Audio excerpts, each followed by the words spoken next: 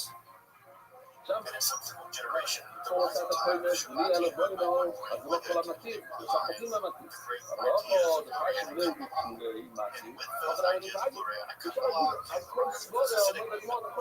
came Hasidic movement. In the Hasidic world, primarily in Eastern Europe, the Hasidic onward, that we see the rise of different cases there, and it was primarily in the Hasidic world beginning in the 18th century that different cases became more popular, and it's from that period that most of the more famous Dybbuk stories are written. And if you're interested in some of these Dybbuk areas from the Hasidic world, which includes many of them, at the end of the video, it's written in addition to the Bible, Dybbuk volumes that Kabbalah, especially Arianic Kabbalah, also gave rise to some distinct forms of beneficence as well. According to the rise of Arianic Kabbalah, Moshe Cordovero, Shlomo Alkanetz, and Joseph Kara all experience what they describe as beneficent forms of spiritual possession. Cordovero and Alkanetz particularly refer to as Gershim, coming exile. In this list of private sins, include themselves in graveyards, and inside the graveyards there as in their gardens. Again, these static letters constant interpretation of the Torah itself. This is presumably under the inspiration of either the righteous ten, and in some cases under the inspiration of the Shekinah, of the divine feminine herself. Joseph Kara wrote several passages of the Mishnah. This is a collection of rabbinical and rabbinical Talmud era. Many carry this process of reciting these passages from memory as a way to become the vessel for a kind of angelic teacher or magi, and this angelic teacher would create utterances under the body. In some sense, this angelic magi was a spiritual dimension of the Mishnah itself. And it would merge Joseph Kara onto greater and greater levels of spiritual ascetic practices in order to further purify his soul to the entrance of divine unification. As you probably know, Joseph Kara also belonged to Rothschild. A core text in Jewish law was Shulchan Aruch, and it's important to know that there's no particular mystical and illegal. And it's also important to realize that many of the people undergoing these mystical experiences, even in the case of these divine possessions, are not marginal figures. Joseph Kara, Moshe Cordovero, and Shlomo Alkanetz are all central and important intellectual, political, and spiritual life of the Jewish world in the early modern period. So there's simply no recognition at all as marginal characters. They are in fact central to the development of Judaism as we know it. Perhaps we also find the word and its encyclopedia that introduces what is to me the most interesting, somewhat the most bizarre, form of voluntary spiritual beneficent possession. In Luria's technique, one must realize that concentrating overnight or at least for some period of time on the grave of a righteous person, by lying on the grave of this righteous person are deciding one is able to awaken some aspect of their soul that of course isn't dead and communing with their soul. This process is called Yichud, or communion. In order to commune with the soul of the deceased person, one is able to gather some degree of chesed, power, or strength.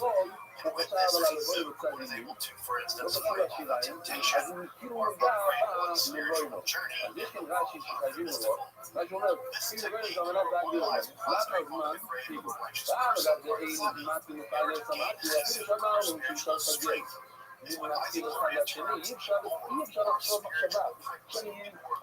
איך מתרגמים לבוינו רבו יזי? שאני אשים אותה לבוינו על המזבח מחר. אותו היום, אי אפשר לעשות את זה, אמר שאי אפשר לעשות את זה.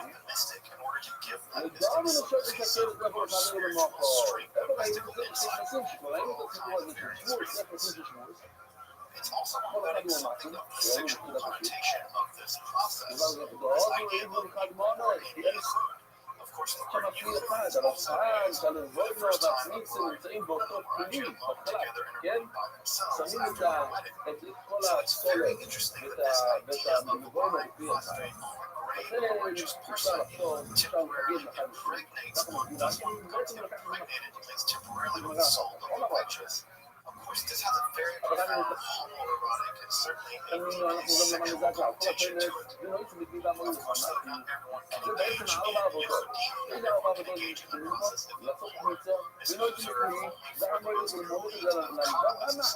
And even those early colonists also recount a pretty sophisticated series of ascetic and spiritual purifications to even hope to arouse. And the language here is one of arousal. It signifies a great to arouse the soul of the righteous person, to impregnate the soul of the copulist, to learn deeper and more profound secrets of the Kabbalah and of the esoteric divine.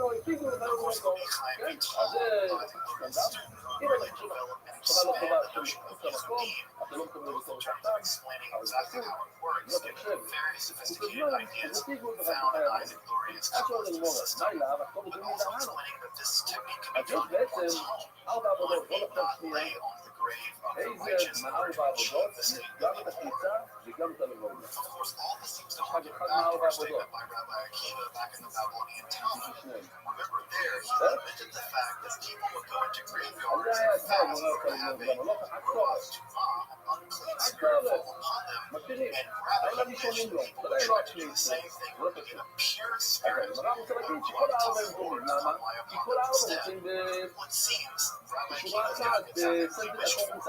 Here, the idea of the idea of going into a graveyard or precisely originates the soul of a righteous person to enter into the soul of the Kabbalist. Of course, I don't know exactly what Rabbi Akiva thought about this grave coming through with the soul of the saints or whatever.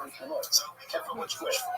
Just as one gift, it might take 1,500 years to find people lying on graves and graveyards. But spiritual cleansing, there you go, Rabbi Akiva. Generally speaking, typic cases persisted through the centuries, especially in the context of Chassidism. However, the process of overlaying חשבת על כל המקרו, היה עכשיו, ברגע הזה יש רק קבוצה אחת. אין לנו מבורת. אנחנו מבורת למחל בסוף הסוף הכתובת. כמו שבוא בנתפס את החברה שכתובה. כמו אמרנו שהוא לא חלגם, לא משנה. בקיצור, אין מבורת. ואפשר לתגל על הלבוינו. אפשר לחשוב אני מחר ויצא את הלבוינו ואני אכתיר את הלבוינו. זה סיגור. למה? אין כאן לבוינו. אתה מדבר על שקוסי קריצה, ואין לבוינו שם. אז גם אני רוצה להגיד שחברים כתיבה, חברים כתיבים, שגם בקטוריה, אם אתה חושב מהקריצה, ללבוינו זה עובד. הוא אומר לו, אנחנו נעשה לנאקטים, הקוראים, הכל לבולים, למה זה לא עובד? הוא לא קשור לחוק במשפט אחד. השאלה שהם שונים, זה להכיר ולאכול, זה אפשר לצאת להכיר מסוים. הגילה, אי אפשר לדבר על הלבוינו, כשהלבוינו הוא חלק מהמאמקים שם, וחייבים להכיר את המאמקים שם, אלא אם כן אנחנו רוצים לדבר על הכניסה לבית. לא דבר בנאם שברגע הוא תמיד הבית. הוא אומר הפוך מחריב ותמידיסו, הוא לא אומר נשמיד רציזי, הוא אומר בנשמיד, אין רק לא ולפגר את הסובר. הנה, אתה לא יכול לפגר מטרה אחת מהכניסה ללבוינו. ואפילו לדבר לנו על מחכים אפילו זה אומר שאתה יכול לפגר ב50%, יש לך סיפוצים, יכול לפגר ברעיון שלי, אני אגיד בשיניים.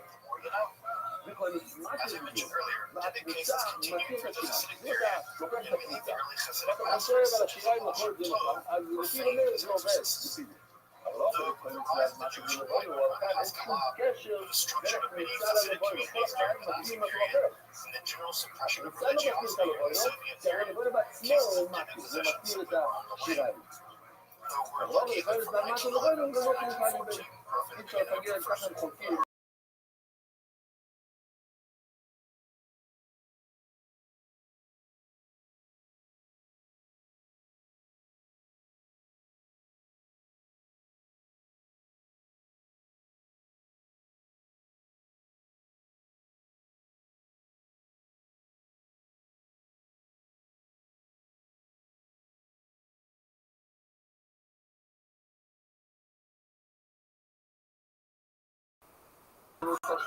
של masterpiece of German expressionism, which fell from carriage during the Nazi extermination. תשמעו, איזה שתי כנסים. The film has recently undergone digital restoration. There's available on DVD from the National Center of Jewish Film. The lore of the Dybbuk has also appeared in the opening act of the Coen Brothers which was great.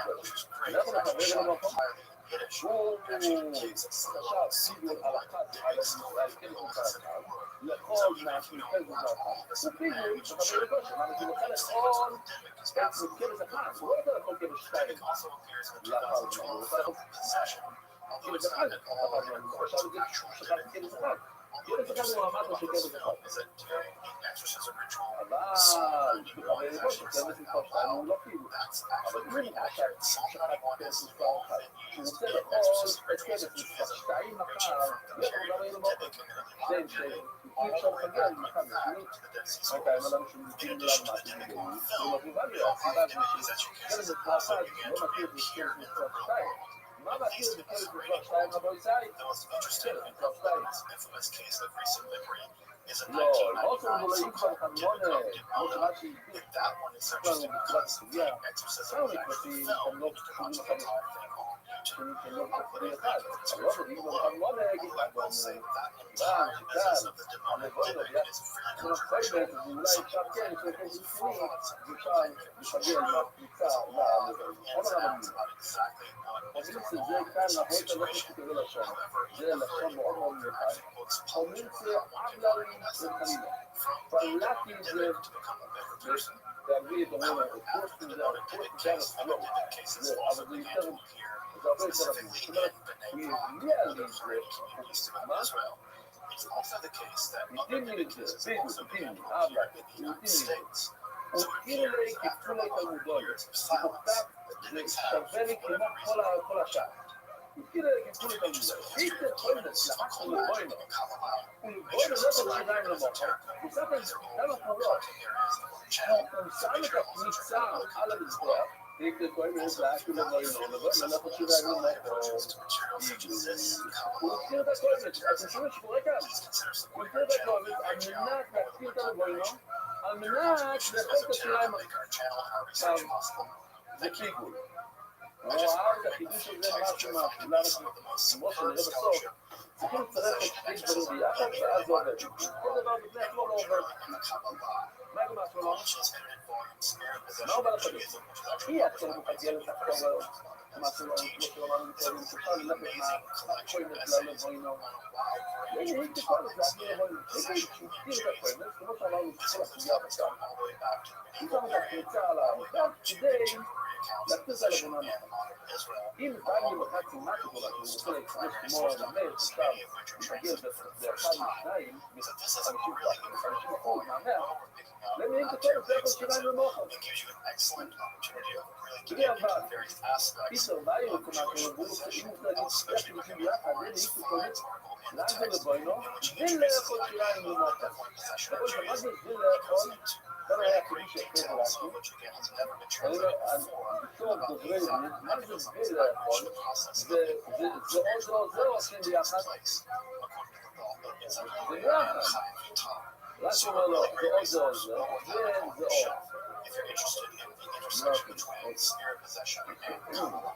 Chaya's text Between Worlds is probably the best introduction to the development of the idea of spirit possession, specifically in the context of the Bible. and he also ואין בכלל מתמטי. אתם שומעים? לבוא קצת, תקשיבו מה שקורה כאן. הוא חולק על הכל.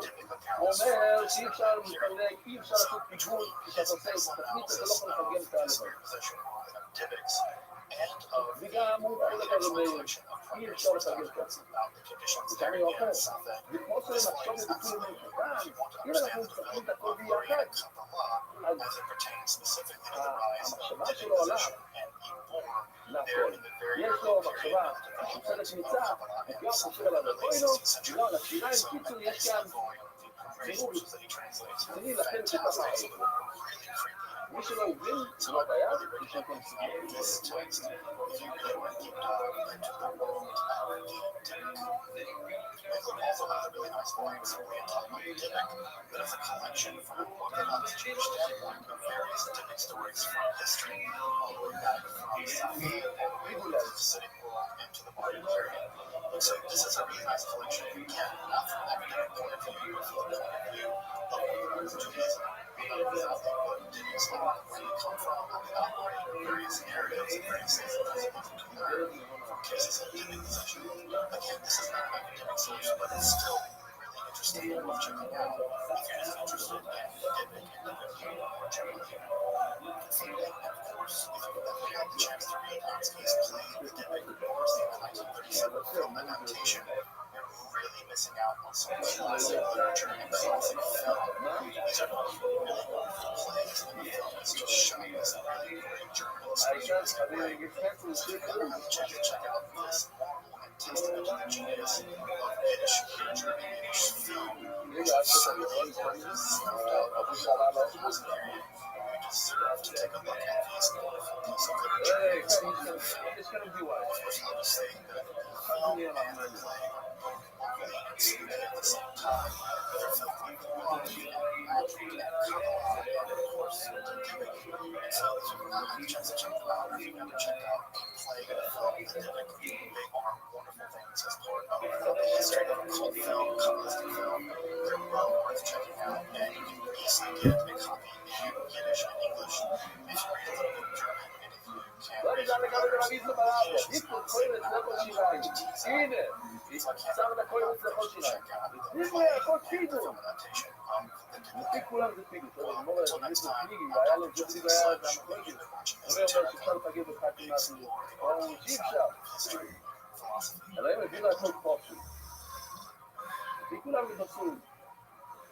ולאין הרי זה פיגו, ומילא, למה, אם אתה כבר משנה ואתה אומר, שזה הכל פסול, אתה כבר משנה מילים, לפני שאמרת לפי הכל פיגו, עכשיו אתה אומר, שינית, אז אם כבר שינית, אז תגיד, הנה, שינית לי, אני מכניס כאן את הרמי, זה לא בפיל רמי, שאפשר לפגר בכך עם אף.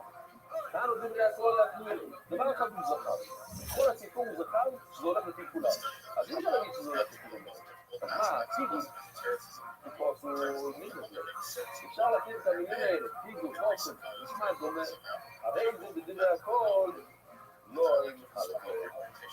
מה זה טוב? מה זה לך? הכל זה להבין פה? הכל זה להבין חולך גם שאין דו אולי לא שאין דו ולהקטים, או שאם כשאתה עושה לקריצה, אתה תפיגו ואתה חושב על משהו שזה לא הדרך לאכול, למשל, מה לא הדרך לאכול? נמצא בעצמה, הלבוי לא, זה לא הדרך לאכול. להגי לא שאין דו ולהקטים. מה לא שמים על המזבח? את השיריים. אז זה לא פיגול פה. ולאיזה פויזו, ולאיזה אומר שזה פסול. ולאיזה חושב שדו ולאיזה יכול להגיד לו שדו ולהג. שדו ולהג, כאילו פה זה להיס כושר. אם עשית פיגול בדבר שהוא באמת נעשה פיגול, רק מה? עוד משהו, זה קשר. לאכול את זה. לקחתי זית ולהגי, זה פוסל צרר. אכילה, בהחדרה, חצי זית וזה. זה קשר, למה? היה לנו את זה לפחות המחל. להכין לו בתורן, אי אפשר לצרף חצי כזית של נבוינו וחצי כזית של שיריים. זה לא מצטרף, זה אכילת אדם וזה אכילת המדינה. עוד רבה שאומר רבי יוקנום, הייתה לנו ליעזר במקום, ואם אוכל ביותר, ממש לשון מעניין. אם יהיה אוכל, מה זה אוכל ביותר? מסתבר ראשון. ושתי אכילות, זאת מילה, גם דבר בשתי סוגי אכילות. איך עוד אכיל לעשות? אנשים אוכלים שיריים, הם אוכלים סטייקים. למה להכיל את זה? אבל יש עוד אכילה, זה אכילה בגלת. מה עוד זה אכילה חוץ מלבוינו, למשל, בדיקת דם זה גם אכילת מזבח, או הימורים את אכילת מזבח. לא אומר לו, כשאיש מחדשים באכילת סודום, מחדשים באכילת מזבח, שהמחשבה פוסלת את חושב האכילת דם, אתה חושב, לפני שלמדנו שבועות מלאכות, היינו חושבים שהקפידו זה רק מה שאנשים אוכלים, לא מה שהמזבח אוכל. לא, זה גם מה שהמזבח אוכל. דם זה גם פיזי. דם אתה גל בדם. זה לא גם יכול להיות מזבח. ומשאי שאחד מאכיל הסודם לאכילת סודם. אפשר ללכת מאוכל לזה שאוכל את זה, כאילו מאכיל הסודם לאכיל הסודם, או מאכיל את מזבח לאכיל את מזבח, מהכוי מצח, בוא נגיד, המחל שמאכיל הסודום, מזבח, או מאכיל את מזבח, אפשר ללכת מהבשר של האדם, להימורים, מהקיימו, וזה כאילו מהחמון ולא שנאכילו. למה התורה קורא לזה להכיל? תגיד, הכתובת. תגיד, אם אוכלו להכתיב, לא יודע מה. למה התורה קורא לזה בלשון הכתובה? תגיד שאתה אפשר תגיע לאחד מהשני, ורבונו, אחד יקים האכלו ולא שנאכילו, ולא ישנו כי מחשב ולא שנאכילו מזבח, ולא ישנו כי מחשב ולא שנאכילו מזבח, לא משנה איזה לשון אתם משתמשים, לשון אכילה, לשון אכילה, חינמי, או מה אכילו בגזייס או לחשוב בגזייס, להגיד לך את השיעור, שגם הפקרה, אבל לבוא אל התחיל. לא אכילו דעות ומשמע, אבל לא נגמור, ולזם כאי, ליבו רחמונים, יכול להיות, חינמי, אם יוכל להיות, תשתמש באותו מילה, פעמיים, למה אתה משתמש אם יכול להיות? מה יכול להיות? מה עשינו את הארצי? גם שצריך לבית, וגם שאפשר ללכת מאדם למזבח. אומר את זה לאקסי, בינתיים זה אומר שמעתי, אם הוא באמת מביא את זה שלו מהפסוק, סוף למה לחייב, אם זה דיירייסים חייב קורא. ותגיד לו, כי נאמר, תגיד נכון, זה לא זה קורא. ואז הוא דעם, זה תפילו ביותר, זאת אומרת, זה עזר, שאין לו לשקורא. זה לא דבר שאין קורא. אבל אתה לא יהיה עלים דרבי, זה נכון שאתה מי כאילו מה נורא מהפסול דרבי?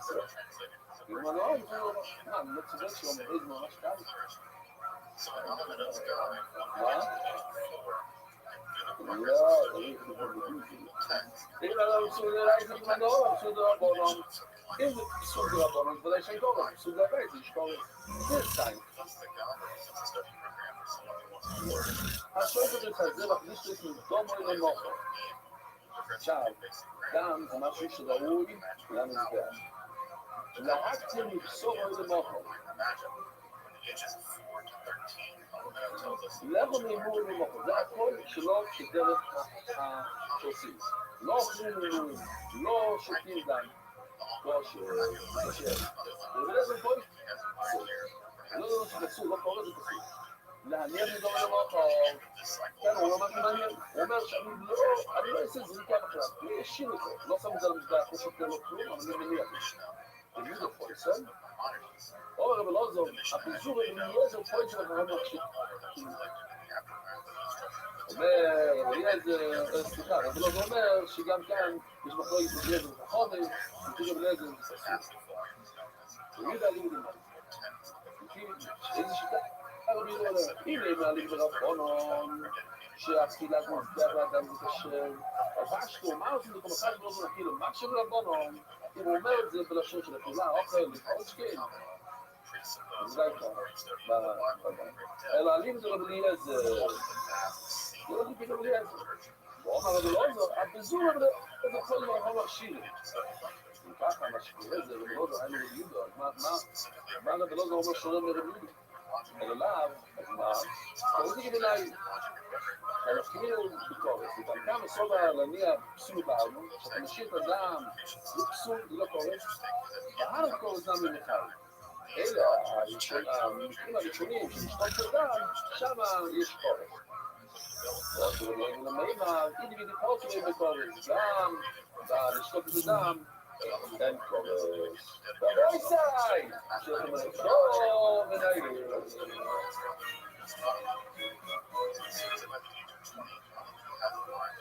Very solid grasp of the Bible, Hebrew, various languages, rhetoric, mathematics, astrology, astronomy.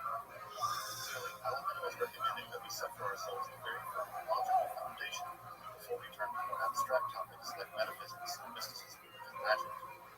The next 7 years, from ages 20 to 27, see specifically dedicated to more abstract topics in the history of philosophy. Here we're told by others interested in physics, metaphysics, and Aristotle, and in their commentaries. It's also interesting that Alabama heard the leaders of political philosophy during his time period. He studied mechanics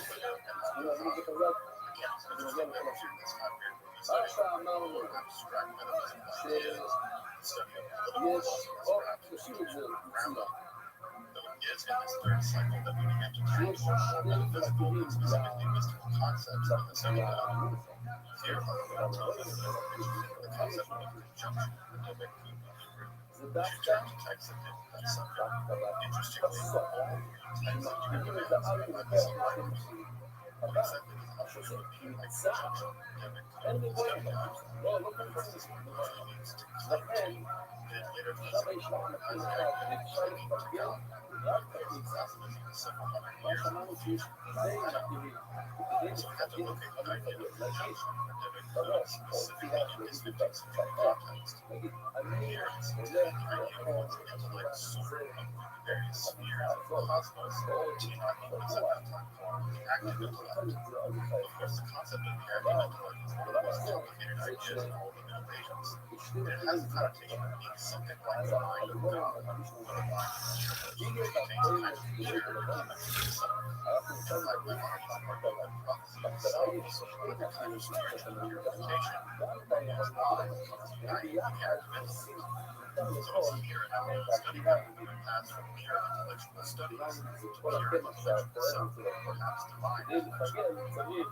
Again, what's interesting about this process is that the books of Alabama recommends getting the process of testing from mere intellectual studies to conjunction with the divine intellect or the active intellect.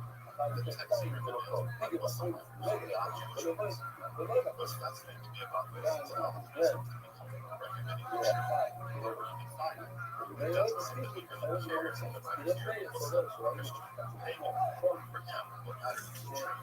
It is the first stage of the process of uniting one's intellect with the actual divine intellect, where he found this in the survivors. He recommends it. It's also worth noting that during this time period, from both pages to 1227, that Alabama recommends that people begin to study medicine from Alpha. He specifically recommends the very famous text of philosophy, and he also says that one should learn to use the effective. Of course, learning to use the alphabet provides education, interpretation, but also legislation, medicine. So from pages 20 to 27, one is beginning to engage with much more abstract philosophical speculation, passing from one's own intellect to the active intellect, and also here one begins to engage in metaphysical studies as well. During the next 7 years, he developed circles of metaphysical study guide, one of which provides for the study of metaphysical concepts. During this period, we're told that some great classics of medieval philosophy from that time are still being fresh. This means like the coherence of the philosopher of Rothschild and the reply to the coherence of evolution. Both, in fact, complex and quantitous sorry, further, we're also told that we should study the great path of Aristotelian metaphysics that Pascal Pascal's estimate of the form of shadow. This is also the time period where we study the great medieval biblical commentaries by Rothschild, and Maimonides. It's worth noting that the commentaries recommended by Alabama represent a wide range of Jewish approaches to understanding the text, from radical rationalism to someone like Rothschild, which are all based on mystical concepts and Maimonides. Maimonides' biblical commentary basically established the legitimacy of the Kabbalah. Further, we also have the kind of difference between Al-Ghazali and Rabbi, both the vagueness of the more Aristotelian ideas of Maimonides and the more Platonic ideas of Rabbi. It seems that Alabama wants to cultivate in their ability to understand both sides of the debate, the more mystical and rational, the more Aristotelian Platonic. Here he seems to be inculcating as the idea that for us to be metaphysics, we have to be able to think critically about mathematics. By studying both sides of these traditions, we gain just those skills. It is also during this time period one of the most holy months of the year, the months of Tishrei and Nisan, the month of Passover and other holidays that one begins to study the words of classical Tanakh. Here we're told to study the text of mystical language about the period of the text of the very the works of the ecstatic mystic Kabbalah develop a form of prophetic Kabbalah, which meditates on the divine name and shows the words of God, along with the sacred Yetzirah and its commentaries, which the sacred Yetzirah is one of the most mysterious books in Kabbalah, which describes the creation of reality, developing specifically the new alphabet. The sacred Yetzirah is one of the most difficult books in Kabbalah, which is printed as accurate tells us commentaries actually represent sometimes 95% of the goal.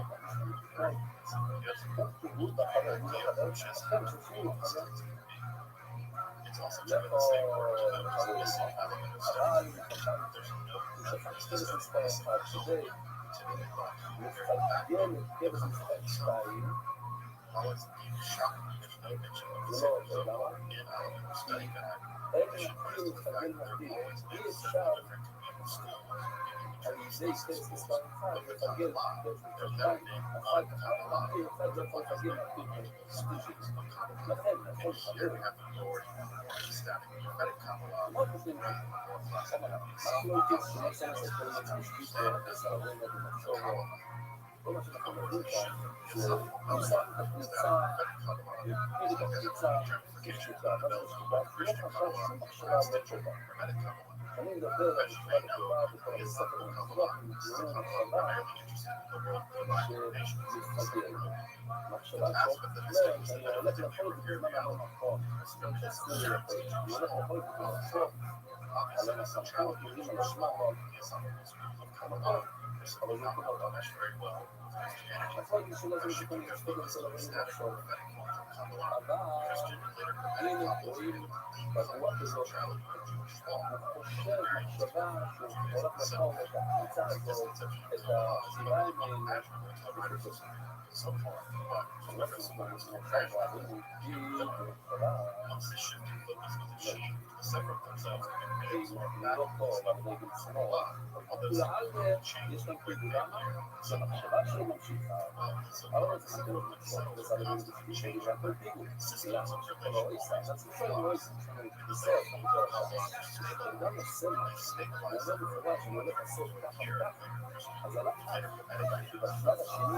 here later misunderstanding of the central basic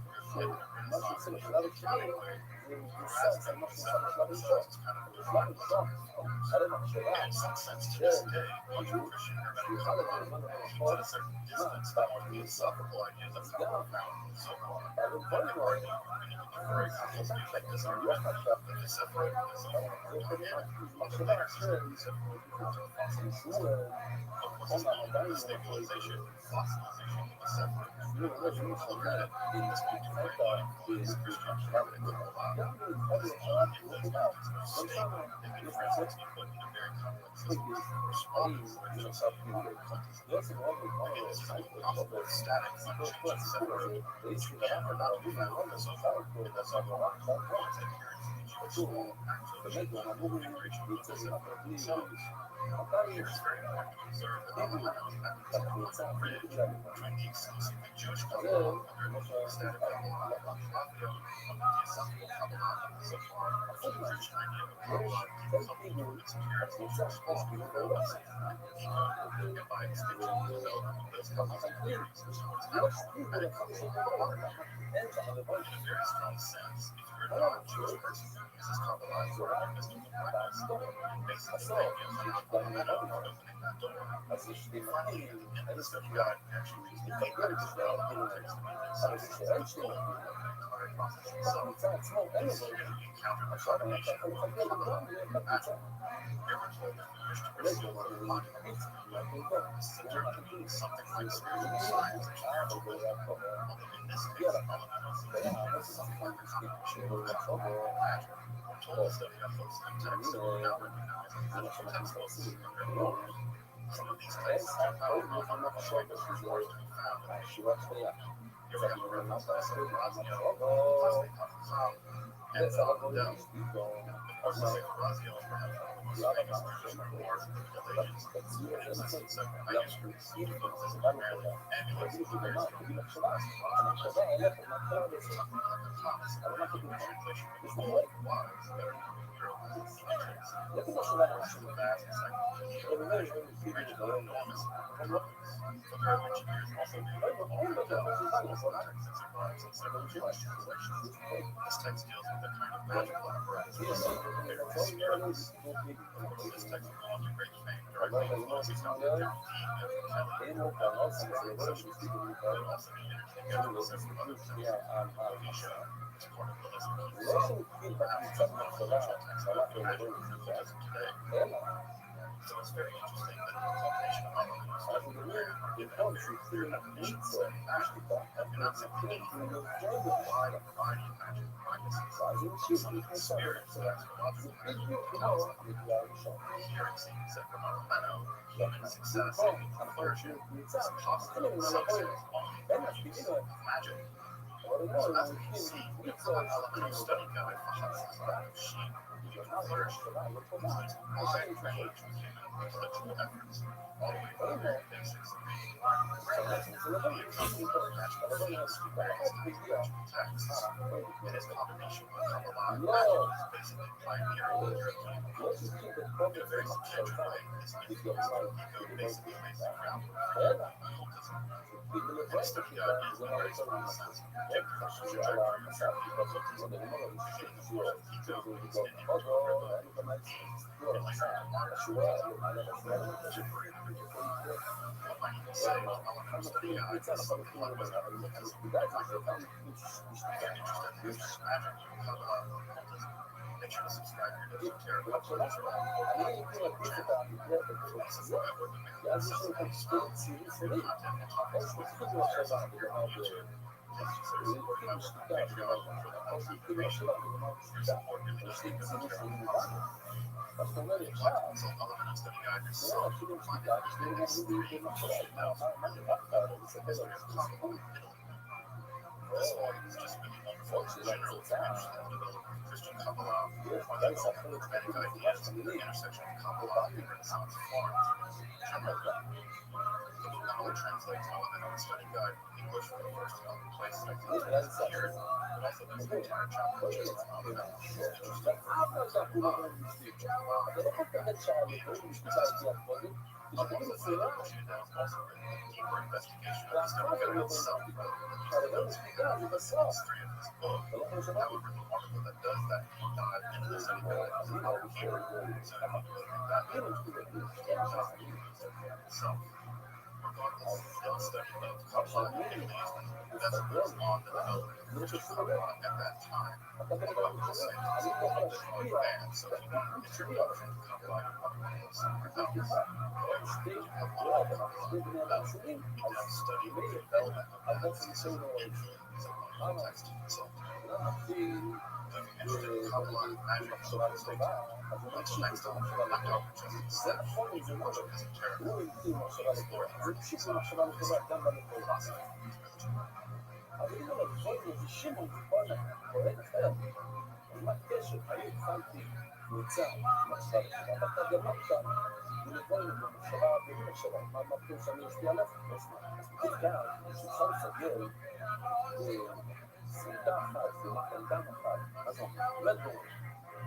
One might very well argue that Kabbalah has become the official theology of Judaism.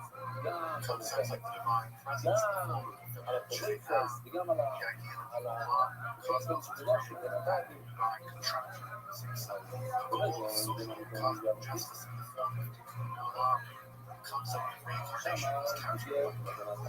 And of course, the idea of the 10 emanations of God, or the Sephirot, all core ideas can be found in the course of Jewish metaphysics. Kabbalah has also become one of the foundational pillars of Western esotericism generally. From Johann Rothschild to Benjamin Regard, the concept of Kabbalah have decisively transformed Western esoteric spirituality. Despite this enormous impact, the exact origins of the Kabbalah remain very mysterious. In this first episode of at least a 2-part series here at Esoterica, we're going to explore some of the major texts and figures of Rothschild. Kabbalah. Specifically, we're focusing on the period after the conflicts of the Merkaba has a love nurture of the Sefer Yetzirah. Before the publication of the monumental tome, the Sefer Zohar, and it's here, in medieval southern France and Spain, we find the dynamic natures of mystical speculations, out of which the Kabbalah is known. I'm Dr. Justin Slash. Welcome to Esoterica, where we explore the arcane side of history, philosophy, and religion. לכן זה שבדובר שהציגו שהציבור, שהאחרי זה נתנו לציבור לעשות איזה איסור, ואז תפסו שעשו טעות, ויהודים כבר יודעים גם שהם בין בשני בין שלישי, כל הקבוצה עבודה יפה כאן, אבל זה סתם ככה, זה כל דם. לכיוון Jewish mysticism, this is in some ways unfortunate. לא, זה הכוונה This simultaneously defaces forms of Jewish mysticism which existed prior to the rise of the Kabbalah יש in the לציבור Middle באור, Ages, and also flattens out many of our real disagreements with the Kabbalah itself. שם In עושה fact, the idea of the ציטוט שלו, Kabbalah collapses and ויהיה investigates matter. בשניות שעושה There are simply several opinions of each of these schools of Kabbalah. There simply is not now, and there never has יש את been. השלישית, שהוא ספר זוהר, Of course, there were some forms of Jewish mysticism prior to the rise of Kabbalah, Merkaba mysticism, Sharian mysticism, which rejects the descent to the throne of God. Further, there's Sartor mysticism, which summons the angels of the Lord rabbinic lore. In addition, there's the cosmogonic speculations of the Sefer Yetzirah, in which the Ummah for reality is said to emerge from 10 mathematical principles of the If you're interested in those really holistic Jewish forms of mysticism, take a look at the card above. It'll include a link to various episodes of Kabbalah, and a cover of Merkaba and Sartor of the Sefer Yetzirah in previous episodes. So if you're interested in those forms of mysticism, check out this card. All these forms of spirituality would eventually be taken up into Jewish mysticism more generally. They are specifically organized in the rise of the Kabbalah. So what do I mean specifically by Kabbalah in this context? Here I'm restricting the use of that term to refer specifically to mystical speculations that began to arise in southern France and Spain in the Middle Ages, specifically beginning around the appearance of the sacred law here of illumination and culminating in the sacred Zohar of Rabbi. This was sometime around the beginning of the 12th century, all the way to the 13th century. Typically, we think that the Sefer Zohar was published sometime around 1270 to 1280. And it's to this early, rather mysterious time period that we begin our exploration of the era of Kabbalah. Of course, we're bringing some material in this episode and some material out. Careful students of the history of Kabbalah notice a couple of things missing. First, of course, the Sefer Zohar begins with the Kabbalah episodes of its own. Also, the cover of the Jewish pious movement as well. Further, the development of Egyptian magic began to rise. The form of ecstatic prophetic Kabbalah messages like Abraham Rabbi also be the subject of future episodes as well. So it's here that we turn our attention to the development of philosophical speculations that the groundwork for the ideas of the Zohar. And in a real way, by extension, the entirety of the Kabbalah itself. One of the major intellectual backdrops of the Kabbalah is the impact made on the Jewish world by the rise of the more rationalistic philosophy of Maimonides. In his philosophy, Bible and Judaism were generally as understood through the lens of Islamic and Aristotelian philosophy. Therefore, things like angels become something basically like metaphors. Separation from creation becomes synonymous with Aristotle's physics, and Merkaba, traditionally formed mysticism, becomes synonymous with Aristotle's metaphysics. Indeed, there's good reason to believe that the more rationalistic aspects of Maimonides' philosophy might themselves be a response to movements within Jewish mysticism itself. Rather than explaining the depths of Jewish mysticism, one might argue that Maimonides simply explained it away. Given the influence of the great eagle, Maimonides is sometimes referred to as the great eagle because his name is just too well not to use as much as possible. It's not surprising to learn that many of the earliest Kabbalistic texts are going to look like some kind of combination of mysticism, philosophy, and natural science.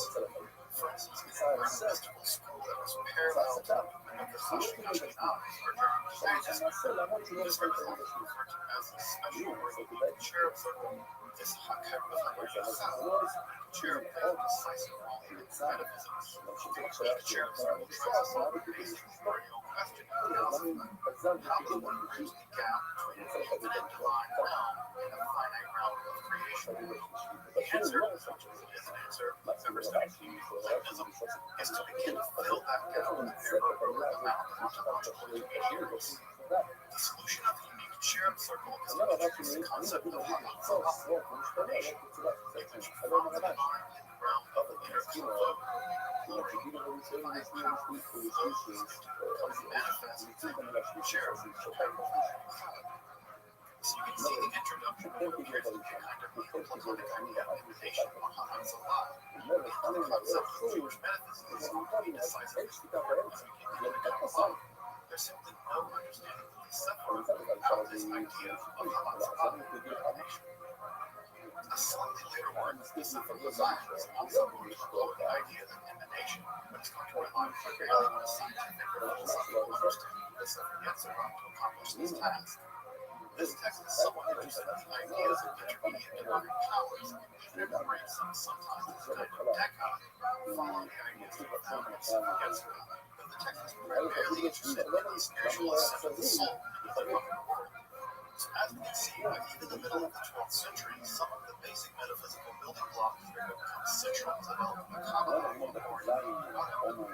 Specifically, we have the idea of emanation or Hatzala, applied at some level to the idea of the Sefer Yetzirah.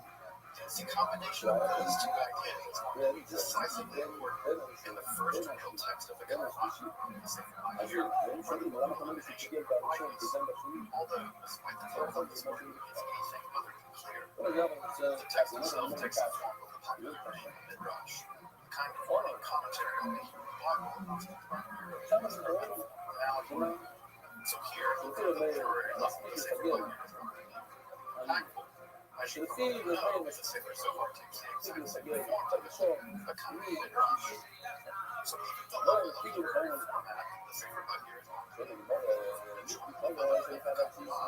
just in the same way that the Sefer here is a Midrash attributed to the ancient scholar Ben Elkanah, the same way the Zohar is going to be a similar type of mystical Midrash attributed to Shimon Bar Yochai. So even the former literary format of the Sefer it sets the stage for the Sefer Zohar. Despite being officially attributed to Ben Elkanah, a first-century scholar of the contemporary Yochanan ben Zakkai, the exact author and the geographical place of composition of this text is unclear. However, I think Rabbi is a very interesting argument about a possible Babylonian context for the writing of this text, based on the origins given the Babylonian vowel notation system. However, it juries out the origin of the text remains rather mysterious. As I mentioned earlier, the text is composed of about 200 short midrashim, the internal organization of which is anything other than clear. The old joke is that the writer was taking the text written out loud from the pages of the air, editing them together based on the text just makes absolute sense in terms of organization. Despite this editorial jumble, the text does contain several important elements that allow you to come alive, from explicit philosophical speculation to attempt to understand the exact nature of the composition of the Quran. There's another very important topic, mysticism. Perhaps the single most commonly discussed for the development of the Kabbalah of the Sefer here is the idea that the 10 Sephirot originally found in the Sefer Yetzirah are in fact 10 divine emanations. While the 10 Sephirot and the 10 Sephirot Elimah first appear in the Sefer Yetzirah, in meta-text, they're not divine emanations, they're principles through which, along with the Hebrew alphabet, creation itself is produced. In fact, in that text, it's much more like mathematical principles as opposed to emanations of the mind. Of course, I can't understand just how important this emanation is. The linking of the Sefer from the Sefer Yetzirah to the idea of Hatzala in a concrete way here in the Sefer here is simply foundational for a kind of philosophical speculation of the Zohar and by extension of the Kabbalah itself. In fact, the Sefer here is the first text to explicitly link Shekhinah, the divine presence, with the Lord. While Shekhinah appears as early as the Talmud, it's only in the Sefer here there is an explicit concrete idea that this entity is in fact within. The text I find refers to her as the Matronita, so it's here that the idea of the Shekhinah as a divine wife and a divine presence is introduced in some form of development of the Kabbalah. Of course, as I'm sure you know, but a great deal of later Kabbalistic speculation, especially found in the Zohar, has everything to do with the uniting of the masculine and feminine aspects of God. Of course, that's not possible if there aren't any feminine aspects of God. And it's here in the Sefer Bahir we first see the idea concretely introduced into Jewish mysticism. Further, it's also important that earlier scholars detected a kind of Gnostic influence in the Sefer Bahir's description of the Matronita, the divine feminine presence. Specifically, she's described as an exile from the side of light, princess from a foreign land. And several earlier scholars detected the idea that this may be something of an echo of the old Sophia myth found in some forms of sentient Gnosticism. Though it's also possible, perhaps even likely, that some of the language around the divine Matronita is also coming from earlier romances and literature. The Sefer Bahir constituted the vows and allegories and metaphors about kings, queens, and their courts. And at this point in scholarship, terms like Gnostic are being used more and more sparingly with greater precision. While scholars are searching for other terms in connection between the Sefer Bahir and other so-called Gnostic books, the Kabbalah is every churns out exactly how the Sefer Bahir comes to develop an idea of the divine Matronita and makes it ambiguous, mysterious, and wild. Further, the Sefer Bahir is one of the first texts to link the idea of various kinds of Hebrew letters and divine powers, the allegory of the living tree or tree of life. The lens, trunk, roots, buds, leaves, and flowers represent various kinds of aspects of the divine world. Again, more scholars link this idea of the divine fullness, especially using the metaphor of the tree, back with the idea of the ancient Gnostic divine. Although again, this idea is heavily contested, and just exactly how the Sefer Bahir does and develops this idea again is mysterious. Of course, the idea of the Ten Sefer being arranged into the so-called tree of life configurations becomes the dominant way in which the Sefer is represented. However, it's not cultural. Any of the earliest configurations we have of the Sefer don't actually list it as a tree of life. They rather list it as kind of nested one upon the other like Russian dolls. So it's incredibly ambiguous in most texts, especially the Zohar. The Sephars themselves are not fixed into one kind of configuration. They all exist in a kind of dynamic relationship or algorithm, in addition to the godly configurations here found in the world. And so the ideas and positions of the Sefer can change depending on all kinds of factors. They're incredibly dynamic. It's only much later that the Sefer becomes stabilized or standardized in the tree-like configuration, such that they use that kind of dynamism. Finally, the Sefer Bahir is also going to be very important as a key definition where the origin of evil. Although some sections of the text evilist be part of the divine order of things that have religious purification, and those sections evil a bit like cold and dark, basically the negation of heat and light. In that way, evil in those sections can be said to have no independent reality of its own. However, the adjacent sections to Sefer Bahir comments on the nature of the primordial total evoke with desolation אף אחד לא and צריך chaos, ללכת, אפשר להעביר את הכלי מהצד השני, לא הלכו לשום מקום. In the Sefer Bahir's commentary, those sections assume אז that לא the total משהו של desolation are אז evoked כאילו בואי לא by כמעט. and peace, while the primordial total or chaos is filled by evil.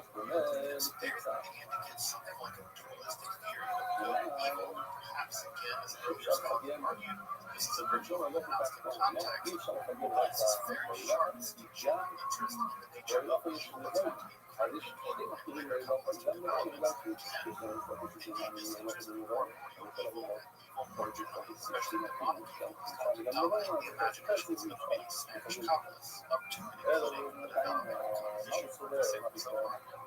Given all these dramatic developments to be found in the Sefer Bahir, it's notable that this text is also not most of the foundational text of Kabbalah as we know it.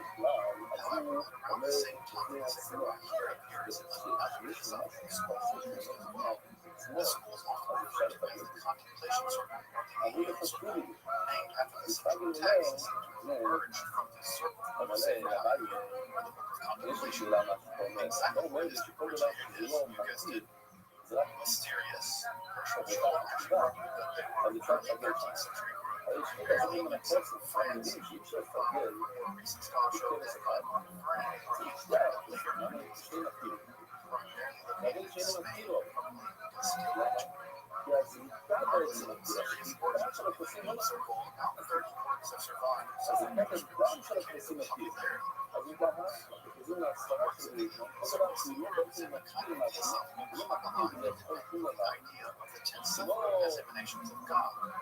While the separate do appear from the text of the Indian circle, they seem to be functioning much more like the Sefer Yetzirah as ontological principles of creation. The Sefer Haggadah, a form of contemplation, is attributed to a certain Rabbi Rabbi and survives in several sections, specifically the Shmuel section. And in this text, we have a very detailed, obscure description of the nature by which creation comes to being. Perhaps the most conspicuous about the Sefer Haggadah is the exact number of divine powers that are in Earth, located in rights 13 rather than 10. This does make some sense if one considers that in classical or medical Judaism, God is thought to have 13 rather than 10 attributes. Of course, it's from the Sefer Yetzirah, this number 10 is the Sefer of emergence. So here, the rather enigmatic Sefer Haggadah, we have another philosophical theory about the origin of Allah, or reality. Rather than having 10, having 13 divine powers. Of course, the Sefer Haggadah is a very mysterious text and very difficult to understand. In fact, there are several different non-exact recensions also adds to the mystery of that text. Another more endearingly popular text to emerge from the Indian circle is the Mayan Apocrypha, where the founder of the festival was allegedly revealed to Moses by angelic forces. This rather mysterious text was ranked up to the top of the civilizations, nature of the divine name, and the order of creation itself. And it positively abounds in images of light, fog, sparks. Indeed, one of the principal images this text invokes are the sparks that novel that glows the blacksmith's hammer. That exact image here is the first honest explanation for the nature of evil, that evil itself is a kind of loss thrown off the path of creation. Despite the cosmic enigmatic nature, the fountain of wisdom is much more common than the Sefer Haggadah. In fact, it is necessary to read a third study of the famous Kabbalist worship of Pharaoh. Even the founder of Hasidism, the Rothschild, over time teaching this text to his successor, the Mayor of Estritz, and the other mystical texts. As we can see, this is a curious case in which the fountain of wisdom became more influential than the central text of the Indian circle. A final text that emerged from the Indian circle that's worth mentioning here is the Rothschild commentary on the fourth name. In this curious text, we have the prophet Jeremiah studying the Sefer Yetzirah with his son over the course of 3 years, during which they make a marked journey. All of his creation becomes violent, and Jeremiah's son is destroyed. This text is fascinating because it's one of the 3 earliest times it mentioned the animated property of the golem, the writing of Shem Elohim Emet before the end of the entity. But by erasing the aleph of the word Emet, truth, it becomes meg, or dead, and the golem simply dies. Along with the discussion of the creation and destruction of the golem, we also have a discussion of the 42-letter divine names found in the book of Genesis, along with some quotations from the fountain of wisdom. So the Indian circle is very interesting for its combination of theosophy, although it uses 13 rather than 10 divine manifestations, and for the interjection of some degree of Kabbalistic magic in the early development of Kabbalah itself. As we've seen, the development of the Kabbalah is just that, a developmental story, with some strands barely surviving the first few centuries and many surviving even to this day. From the transition from rationalist philosophy to speculative theosophy to pure mystical insight, Kabbalah is going to have various beginnings, middles, and ends. In our second episode of the exploration of the early Kabbalah, we're going to teach the first true Kabbalist, Rabbi Isaac Rabbi, called the Son of the Lord, and then to the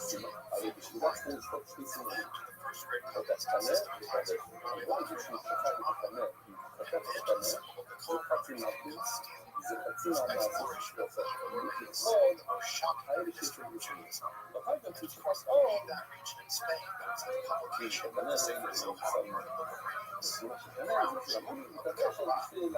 they took against Amazon.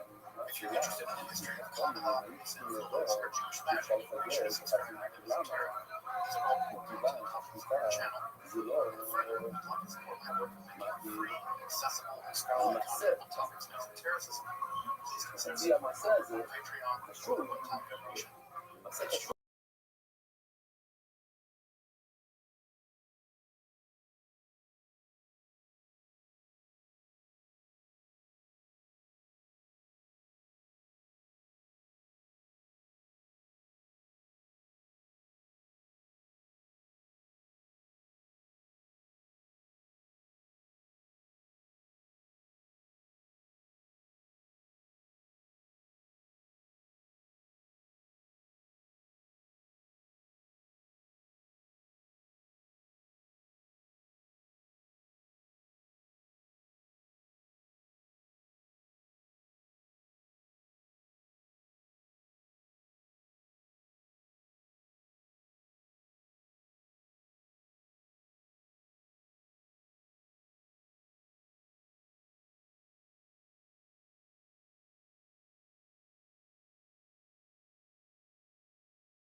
And assembly reproduces the original text in various sections. The introduction analysis are very, very solid. So again, if you're interested in early Kabbalah, especially the Yisroel, that's an material this text will If you're interested in studying the Sefer here, there's good news and bad news. The bad news is there is no standard magnetic condition with a critical apparatus here. The good news is the article translation of the Sefer here is pretty reliable. We have one caveat, not the exact same caveat I gave for his edition of the Sefer Yetzirah, and that is the Catholics practicing concepts, specifically in the Lurians of Kabbalah. They utilize a great deal of Lurianic ideas back in the book of Sefer Yetzirah and in the Sefer here. Of course, as we saw, that's a bit anachronistic because the Lurianic Kabbalah is more in the 16th century, 17th century phenomenon, whereas the Sefer here dates probably all the way back to the 10th to 12th century. So interlining ideas from many centuries later. Here, Kabbalistically interesting is a nothing very rigorous. However, I will say that the translation of the Sefer here to Catholic tradition is relatively free of these interpolations, primarily occurring in its commentary. What's also nice about the Barney Catholic edition is it does provide an addition text at the very end by some additional commentary. So this physical is relatively inexpensive, and it does give the trusting audience access to the Sefer here, both in the translation and in cross-referencing. Of course, the standard edition is in the Mongolian edition, which is interesting because it's actually bound with two So, if you feel something interesting about the history of scholarship on Kabbalah, it was in fact Rothschild, the first scholars who truly recognized that the Sefer here was the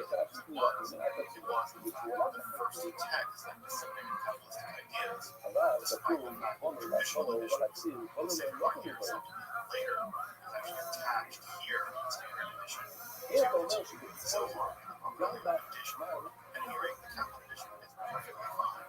Located in the Sefer here, that is the entryway, especially if you primarily understand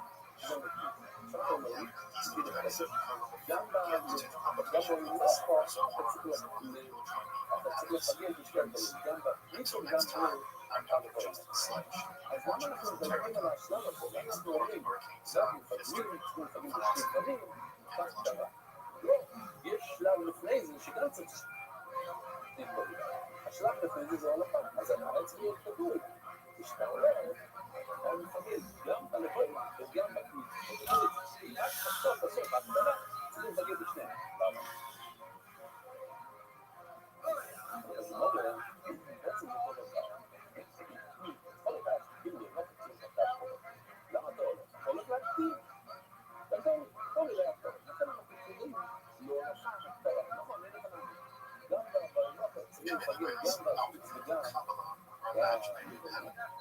Sure, understand reality as a series of dynamic transformations in correspondence with basically everything else. The inner recesses of the content a single blade of grass. Everything is connected, vast, as of yet, perfect harmony.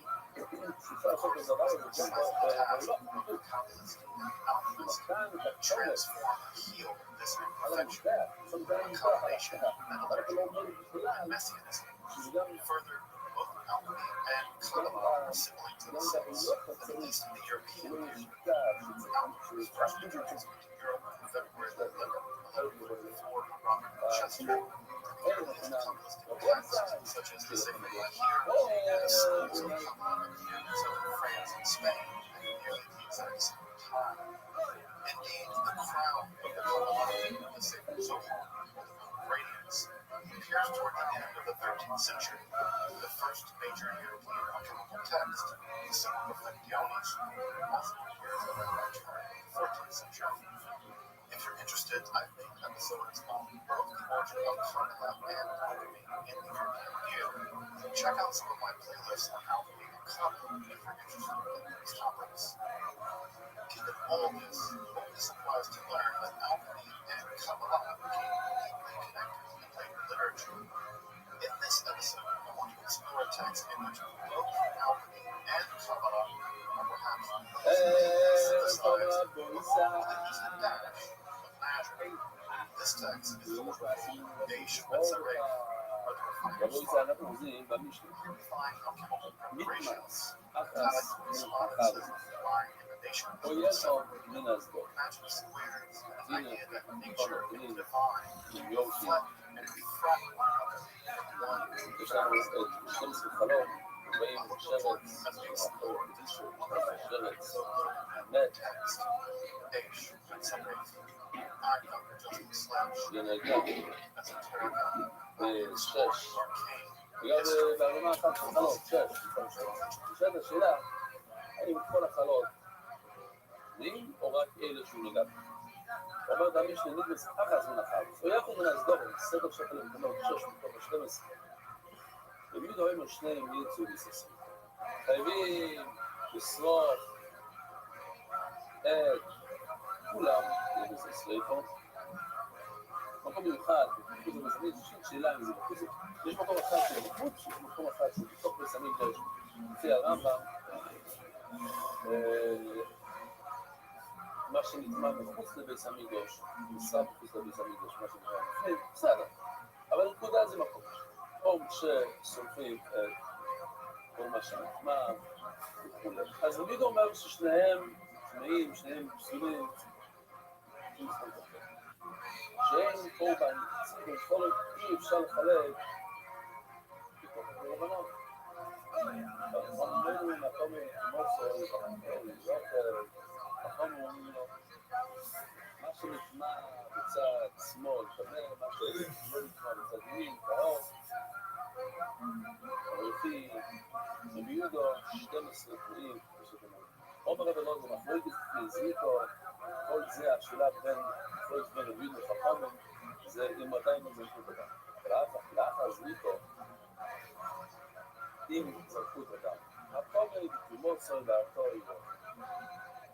מה שנטמע נטמע, ומה שלא, אז אם אנחנו מדברים, אז מה שמסביר שזריקה כאן זה או הבזיפים, מלאך מלכם, או Still coming in, the place sold out. I want to let you know this is the largest ever Kiltony in its history. 1,400 Canadians and even a couple Americans made the trip here tonight. We were covered on Howard Stern this week. Howard and Robin learned of us. We solved a murder down in the States, and things just keep moving along. There you go, very good. There's one trashy fucking Canadian that made it out already. Made the fucking long drive from downtown east side to be here.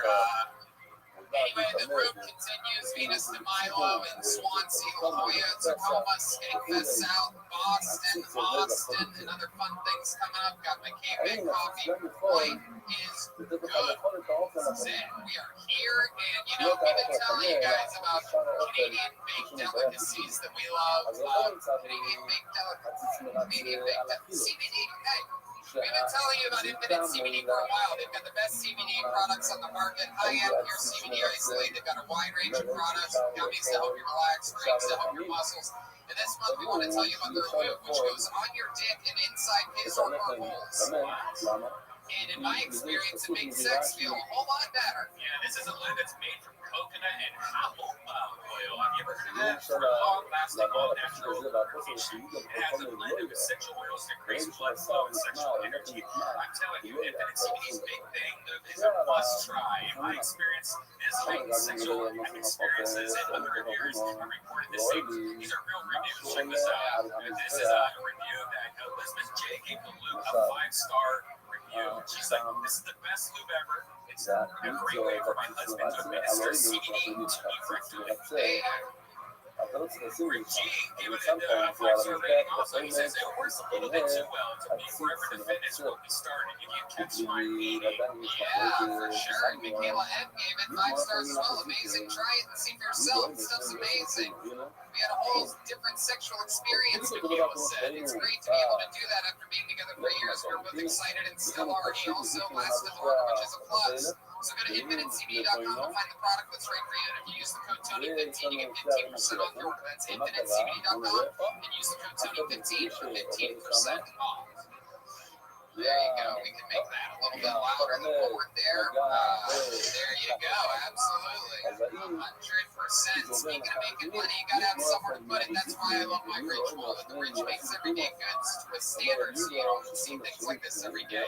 This is old school. Things that are sturdy with a lifetime guarantee. It's like everything all in one with the Ridge wall that launched on Kickstarter in 2013. Now sits in the front pockets of over 500,000 men and women. You have one, I have one, we all have one. Tell us about it. Yeah, it's great. I used to always be like one of those guys who just bought a wall at the cheapest, department store I could find, and I threw it away when it started smelling like my bundle. But this one is made out of metal. It's very thin and slim.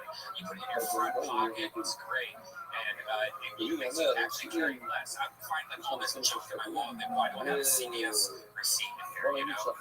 So it's great. Clearing out your wallet. It's cool too. It comes in titanium, carbon fiber, aluminum, and over a dozen different styles and colors. And just trust me, I'm the guy that told you about the movie Windy City. Remember that? How many of you did your homework? And I'm telling you right now, you need a wallet like this. You can get 10% off today with free worldwide shipping and returns by going to ridge.com/KillTony. That's ridge.com/KillTony. Use the code KillTony, link in description so that they know that we sent you. That's it. You guys ready to start this pumping pie or what? We are live in Vancouver, Canada. BC. Beautiful. Now, as with all of our road episodes, as always, we didn't book a guest on this.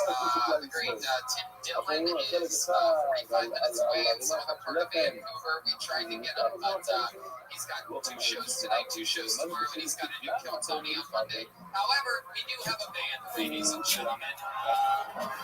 Every single episode of the show, they commit to being different characters. We never know what they're going to be. Beautiful green room setup here at the beautiful movie theater in Vancouver. And so I haven't seen these guys in like 45 minutes. So let's see what they came up with tonight. Maybe it's brand new characters. Maybe it's the return of characters we've seen before. Let's all find out together when I present to you the best band in the land. It's the Kill Tony Band. Jeremiah Watkins and John Jimenez.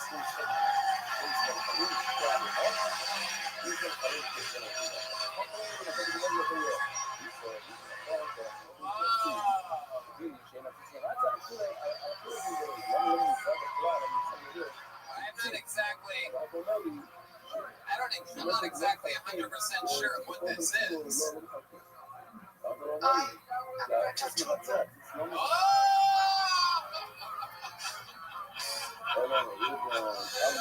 You're at a Thunbird. Wow. This is super exciting. My goodness. Well, how'd you end up here? What are you doing here? I'm educated. I'm on climate change. I'm Mr. Schweiker. Hatchel. Ansel Thunberg, welcome. That's right, Tony. Wow. I didn't realize Greta's brother was a caveman, a Mexican caveman. This is It's exciting. funny you say that because the caveman actually had clean water, Tony. The rivers are polluted now. You seem to have a little bit more reggae than Nordic in you. All right, very good. Well, we have a couple of environmentalists. Look how sad Greta Thunberg looks, as always. What a pouty head. You're going to be really pissed when Trump wins again. It's very exciting, though. It's good to be. You ever visit Canada, Greta? Is this new for you?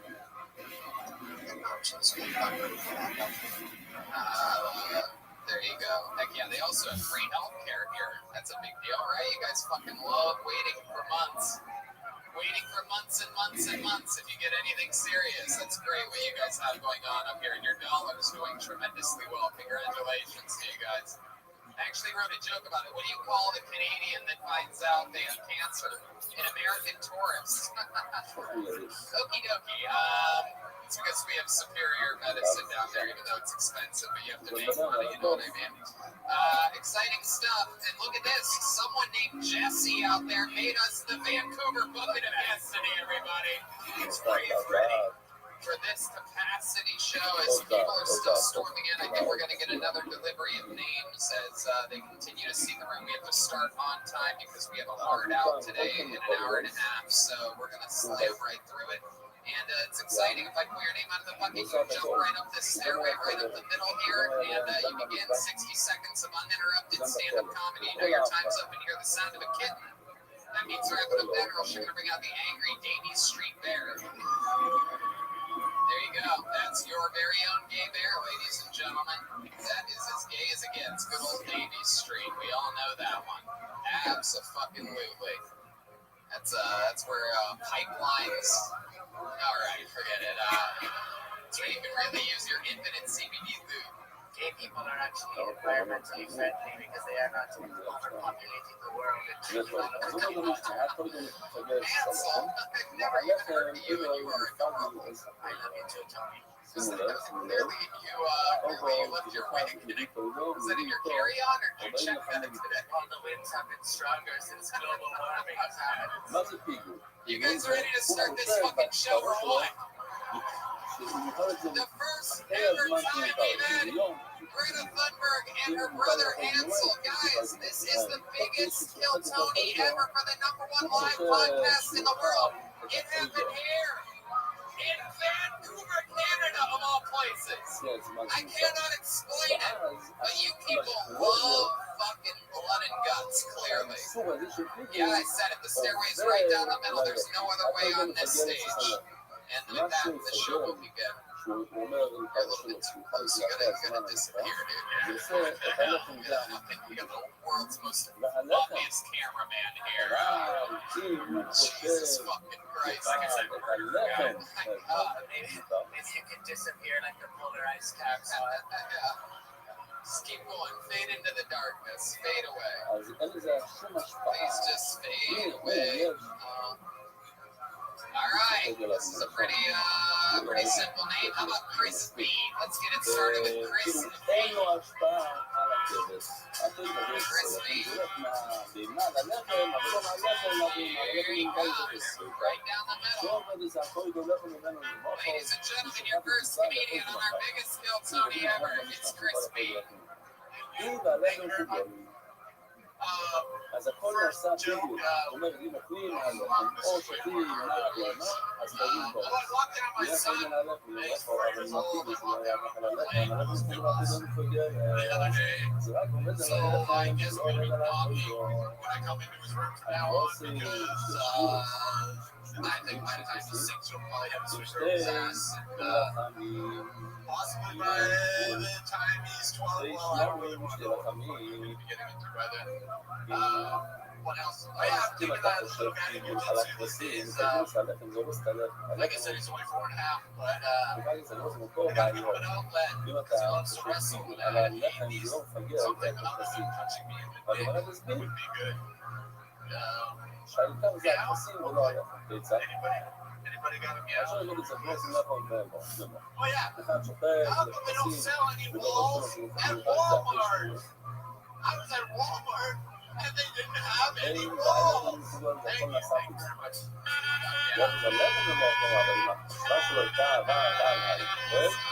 There you go. That would be where the stinger would end. Would be on that first pop of that song, Brenna. So, Frisbee, let's talk about it. First time doing stand-up comedy? Talking to the microphone. Yes, there you go. There's the go to the first time. And let's just say right now, hopefully last time doing stand-up comedy. Wow, what made you want to do this here today? I love your show. I never have done anything like this in my whole life. Well, you love it so much, and I decided to על הלחם, הוא מפגל את הלחם, למה זה לא I don't מפגל ever understand that really. Like, if you, the people that don't sign up, I would understand if you said I expected not to get picked. Like, that would make just so much sense. Like, wow, I had no idea this would happen. I didn't realize that's how it worked. That they were marking IDs on the way in and just right through the map. אבל אני לא If you do the math, it's a fucking whack job. I'm talking about I do the math. You're wasted. What do you do with oil for a living? What do you do for work? A roofer. Oh my God, a Canadian roofer. Jesus Christ. Greta Thunberg. What are you doing with that pan after you're done? Recycling the temperature. My goodness, how long have you been roofing for? Too long, like 12 years. How long have you been roofing? Oh, Greta Thunberg roofing is. Yeah, you got a lot of hair on the back of your neck. What's your love life like? You have a girlfriend? I'm married. Yeah, you're goddamn right. How long? Too long, 12 years. I don't know. Actually, I can't remember. I've been with her for 20 years. I don't remember. How much have you been drinking today? I don't drink so too much. Wow, everything is just too much of everything today. This was your day to just go off the rails. Do you live here in Vancouver? West End, baby. Yeah, that makes sense. That's what I heard about your types of You people. can barely stand up right now, or stand up. Look at you wobbling. Wow, if red bands making fun of your physical posture, you got big problems, right? This is not good. You got big fucking problems. What do you like to do for fun? Anything interesting that we should know about you? Man, so like, you don't know where you go and Working out and smoking dibs. Oh my God. What the fuck? What type of working out do you do? You go to Wreck Beach and let everybody see that fucking wrecked body? it is. I used to. I love Wreck Beach. I bet you fucking do. You have pubes all over your body. What type of working out do you do? What's your specialty? Boring shit, you know. There you go. Okay. Most interesting thing about your entire life that you've ever done that we need to know about. There he goes, Crispy, everybody. Literally the most boring person of all time. No better way to start an episode. No better way to start an episode. That means that the episode can only get better, ladies and gentlemen. That's what's exciting about that. Nowhere better than the Vogue Theater, 1,300 people that can literally find the most boring man in the history of the show. Great stuff, Crispy. Boy, I wish everybody that was just a fan of the show with an ounce of talent would sign up for it. I can't implore you enough. This is a full name. I believe this person will do better. Make some noise for Trevor Robertson, everyone. Let's get those house lights up.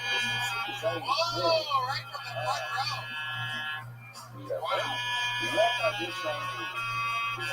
One more time, good and loud, no heckling during the 60 seconds for Trevor Robertson, everybody. So my friends sent me this. Just give me one moment here. How to do stand-up comedy is according to Wikipedia. Start strong and do not be afraid to write down your set in advance.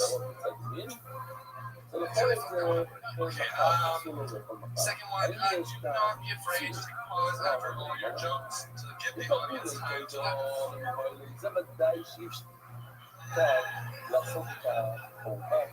Good job.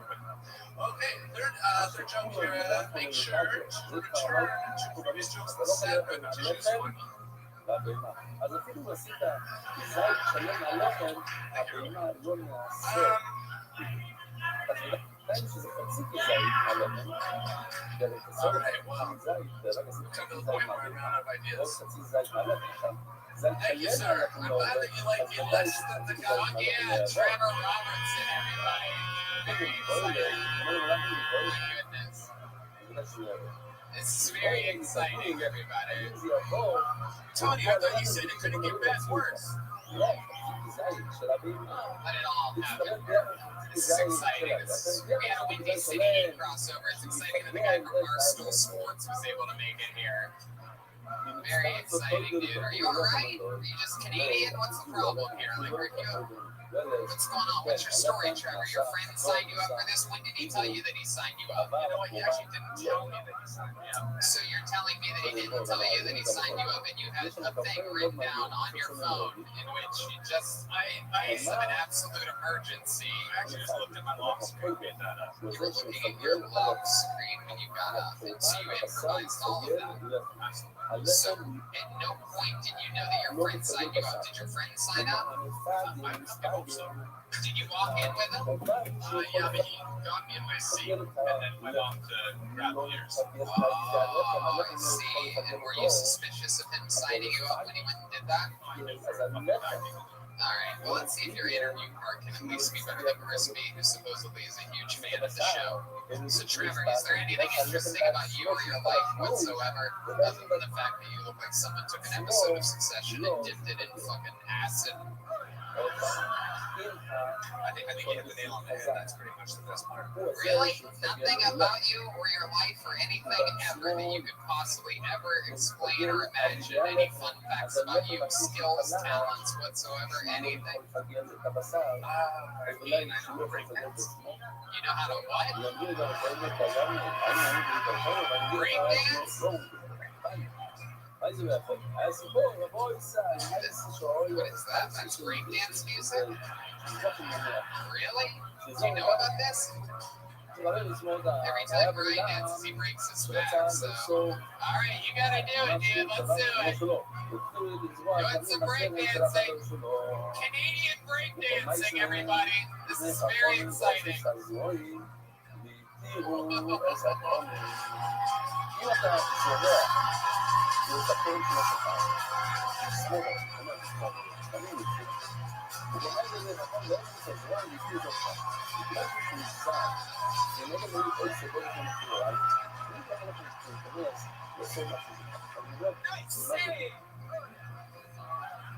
This is the stupidest show ever.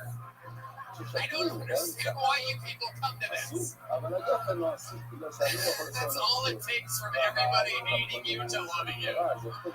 Was spinning around a bunch of times like an absolute moron. At least you didn't have to drink piss. Unfucking believable. I couldn't picture any way that you would have more trouble getting laid, and then I saw the way that you just broke dance. Like, you ever do that to impress a girl?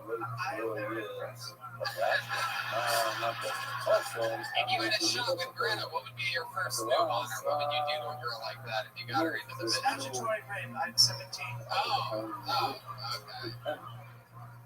In Canada, they just call that a wholesome relationship. You know what I mean? Their what's that word? Conversion rate's a little bit different here. All right, Trevor. Well, I mean, you know, it doesn't get any worse than someone whose friend signs them up, and then you came up here and you completely redeemed yourself with ridiculous breakdancing. What can I say? You know, when times are tough, always go into that. There he goes, Trevor Robertson, everyone. That's one way of doing it. Okay, we're having fun. Let's keep it moving. Excuse your next comedian. He goes by the name of Rob Biglin. Rob Biglin. Oh, we got a big pop from that side of the room. Here. Look at all the flannel shirts I have to get into once. Jesus Christ. There are a lot of lovely people in this audience tonight. It is incredible. How's the balcony doing up there, huh? Fuck yeah. One more time for Rob Biglin, everybody. pretty fucking nervous right now. קצין מזהה את מהשלום, ברור שלא? Trying to picture all you guys naked, but a lot of you guys have way bigger dicks than me. It's making me a bit more nervous right now. שלום, ששבוע, וכל הרבה דברים זה At least I'm never feeling that CA test. עכשיו זה פוסט לכל זית מהמילה. You know the count on my last קצין one? זית Pretty proud of that. קצין זית מהלב. דיברנו פוסטים לא כמובן, זה ודאי שאני יכול לפגר את הפוסטים. אשתו. כל דבר לא נפגעים. Thank you. Sorry, I lost my pace. דיברנו פוסטים לא כמובן לישון, שהלחם יפגר את הפוסטים זה ודאי שלא. Thank you. יש כזית שלם, של הלחם זה ודאי לפגר את הפוסטים. I'm going to stop you for a second, right? It's okay, because I'm just no, shut the fuck up and keep thinking of the last joke that you can't remember right now. Well, I remind the audience, this is critical, right? It's only 60 seconds, you fucking buffoons, okay? So the important thing is that if you have so much hate, Folks, look at this athleticism. This is the biggest pimp of all time. Don't ever forget it. No, don't ever forget it. The greatest motherfucker of all time. In the history of humankind, we've never had the opportunity to witness greatness like this. What in the absolute fuck, dog? What is this bullshit? It's literally the format of the show that you bought tickets for. Is that cool with Dog. everybody? Are we all on the same page? Are you fucking serious? Drunk goblin bitch on this side. Do you understand it? Whoever that is, if there's Folks. a lady in the audience that wants to just open Folks. and slap her next time she yells, Look at this feel free. athleticism. One of the cool things about Kotani, you're allowed to slap someone and you hear them interrupting somebody 60 seconds. Do you remember the joke? You got it? Let's do it. Now we go back to Robin. Alright, I'm going for Robin after this. And going to bunch of my homies. And one of us been to jail a bunch of times. And I hope he's prepared to pay $25 not 25 cents. All right, we should have ended it when everybody started acting. Folks, That was great, Robbie. folks, look at this little footwork and athleticism. Oh yeah, and let me tell you something, dude. I absolutely love your fucking opener, which is one of the hardest things to do in stand-up, is to get a laugh right from the get. You fucking did it. That picture people naked and they have bigger dicks than you. That's hilarious. It was one of those things where we all thought that you didn't have a joke, and then you snuck it right in there. Everything else garbage. Took a huge fall after that, but getting one big laugh during your set is the first big laugh that happened here tonight from anybody doing stand-up comedy. And for it being your first time, that's a really big fucking deal. What do you do for work, Rob? I'm a glass blower. A glass blower. Wow. Method. How long you been blowing glass for? And what part of town does he live in? Is that on Davie Street? Oh, glass. No, 5, 6 years now. Finally, we found the guy that's going to 5 years now? Yeah, I've been 5, 6 years now. Right. What made you want to get into that business? What is the amount of marijuana you have to smoke? Real? I'm going to start just making bongs myself, man. It's quite a bit, yeah. One day I couldn't find my pipe, and I was like, I'll just make one, dude. Exactly, right? Held the lighter up to a window, and 30 minutes later, my goodness. Blowing glass. What do you like to do for fun? Any hobbies or anything like that? Skateboarding, skiing a little bit. Yeah. Oh, yeah. Do you have a girlfriend? No, I'm single. How long you been single for?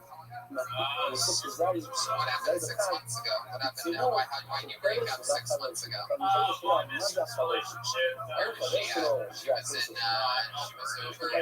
Oh, wow. Up there in the fucking oil fields in Alberta. Yeah. Where'd you meet her at? I met her more in town.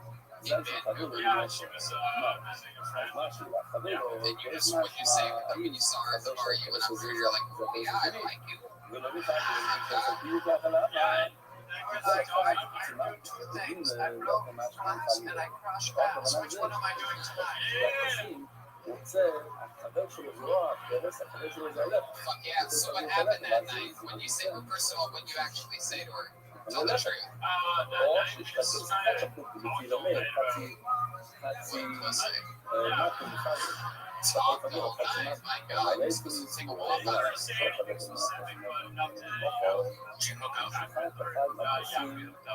Yeah.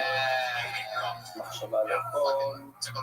Took her a little visit to the seawall, huh? You know what I'm saying? Absolutely.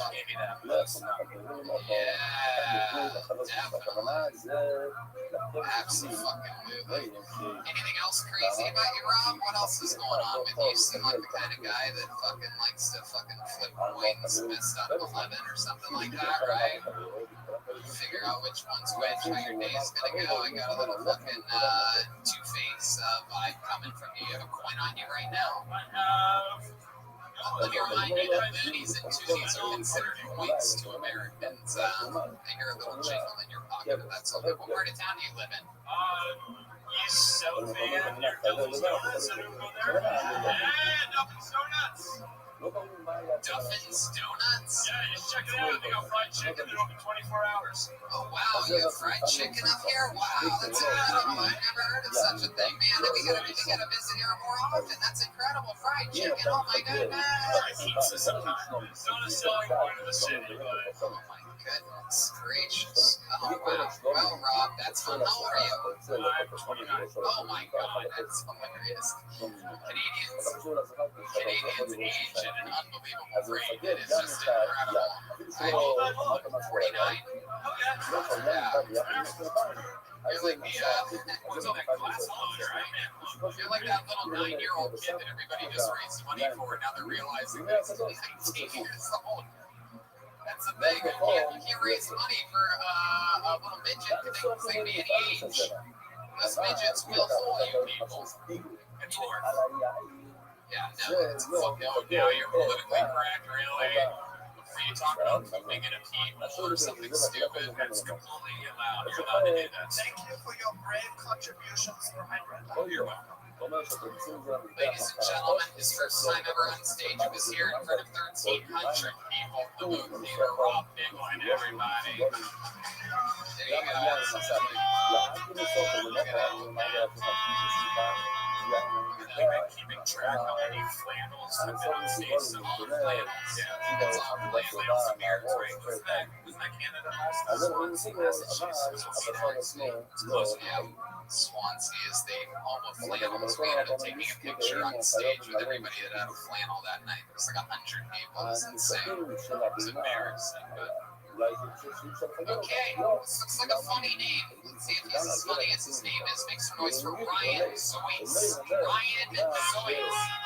The Vancouver Bucket of Destiny featuring a jelly name like this called your name. The balcony. He's coming. Alright.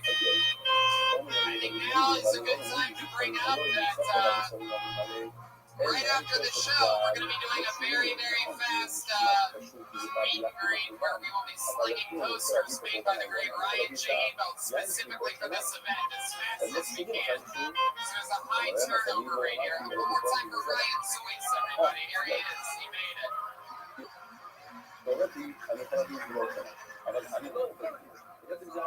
Alright, so I don't know if it's just the time we're living in or the rise of social media or it's always been this way. Man, do we lie on these days. Everyone. We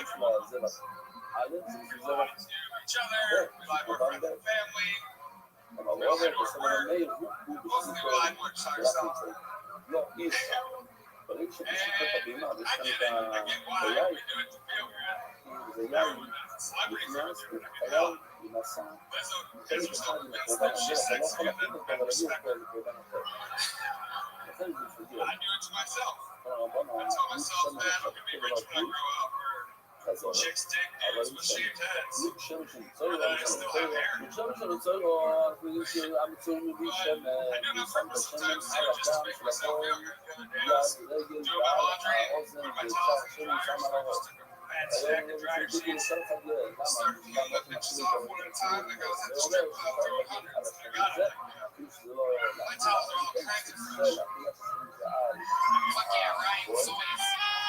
gonna go up on a limb here, Ryan. You can hold on to that microphone, Ryan. I'm gonna guess that another first time.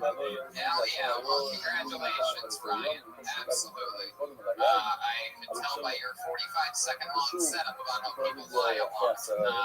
I'm gonna be honest with you. By that period, I was hoping you didn't have a joke, and then you went into the Lizzo thing. I'm like, fuck all of that for that. I was just hoping you were gonna do this form of comedy, which is the opposite of comedy, which is just setups. I was going to really compliment it, like it's like, wow, that could really be a thing, and then maybe there's like a puzzle where you send a video to the audience afterwards, and it's like, oh, that's a punch lit that makes their heads explode or something like that. But I think you were just going to talk about people lying a lot, just a pretty sad, negative subject, and then nothing was going to come out of it.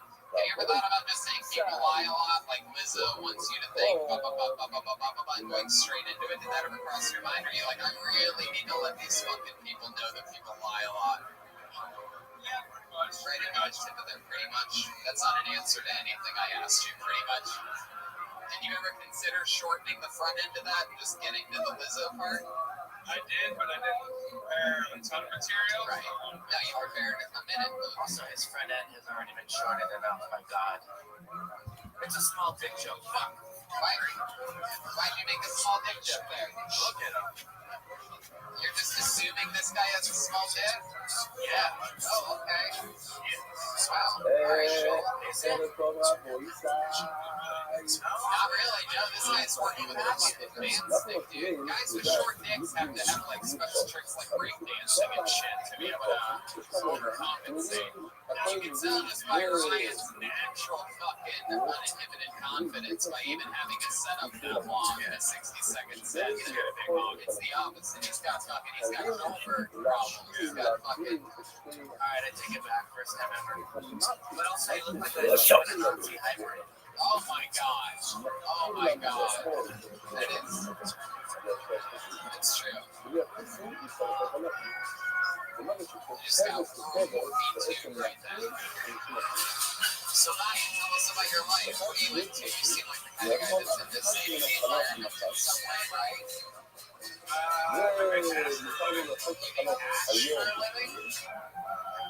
Ash? A-S-H. Oh. Absolutely right, Ash. That's cool. You ever meet a guy that blows glass? You guys could get into business together, sell everything all packaged together in one unit. You ever think about this? Oh, I bet you do. Well, there you go. There's some good old glass point music for you right there. Wow. So you make Ash, and how long have you been doing that for? Seattle. And I was growing before making hash and making hash for 2 years. About 2 years. Grower, not a shower, I told you.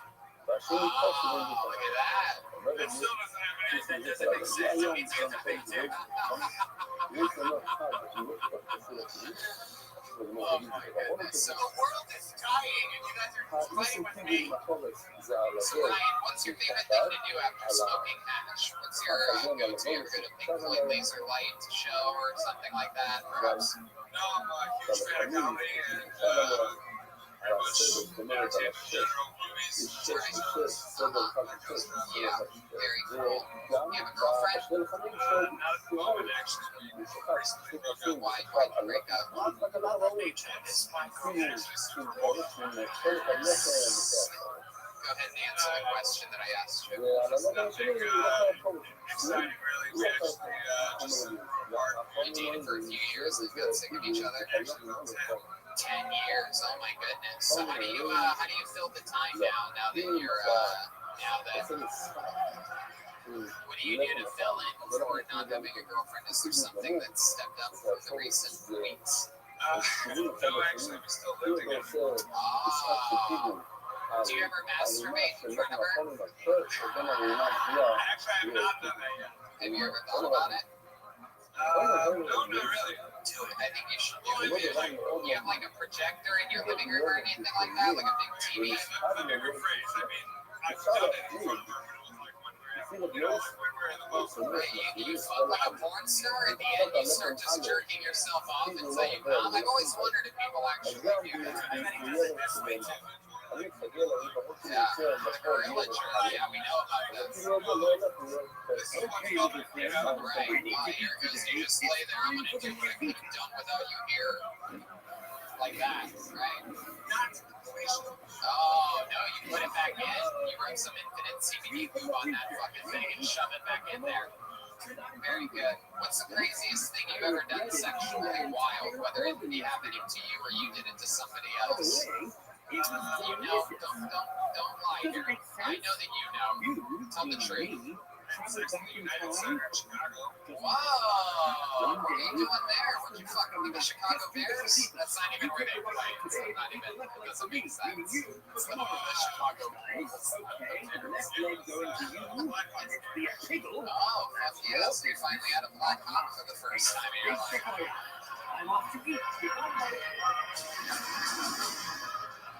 Where in the arena did you have sex? In the stairwell, like a fire exit stairwell. How did this end up happening? Classy lady, by the way. That's Yeah. We were there with friends of ours and her sister. We had a box. I bet you did.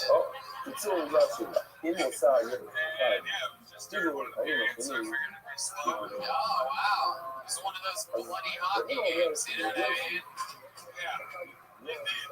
Wow. I just got my first period. Oh, my goodness. Greta, what kind of tampon are you going to use for that?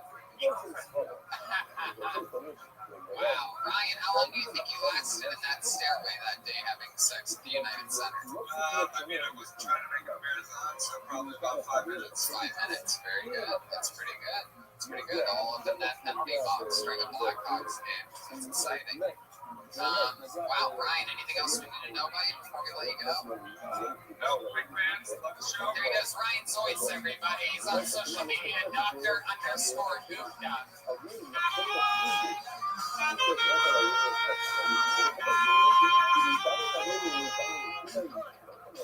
You guys having fun out there? Make some noise for your next comedian, John Platt. Ladies and gentlemen, John Platt. There we go. Look at the flannels coming in. Flannels and ball caps everywhere. John Platt, is he coming from the balcony? Anybody see movement up there? John Platt. Maybe I see something. I don't know if I'm seeing anything here. Is that John Platt coming down the middle? John Platt? Is that you?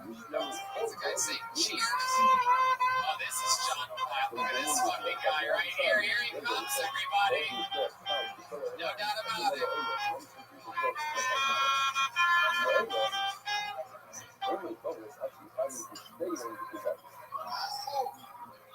All right. More time for John Platt, everybody.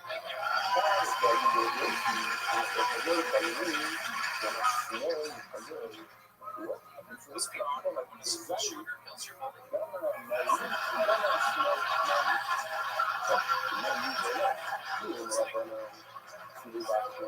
It's like a man. It's horrific. The other end.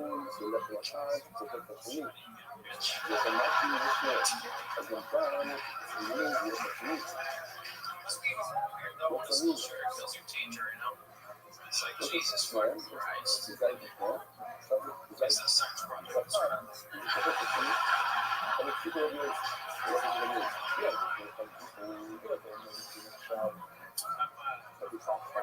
To a degree, though, I think you should be able to get like 3 abortions, no question.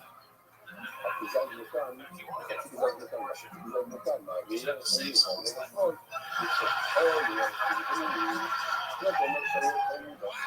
There you go. There you go. That's how it's done. Canada, come on. This is one of your own people.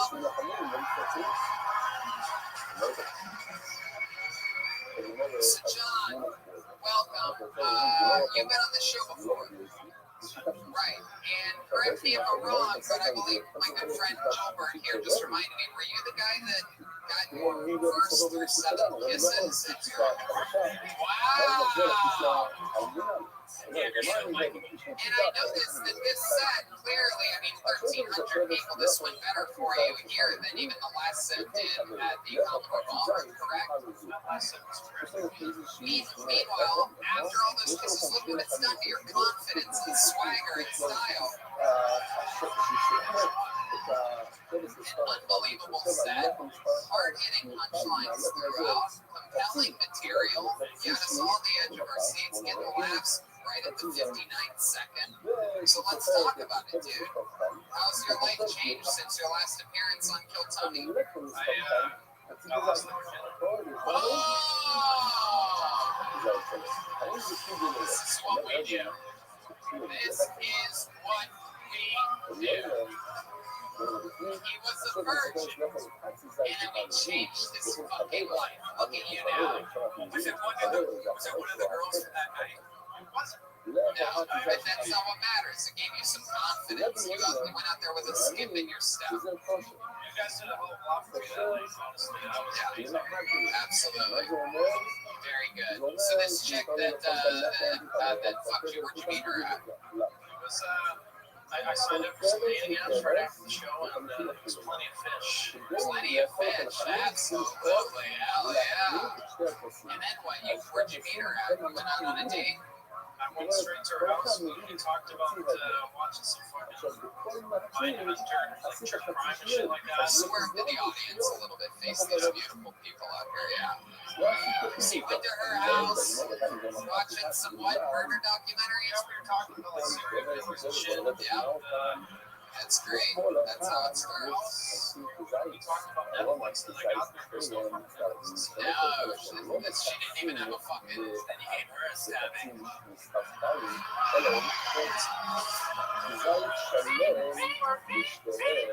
you go. We got it, Joel. Thank you. So, how long after you got there did you start hyping up? We walked in, I thought there was going to be some Netflix, and then we went into her room. She was sitting on the bed, I was just standing there. Why have Netflix when she'll show you her fucking Amazon? You know what I'm talking about? Come on. Did you wear a condom with her? Were you about to say that? I wear a condom every time. No, hey, you only had sex once. You're out. How introduced you to us? She has a garbage can next to the bed. Was it filled to the rim? I didn't look in it. I just tossed it in. Do not throw that shit, otherwise you can get fish pregnant in the ocean. Oh, Grant, I don't think that's true at all. I think that's another one of your concerns. Sure, what do you think mermaids come from? Oh, wow. Thank you, brother. The Thunbergs are fucking educating these people out here today. I'm gonna ask the Thunbergs real quick. What do you guys think about this pipeline they're building from northern Vancouver all the way down through First Nations and Indigenous people's lands? What do you guys think about this? How dare you? You have to be guilty for your actions. We are disgusted with this pipeline, and it is good that our frontier did not flush this condom, otherwise the pipeline would not even be flowing. I think that's two different pipelines we're talking about here, Greta. Wow. So, John, what else is going on with your life ever since losing your virginity, being on Kill Tony? What else is going on? What do you do for work again? Wow, Jesus. My God. You Thunbergs are fucking pretty smart. Ever since you put on that Einstein wig, you got a lot smarter. Brilliant. So you're a house painter? Your father's business. What do you like to do for fun? Now that you're fucking, you know what I'm saying, dude? Yeah. Did you like it, by the way? Was it everything you thought it was going to be? No, it was really disappointing. Everything against me was really over the top. How long did you last? Did you come right away or actually, I lasted okay. I was kind of surprised. How do you know what lasting okay is? What do you consider okay? The paint hadn't even dried up once yet.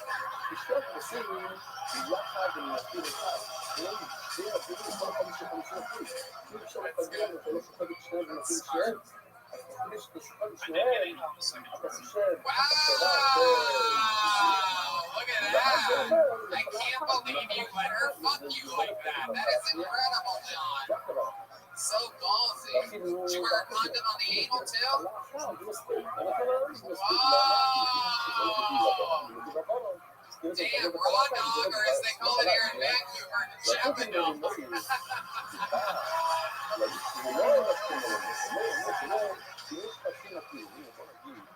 We've been laughing about Japa Dog all day today. It sounds like a racial slur. I don't like it. I don't want any of these Japa dogs in my country. All these goddamn Japa dogs keep moving over here. There's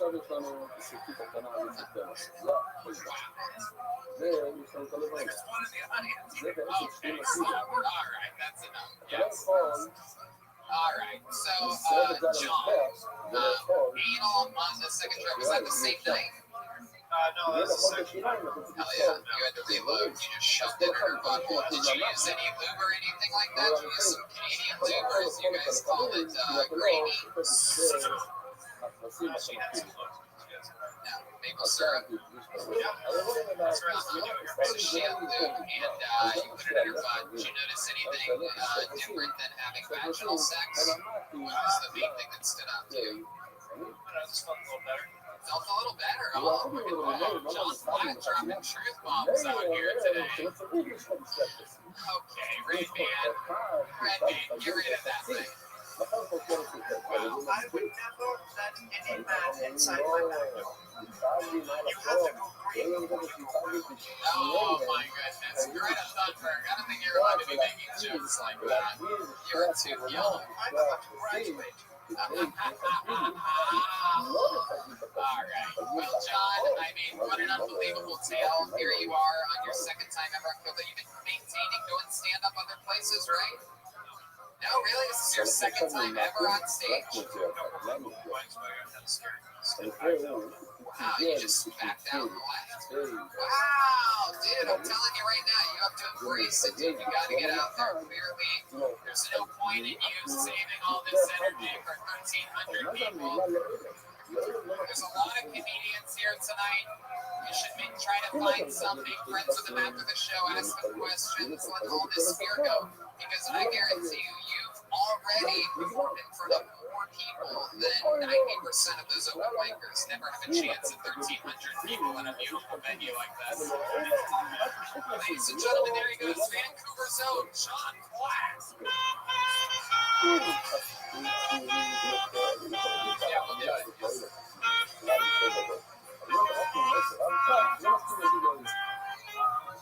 So there you go, John Platt, a legend on the history of the show. For those of you that are diehard fans, sometimes we give a person their first ever kiss in some way, and in my mind, he had the most epic one of those ever as a virgin in the Commodore Ballroom. About 7 or 8 hot chicks is how I remember it. One dude tried to come up and I picked him off the stage, but came up and they didn't just like fucking half kiss him. All these chicks shoved their goddamn tongue down his throat, and there he is killing. And while we have one Canadian legend up here, why don't we bring out a special treat, huh?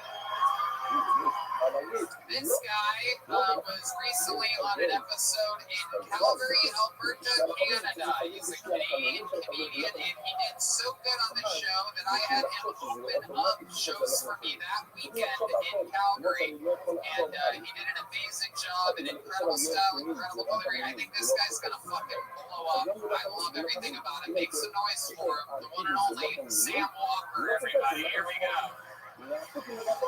Here we go.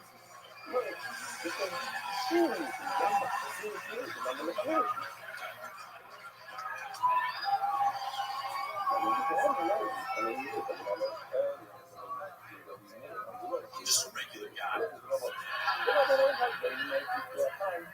Just trying to make it in this world, same as everybody else. Except I recently realized that almost everything I've ever been told and everything I ever read is a lie. I was always told to treat people the way you like to be treated. And apparently not everybody likes to get choked out to the crap themselves.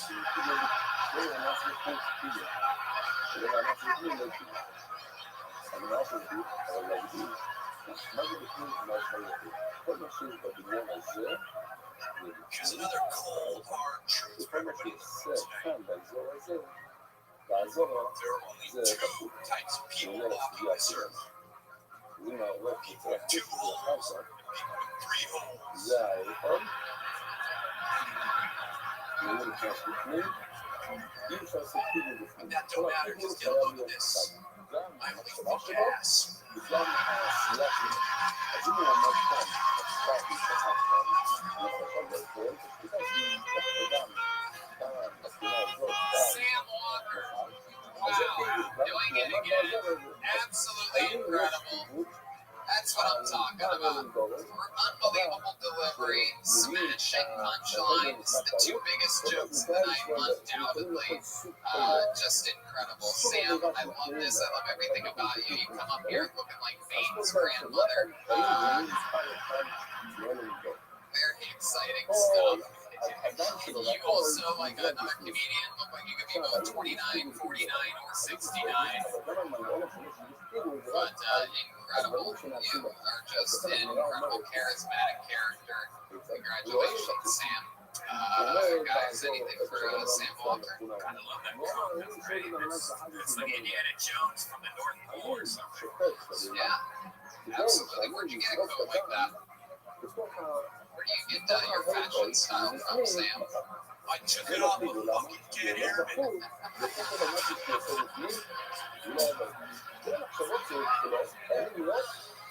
At least you're recycling.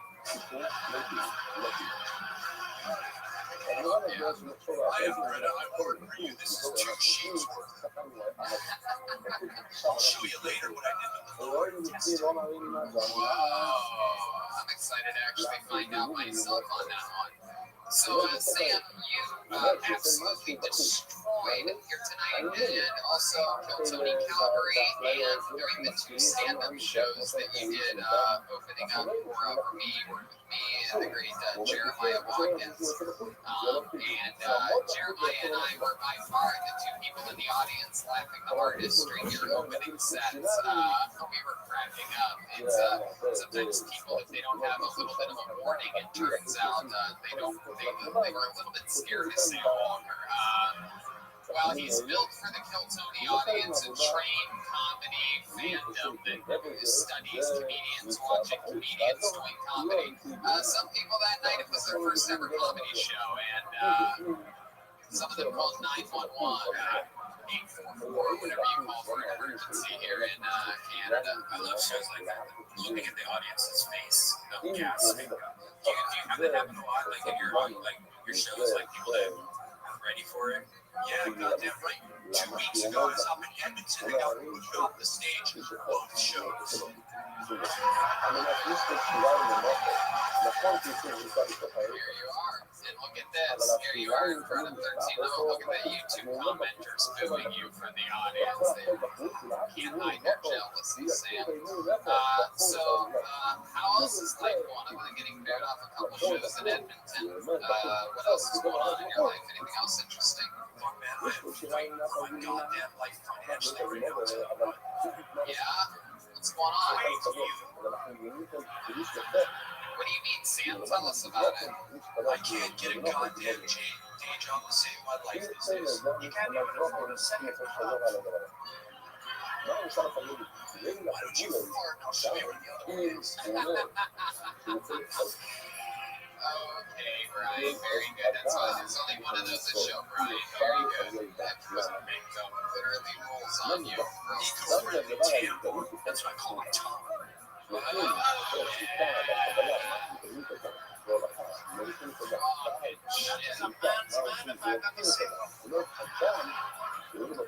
Well, Sam, we absolutely love you. He made the trip here all the way from Calgary for this. Greta Thunberg.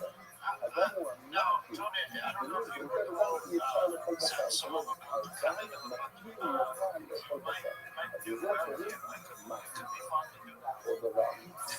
Just don't get there singing at all. You're gonna fucking hell. Sure. Since we have to, now that you do things like that, sure, let's see how it does. Go ahead, Sam, sing your Canadian song. Are stolen native man. With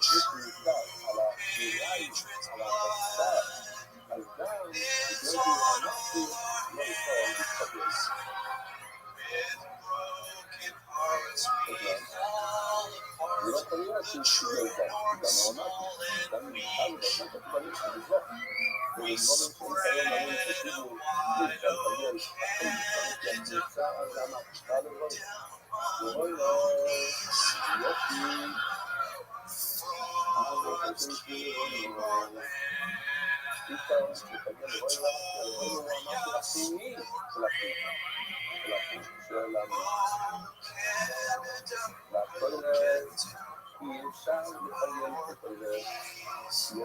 oh, Canada, we'll spread our cheeks. Oh, There you go, Sam Walker, ladies and gentlemen. There you go.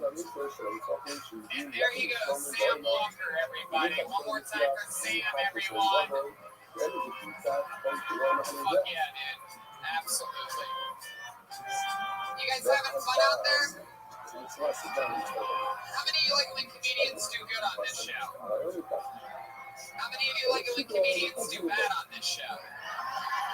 Well, there's another chance for that coming up right now, because I just pulled another name out of the bucket, and the name is Edom Gana, everybody. Edom Gana. Edom Gana.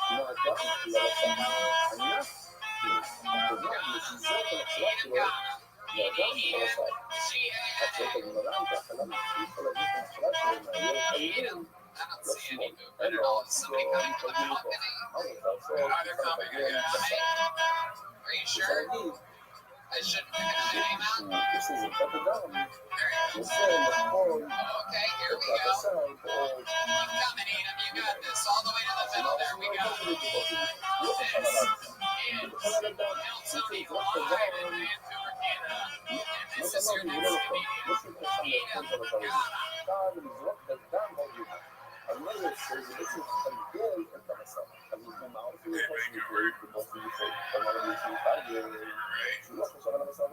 So falling asleep the other day, and the thought occurred to me,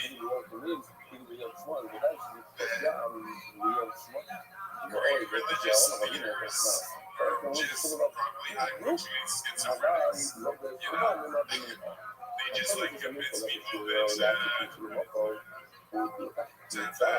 imaginary friend, and really all that kind of crazy shit. But anyways,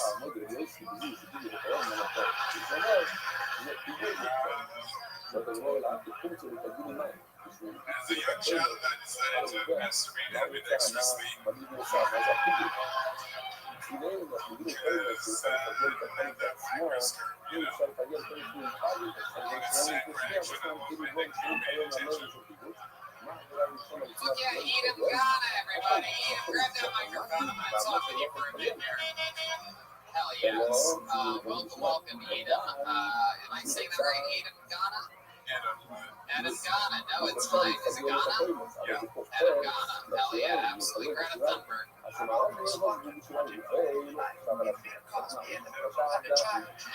that's true. That is true. Another episode of Family Doesn't Matters. Hell yeah, you ever raped anyone before?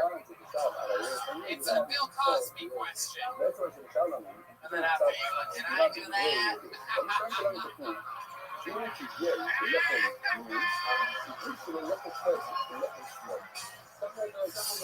you go, yeah. The transformation machine to make yourself a cool version of yourself. That's a good question. So, Adam, welcome to the show. Is that your first time doing stand-up comedy? Oh, awesome, man. I love it. How long have you wanted to do it for? Since you were a kid and you bought those pants? You always promised yourself that when you finally did it, you were going to wear the pants that You have the pants of the child that the guy in that sweater would molest. It's incredible. Ed, is this something you wanted to do for a long time? I enjoy the show. Hell yeah, you are. Absolutely. How old are you? 37. 37. Fuck yeah, another example of how you could easily be 20 years older than that. Said it earlier, I'll say it again. But no, you're a good-looking young man. 37, Adam. What do you do for work? I do restoration. Respiration. You help all the people breathe and do all the glass blowing, ash smoking, and roofing. Do all the Restoration. oh, restoration. I thought you said respiration. I think you're helping people breathe better. There's no monitor sound here, so sometimes I can guess what people say. Restoration of old buildings. Just like damaged buildings, water, fire. Absolutely, 100%. How long have you been on that for? A long time? I've been doing that for 4 years, but before that, I used to manage a restaurant called Chronic Tacos. We know about Chronic Tacos. And then I managed a dispensary. Wow, look at that, absolutely. What a life, you've lived a full life. You from here in Vancouver? No, my family is from Guyana with an Asian originally, and moved to Saskatoon, and then I moved out here like, 15 years ago. Okay, what's Guyana known for? What are they famous for? Well, there's We know that. black people. That's a low-hanging fruit right there, or as we call it, a Guyana banana. Go ahead, tell us what your motherland is famous for. They're famous for exporting lots of beans, chocolate, such. Chocolate's gold. Chocolate and gold. Chocolate and gold. From the Hindu Rudolph the Red-Nosed Reindeer. Wow. So, how about your parents? What do they do? Like, what's that story sort of like? Are they there? They used to live here, but they recently moved back to Canada. Why'd they move back? Better plans ever. It's so funny that it's hard for you guys to laugh at how bad your free medical shit is. Look at that. You can't even laugh about not laughing about it. It's so funny. It's gonna inevitably kill you. Doesn't that suck? At the last minute, you're gonna be like, fuck, I wish I could just pay. Okay. Can you say chocolate rain for me real quick? Chocolate rain. Wow. I have no idea what's going on here, but I'll take it. My goodness. And you said you're not moving back to Guyana, right? Yeah, I mean, I was a young adult at the time, so. Okay. You're staying in Vancouver, whether hell or high waters. Do you ever go wading near the seawall or anything like that? How much white pussy have you crushed in Vancouver? Let's talk about it. That's the question everybody wants to know. Heck yeah, you shoved it in a lot of chronic tacos, you know what I'm saying? Fuck yeah. Anything, any special skills or talents or anything like that? Any magic tricks or like you seem like you have a voodoo doll on you or something like that that perhaps you could, Nothing on me. really? Nothing? You sing, play an instrument, anything like that? You ever sing before? Not really. Not really? What do you mean not really? I feel like you have a powerful voice on you. Stop it, what is that? What are you doing to this for? Chocolate rain. Chocolate rain by Jason Day. Came up in the early YouTube era. There you go.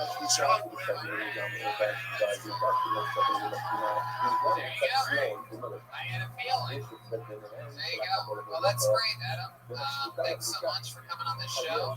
What did you even talk about? Did you get a laugh during your set? I don't even remember. I You were serious at first talking about President Trump. Oh yeah, I liked it. I like it when someone starts serious and then goes silly. Adam, thank you so much. What a big hand for Adam Ghana, everybody.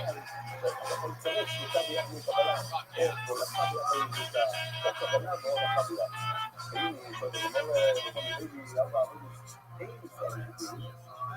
Anyway, so before we go back to the bucket, would you guys like another special treat?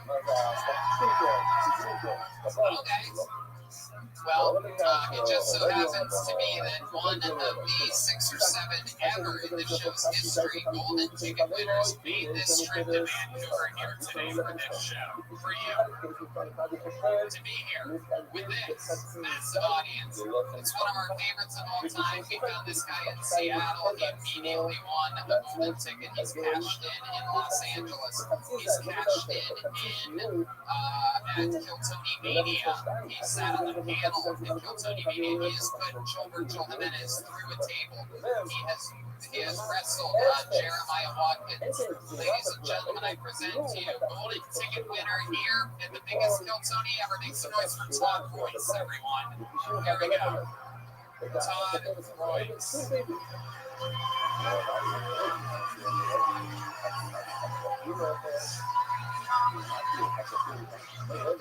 What's up, Vancouver? My name is Todd Royce. My preferred pronouns are he, him. My preferred adjectives are robust and massive. I am married. Sorry, ladies. Y'all can love but you can't touch. Unfortunately, it's too bad that I am married because now women are all into the dad bod. I was like, dude, I don't have a dad bod. I have a stay-at-home mom bod. That's why I have to tell people my pronouns, because if I shaved my beard, I would look like if Rebel Wilson let herself go. Or if Amy Schumer dropped a few pounds. If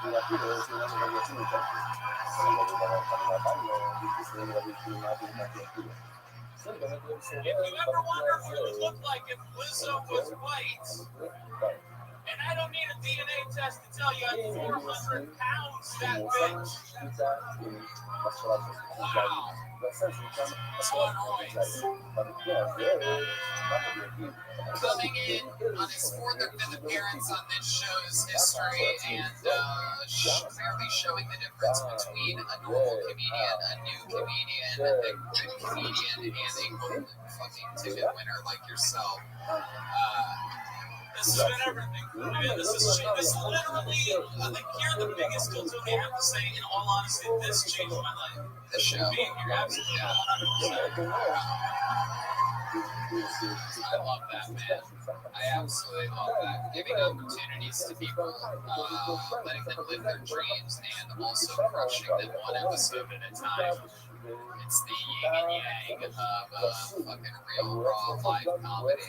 So, Todd, what's been happening lately? What's going on in your normal life since the last time we saw you in October in San Francisco? October in San Francisco. I mean, I have been growing my hair a lot, and part of the reason is that last summer I decided that I was going to grow my hair until I lost 100 pounds. Because I got to lose some weight. I think this is pulling it off, man. It's making me look a little slim, but I got to lose some weight. And since then, I gained 12 pounds. Right? Yeah. Wow, I didn't know hair was that heavy. Yeah. It is incredible. It is incredible.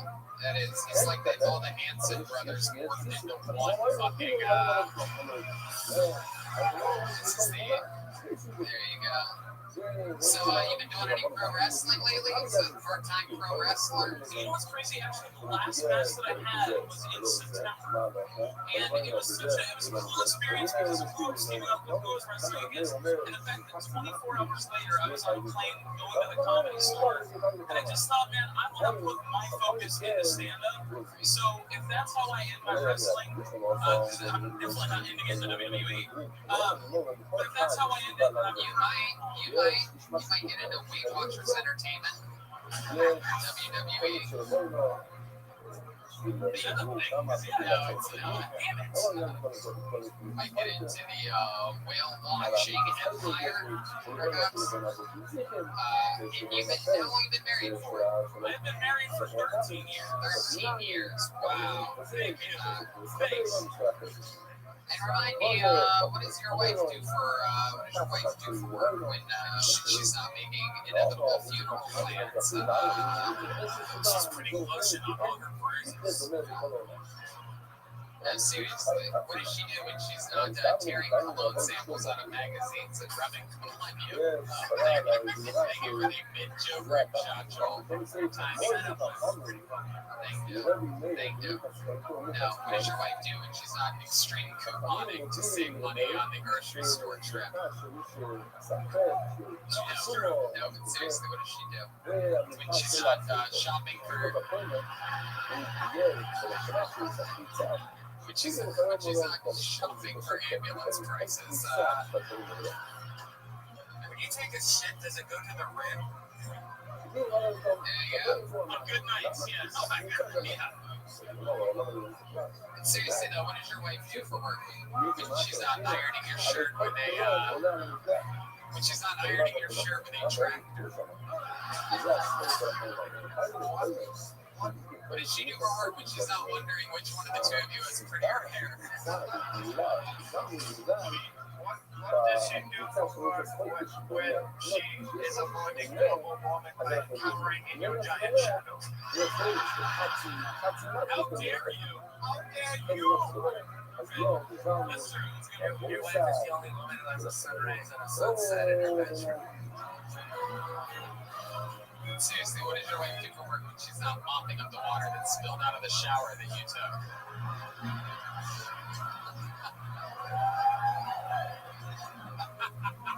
I love how he takes his jokes. And by the way, you see what he's doing? This is how you get made fun of, people. Everyone else wants to fucking let their eyes water and shit. This guy refuses to lose any water weight whatsoever. You will never shed a tear.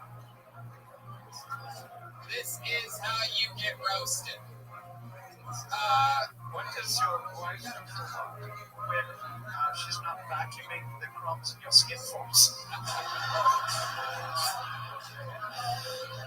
Seriously though, Tom, all jokes aside, seriously, everything's aside, no more jokes. Let's just get to the point here. You're gonna make me piss. What does your wife do for work when she's not fearing the girl from the ring crawling out of your belly button?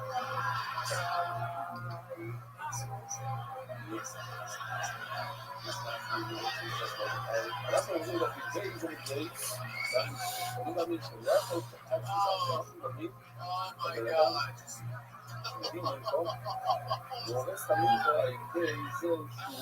Okay, what does your wife do for work?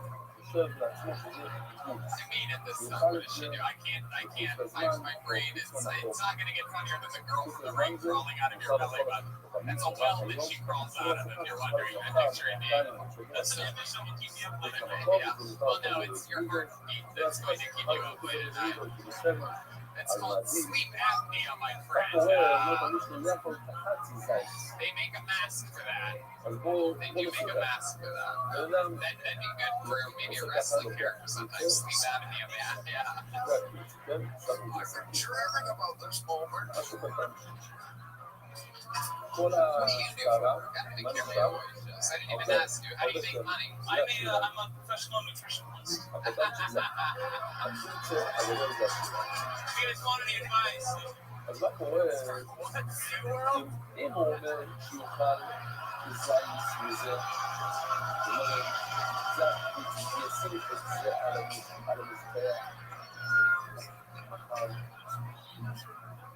Wow. This guy does to Java dogs what Michael makes into actual dogs. Yeah.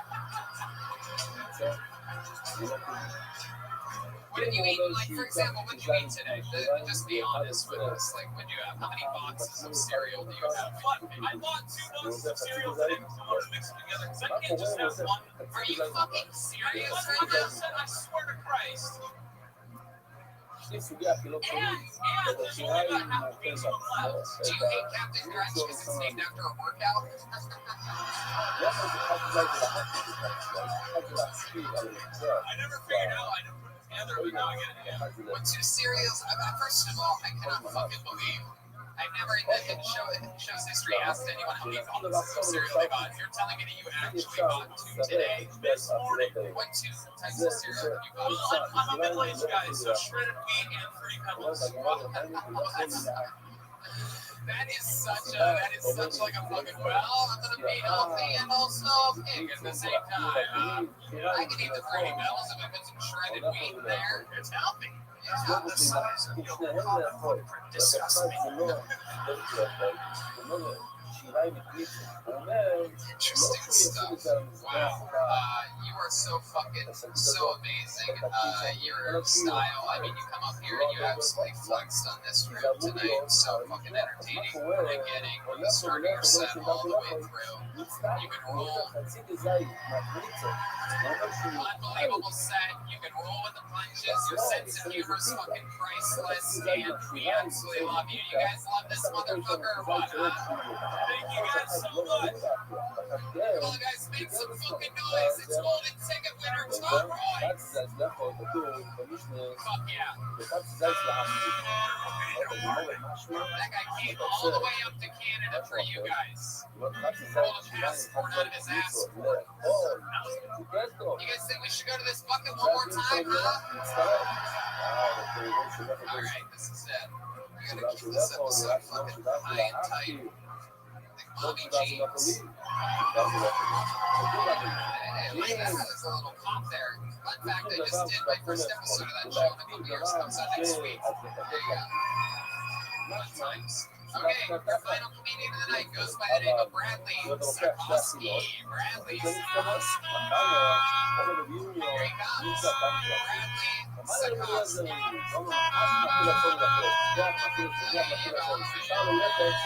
One more time for your final comedian. This is it. Vancouver, Kill Tony. This is Bradley Sakowski. I really hate my name, guys. I feel like his name Brad, I got a free pass to Mango. Like, the Brad's the kind of guy that brings vodka and Red Bull to his sister's baby shower. You guys did that too? Yeah, I did that. My mom looked at me so disappointed. But I pointed at her in the corner like, Mom, you named me Brad, you bastard. So as a douchebag, I've been bugging my girlfriend for a bit. Well, the other day she surprised me, and she surprised everyone else on the night after.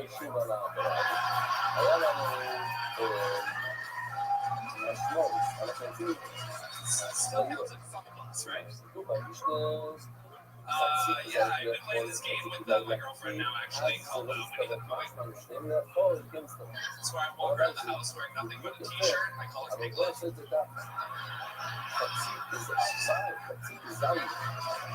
Fuck yeah. Absolutely. Great. Bradley Sakowski. Not easy at all to come up here and follow Tom Royce. That's a great performance, man. How long have you been on stand-up? I took about a year off. I did it for 6 months. Why'd you take a year off? Why? What happened? Like, Not like I was running really safe jokes over and over again. I said I'm running I guess so. I guess so.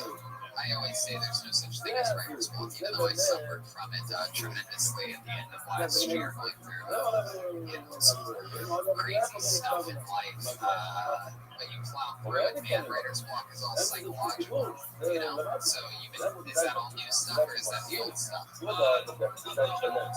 Right? I've been still writing, but I just haven't been But yeah, I still write, right?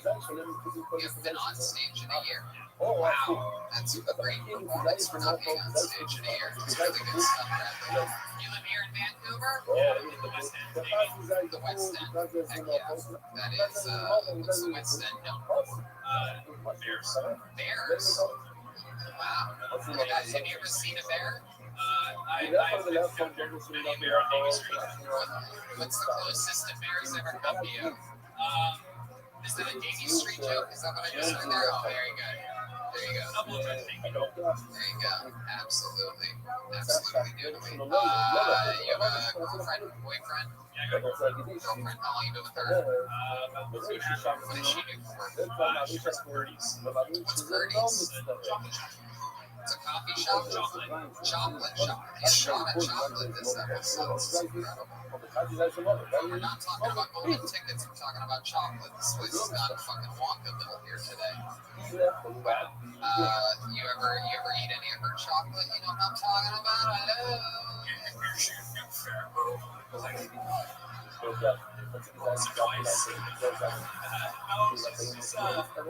was pretty good. You guys all want to do it together? 1, 2, 3. Trash and why do this time?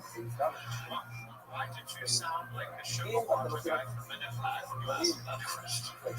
Insides of the lands. Anyway, there you go.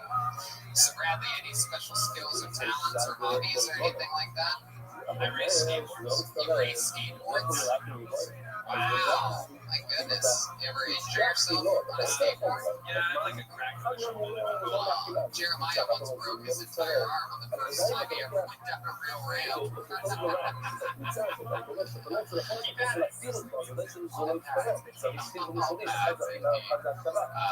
My goodness. So Bradley, anything crazy about your life that we should know about? Some bonds. You sell bonds. Now, you're literally like the sixth guy up here today that sells bonds. Is this whole city like run with marijuana and eggs and lunches? This is where Brian learns what BC is. Everybody finally makes the connection after smoking pot for 50 years. Fun times. Wow. That's good stuff, Bradley. Fun times tonight. Congratulations. Thanks so much for coming on this show. You guys want to squeeze one more? Straight girl. We haven't had a girl up tonight, so should we get a female up here to bring it on tonight? See what happens here. How's the guy? Mike. Okay. How about one name? Begins with an E. You know who it is if you signed up. It's Erica, everybody. At Living Life. Erica. Here she comes. Right down the middle. This is it. Your final comedian of the night. Your first female of the night. Come on, Vancouver. Make some fucking noise for Erica. So, Instagram sees this tomorrow. Do you think we'd see a bunch of attention? There's two people standing on street corners with blueprints on themselves. This will next to you and say something inspirational like, you only miss the shots you don't take, or hashtag live your best life. We started to think that the homeless population had increased because we'd see all these people laying on mattresses, but it's really out of work Instagram models trying to sell us a Casper. And then, how the dudes gonna slide into my DMs? Are they gonna carry around dick pics? Whispering in my ear.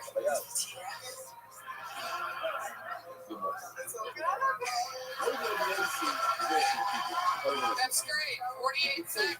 Set up some punchlines. You did it, Erica. That's as good as it could have gone. That's great. You've done stand-up before, right? Wow, look at that.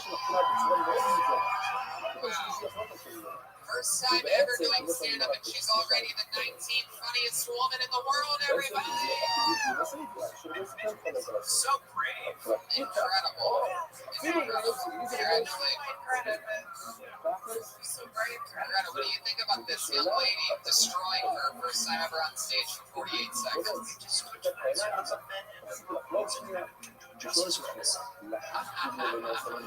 Wow. So Erica, is this something you wanted to do for a while? Maybe.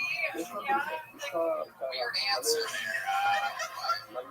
I started listening to Kill Tony back in October. My boyfriend's a huge fan, and then I started hearing it just and I've always loved comedy. So, I love that. I love that your boyfriend's a big fan. What does he do? he works for the city. What do you do? I am a personal trainer אם אתה חושב שאתה רוצה להשיג את המודל Wow, another house painter up here. My goodness, look at that. Very, very interesting. The personal trainer looks like you definitely keep up on your squats. You know what I'm talking about? Look at that fucking, look at that fucking camcorder you got. You got a little Canuck in the trunk. You know what I'm talking about? You got a little fucking, little Rothschild center there. There you go. Thank you, Ryan. Yes, make dumb noises with your fucking mouth. Absolutely. Very, very good. What do you like to do for fun? Any hobbies or special fun facts about you? I needed to finish like CrossFit for many years. Then wow, I've gotten this thing. Oh my goodness. CrossFit, that's just like, what is that to you? Like Professional exercise.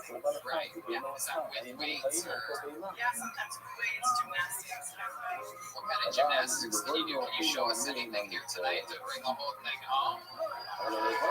Gymnastics trick, maybe?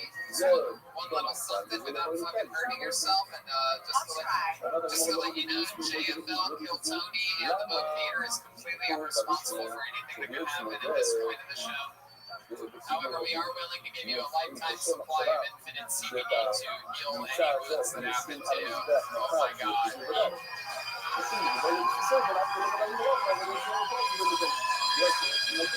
Wow!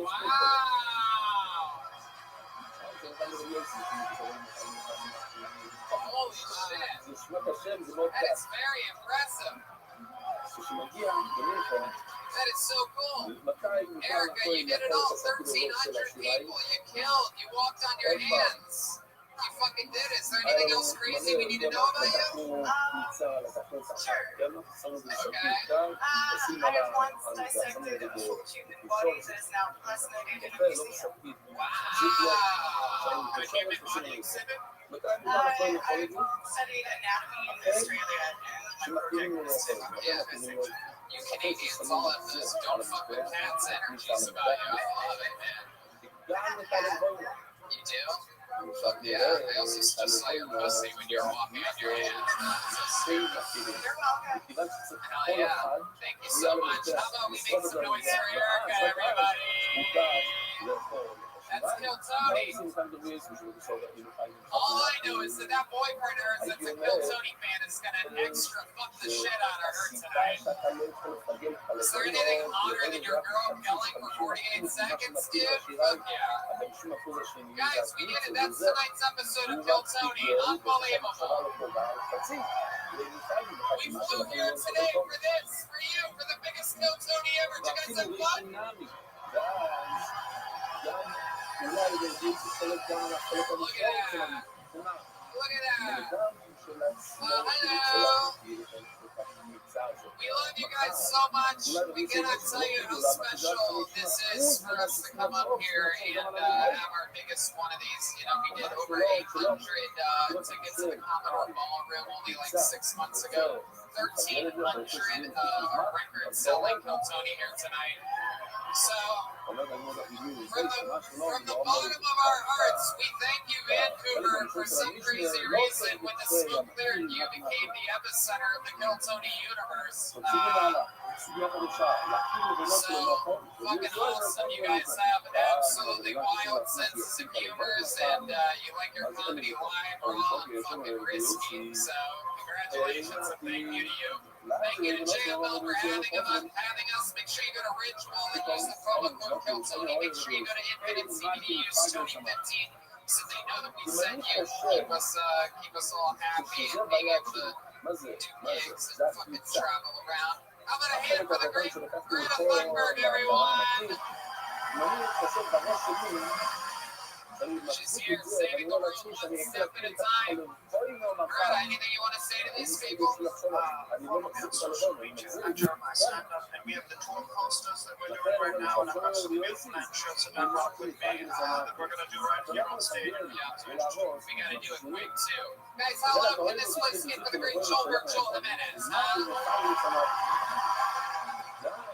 An official Ludwig artist, guys. He is mostly sorry on social media.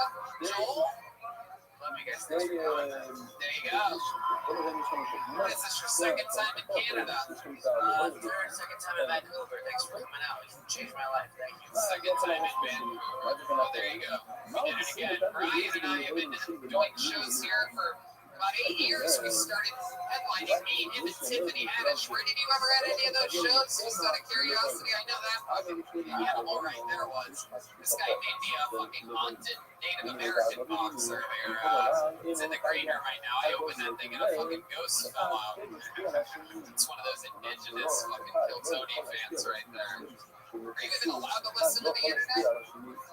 Anyway, I'm going to be back here again on 420 at the Rogers Center with Joe Rogan and Andrew Santino. So pretend like you enjoy yourself while you see me do stand-up comedy in the middle of a fucking arena on 420. Don't get too stoned, people. Everybody fucks up. They get too stoned and they eat too many edibles before comedy shows. Don't be those people. Stay alert and aware so that you can actually watch the show.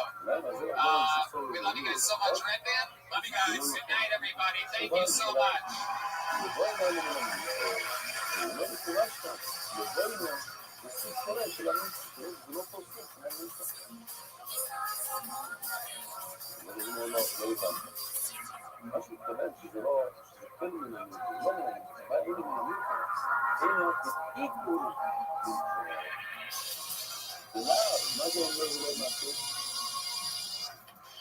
לא מעכב את השני, אז בואי נו, לא מעכב את השני. אם שמתי את הלבוינו על המזבח, אני יכול לשים את הקמח, קצת קטן, הלבוינו, לא קורה את הכל אחד לשני. לא תהיה למעטי לפני שלנו, לא כמו אם אתה שם את הקבוצה על המזבח, אתה לא יכול לכל את השני, לא ככה. Hey,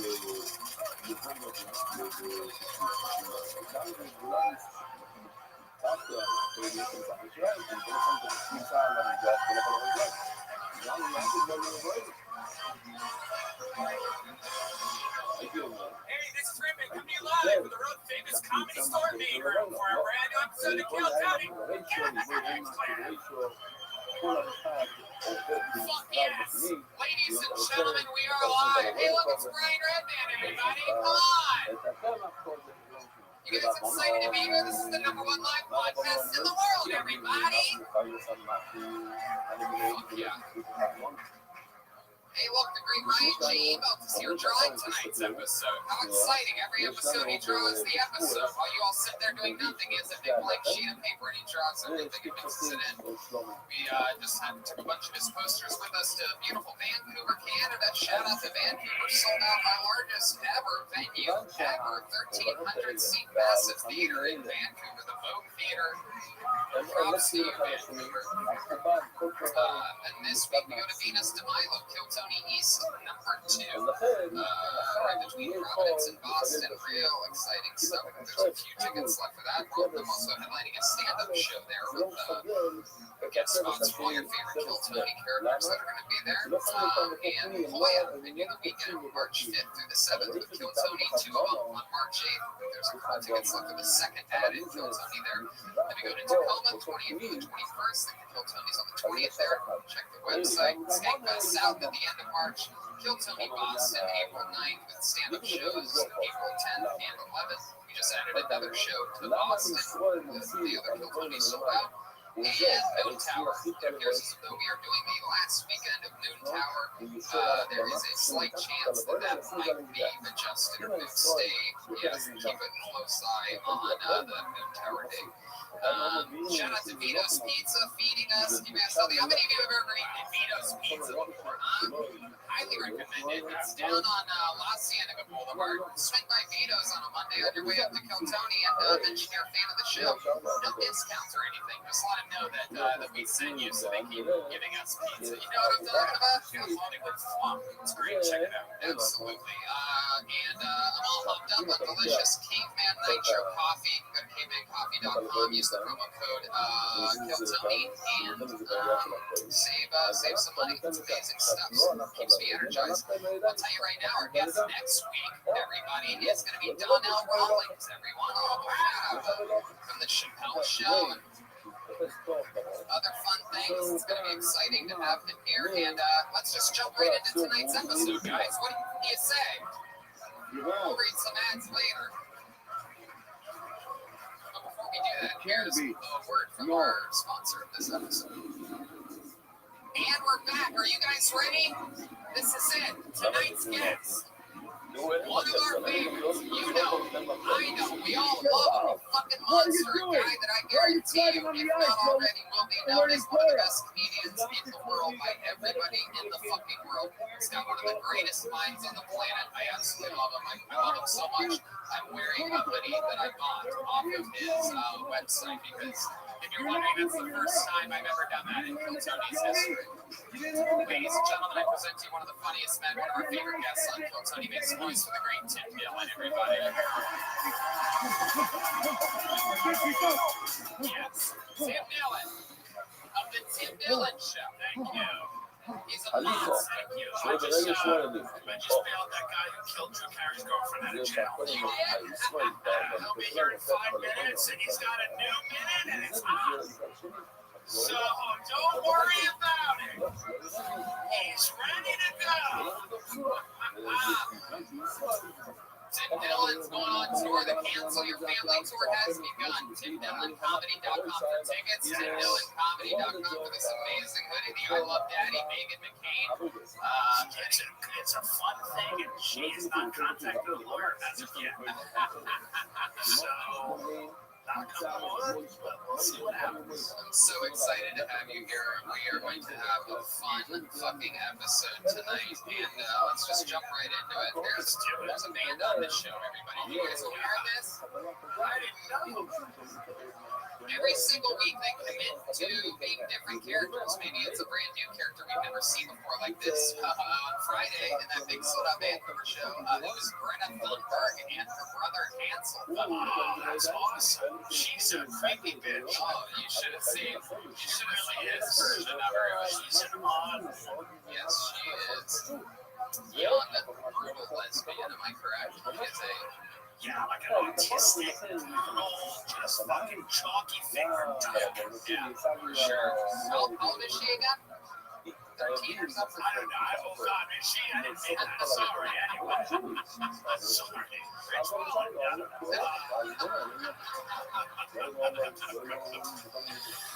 The band, maybe it's all characters that we've seen before, famous characters like the Milkman or Feminist. Anything can happen. We don't know what they are. They get ready in a separate dressing room than we do. Let's find out all together what they are tonight when I present to you the best damn band in the land. It's the Kill Tony Band. Jeremiah Watkins, Joel Virgil Jimenez, Jesse Johnson, and Chroma Chris. Here we go.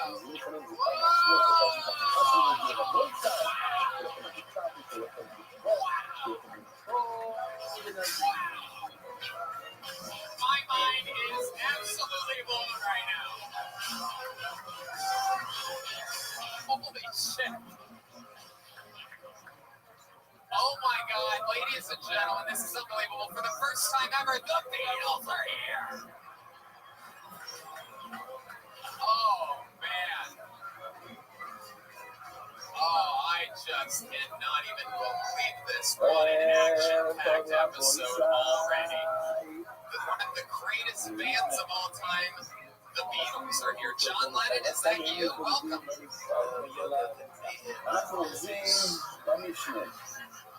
Fuck yeah. Oh, nice, John. And who's that next to you? Is that young man? I'm George Harrelson. I just got to say we came back from the dead because I'm a huge Tim Dillon fan. Oh, thank you. Thank you. Thank you so much. I think you're communist. And then who's that next to it was Paul. Paul McCartney. Oh, you're Paul McCartney? We may sound a bit different tonight, but that's because we haven't jammed together in a while. Wow. Yes, Like Paul McCartney, you grew up with a nuclear teddy bear. Incredible. Very exciting. And then clearly back here we have one of the gay reservoir dogs. You can make it what's the name of that movie? Ringo fucking Starr. Wow, yeah, Starr. How exciting. We got Ringo, Paul, George, and John. That should be pretty easy to remember them.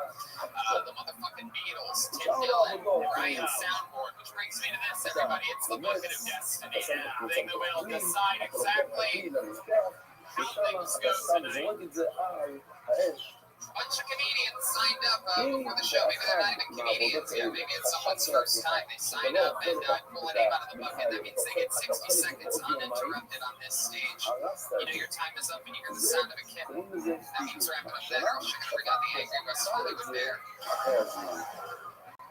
Wrap it up then, or else that noise will happen. Afterwards, we talk with you about your life, interview you, find out more about you, what makes you interesting. You guys ready to start this fucking show? Guys, we're here. It's the Sunset Strip, Tim Dillon, the Beatles. Are you guys ready to fucking start Kill Tony tonight?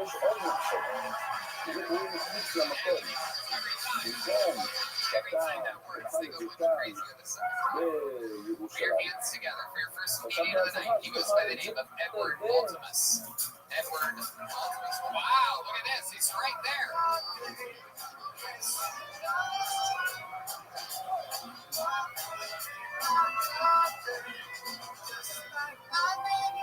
One more time for Edward Ultimus, everybody. Thank you. Shout out to anyone holding in a fart. We can relate. My entire body feels like it's covered in farts and clenching in all at once. It's tense all over.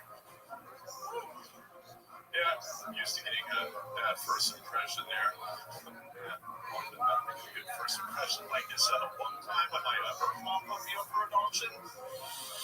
Said codependency is a major turnoff, though, so I get it. Anyway, I've been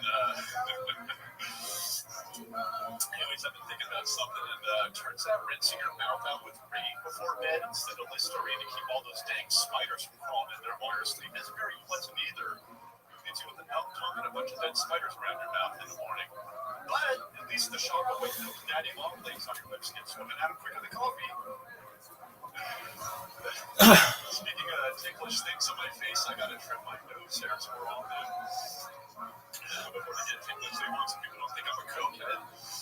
All that wiping and sniffing and, prostituting for drug money. I mean, if anything, they should stage a nasal hygiene intervention for me. Thank you, Edward Ultimus. Stop circumcising myself, Dave. Thank you. Wow.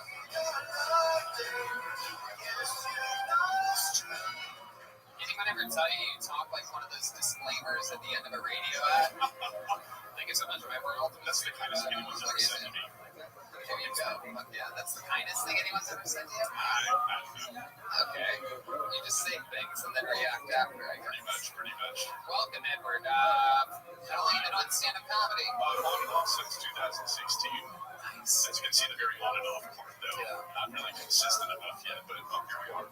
Yes, indeed. Here we are. I guess you could say that anytime. Oh my God, this is unreal. Edward, I think you look like Doug Funny, but you are anything but.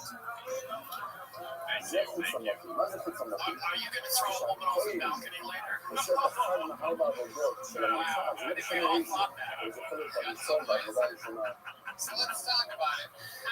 Edward, your first joke was about how hard it is for you to hold in farts. Is that because you have a loose asshole? I think it's fairly tight, fairly taut back there. And if you want to respect it, I'm actually going to have my chief asshole correspondent, Tim Dillon, give it a little look through there. I see Adderall flowing out of it. You seem like you're a mid Adderall overdose. Like when you're on stage, you're just like a. Because it feels like that. It's still not sober. That is wild. I know. Okay. I know. What was the answer I got out of you for stand-up again? On and off since 2016. What else did you do? Not a lot, honestly. I mean, there must be some things that you do, some type of hobbies or something. Yeah, I'm trying to look at the getting a new hobby. I tried fire performance for a bit, did fire eating, then tried fire dancing. That didn't go over so well. What happened with the fire eating? You ended up swallowing all the time? I've no problem with that, so the fire dancing was really bad, though. Before they let you, like, The swallow thing deserved a bigger laugh. To be honest with you. It's a gay joke about eating fire. Oh, so fire. No, it's okay. During the fire dancing classes, like, are you familiar with like the poi balls they use? Like, no one is. Nobody. Let's just assume that everyone isn't familiar with fire dancing classes because they're not currently on the edge of suicide. As I imagine you are. I imagine Working with flaming balls. No, it's actually did do that. So, if anyone's ever been to a luau, they have fire dancers that like have balls that are on fire that they kind of spin around. And before they, let you do that in this class, you have to practice with like beanbags and socks. I just keep accidentally hitting myself in the face with them and knock my glasses off. Well,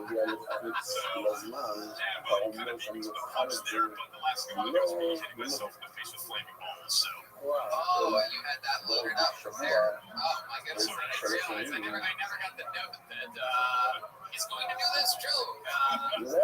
Next time. Absolutely. So what do you do for work? I'm in between jobs right now. I was considering kind of move out here, but it's the Bay Area for Oakland, and it's like just as expensive out here as it is out there. So I really have no idea what I'm doing. How are you surviving? I have savings, retirement savings bonds, and in the savings from retirement, save for thank God my parents actually thought ahead for me and started me in retirement savings.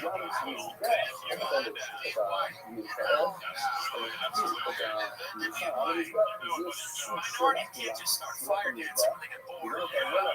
Absolutely. People that can just go play with fire when they get bored and pretend they can do stand-up comedy. You might think of that. I'm guys talking about luau's.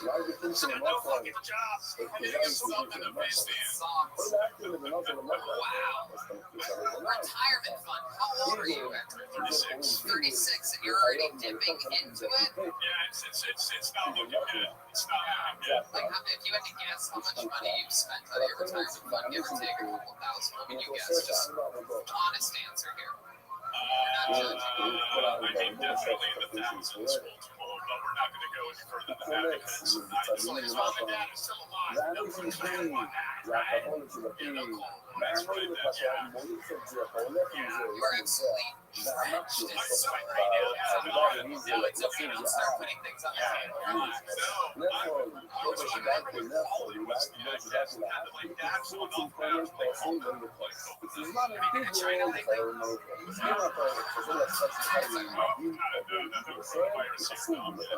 what about his dad? I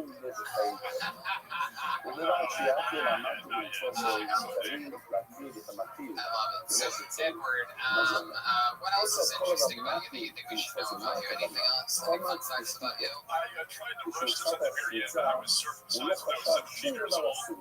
I would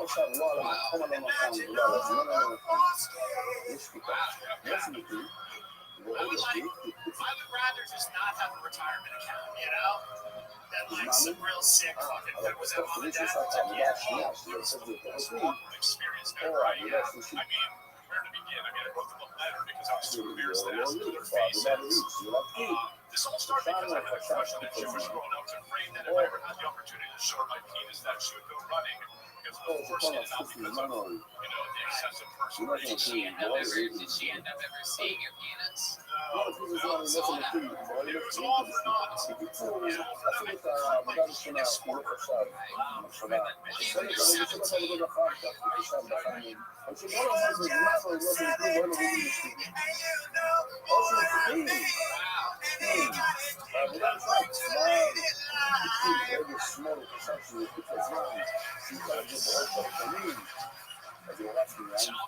What did you do? What did you do instead? You gave it to the Jewish girl. I'm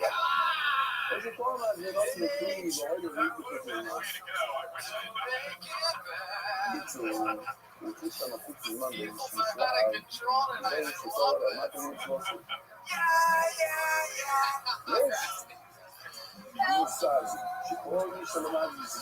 Said Edward, what's your, you have a boyfriend right now or anything like that? Again, no, stop kidding on me. that's הדרך היחידי שזה יכול לעבוד, Thank you זה so much. I אם bet you do. אין שום מחשבה אחרת So, מוגדרת. what's your dating life like on any of the כי apps? שתי מחשבות I actually was addicted to the apps for a time, but no, last relationship I was in ended last year, and it's just been really not a good sign ever since. וגם מחוץ לזמן, תוכל את זה במאדים, תוכל את זה בקיר וגם Yeah, בעוד it שנים. was. 3 שנים זה לא נותן לך תורס. למה? כי היא לא לבד.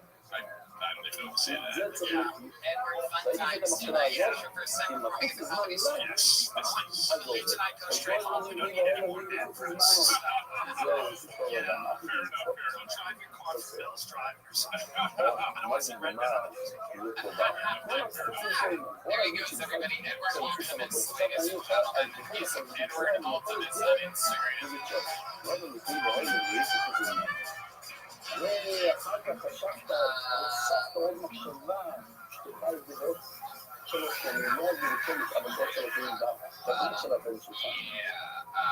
זוכר מעצמי, זמן או תקשיב עם מחשבה שתוכל זמן, לא אתה נגיד, רגע, והיא בקוס מוכנים, ובנוסף, לא משנה מה השחקת, לא משנה, היה לך הגיע חוץ לזמן, אפילו אם התחלת חוץ לזמן, עשינו בציבור, לא, ברגע שאתה מוסיף, באחד מהעבודות אחרות, תעשית למקום, זורק Sir Jack Travis, there he comes. There we go, coming from the lobby. הוא חייב להיות לבד, Nope. כל הזמן זה נגיד, רגע, ואם זה חוץ מזה.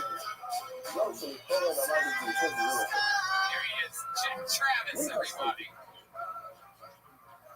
בן אדם שחטא, בוא נגיד, שבגלל השקר, ועכשיו, הוא נכנס לגופנית בפתימה, אבל הוא צריך קורבן, ואין לו כסף, הוא מבין, מלכה של אפריקה. Just like, אז כמו שבמשנה הראשונה, just the background is גם המקרה הראשון במשנה הראשונה של משנה קבוצה לזירוק, שיש, helicopters in the שאני back. חספי תשים, אתה חושב, מחשבה אחרת, אתה משמוע, ואני חספי, אתה חושב שלא מתחשב, אתה חושב שזה נכנס לבוגו, הרץ I את feel like I המנחת, want זה לא to קורה. be on the show Wife Swap. גם, אם לא Like, נכנס I לשמוע, want to be the wife. זה, בדרך כלל, I just like, I want מזהיר like אשתו, some, just like שלא adult, תתייחד like live my life and like take care היא of לא הקשיבה לה. my shit for אז אני me. אגיד אותה לביס הליגות, והכל משקיע אותה. Look, I חלק just want to take care of מהציבור הזה kids. שהיא It's צריכה just להביא for a ממך. while. אני חספי תאונות אשכנז, שכמעט זה שלא Yeah, Jack לשמוע. Travis. אז זה כבר Really, משהו killing שלישי, time דיברנו there על חוץ for you. לזמן, Grab that חוץ למקום, microphone. עכשיו אנחנו מדברים על לא לשמוע. במקום לחשוב שזה מין חס נוז, הכל יתושב שזה מין חס מלכשת. I dress funny, מין feel like חס confidence boost. מחשס, מין חס מקום, משהו אחר. Beatles, Mars Volta, Beatles. אז הוא הרץ את זה בשלוי נשמע. זה לא סלקטיבי, זה הכי מבדילים כחוץ לזמן. אחד זה להוסיף את החוץ לזמן, וזה לא חוץ לזמן, או שחוץ עם החוץ לזמן. אני חושב שאחד זה בצד השני. לא זה נקריא Oh, ואוי you're אלי, 360s right now. I like זה your לא style, נשמע. אחר dude. כך הוא You הוסיף don't stop moving. את השלוי I love it. נשמע. I love it. So, Jack, tell us about you, man. I'll even זה understand מין it. חס לגול. וכל It's זה your לא first נקריא. time? Wow, Jack, it's your first time, everybody. Fuck yeah. How old are you, Jack? 24. Is this something you always wanted to do, or what made you want to come here tonight? Is this embarrassing? What made you come here tonight? What made you come tonight? And they work hard, and they work, and they didn't get this jam. I love that. I love that. That's the fun. You know? Do you think this is something you're ever going to do again, Jack? Of course, obviously.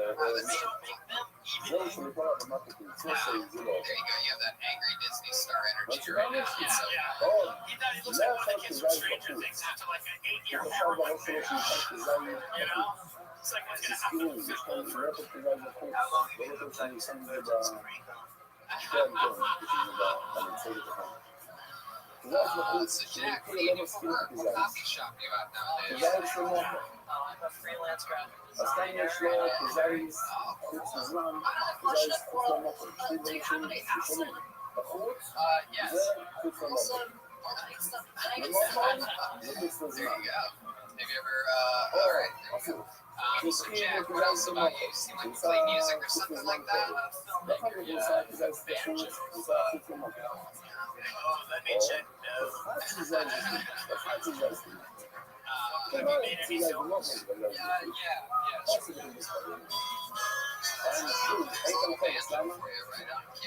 Short films?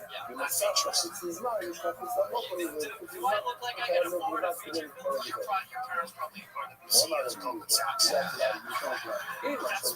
what LA is, literally.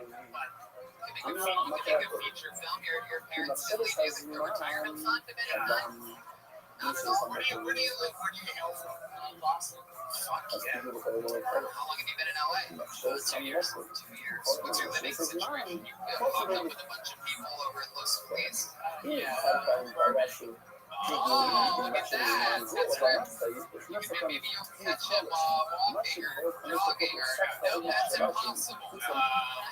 You'll never see him. We'd see a Tesla driving into civilization. Where's that one at? Downtown? Yeah. Sounds like a 12-step. Yeah, exactly. Every question for you, Burbankians. Everyone says they love Bob's Big Boys. Have you ever eaten there not in the hours between 2 a.m. and 4 a.m.? I sure have. You go there during the day. It's like the Starbucks. Right? This was in Bob's Big Boy during the day. This human traffickers. It's just guys with kids. They've stolen. Making them eat pancakes. Excuse me. It's just me and Jeff Ross there at 2 a.m. What else is interesting about you, Jack? What else? What are you working on now? What's going on in your life? You have a girlfriend? Boyfriend? What are you into? The kind of guy that would, like the guy who do fuck with cats or something like that? You into like just killing little animals? Like you have a sexuality, or is it kind of just like whatever is whatever the movie is. Yeah. Whatever wins best picture, he'll fuck it. Party's out, so you gotta find someone else. Fair enough. My goodness. Any other fun facts about your life or the way you're raised that you think we should know about? Like your entire life, you ever won a trophy or been the best at anything? Do your parents tell people you exist? You must answer for a second when I said trophy. What's the answer going to be there? I used to do gymnastics. Oh, really? Can you still do anything? Is there anything you can do, like a summit or a handstand or something goofy? Can you do anything that would impress this room? Have you ever performed in front of a crowd like this before? Yeah. Would you guys like to see him do the big? Yeah. Where else have you performed that's this big? Oh, in a gymnasium. Right. I respect it. So you got fiberglass to filter. Brings your high up 15%. Yeah, that's what a white girl named LaFour told me once. Yeah. I just do something cool. What can you do? Oh, shit. Wow. Oh, shit. Wow. Very good. Very good. Very good. That is by far the best gymnastics I've ever seen. A guy with a pack of Newports in his seriously, yeah. Well, something in the way you move. All right, Jack. Well, that was very fun. Nice to meet you, man. Congratulations on getting back to fucking you guys, Jack Travis. All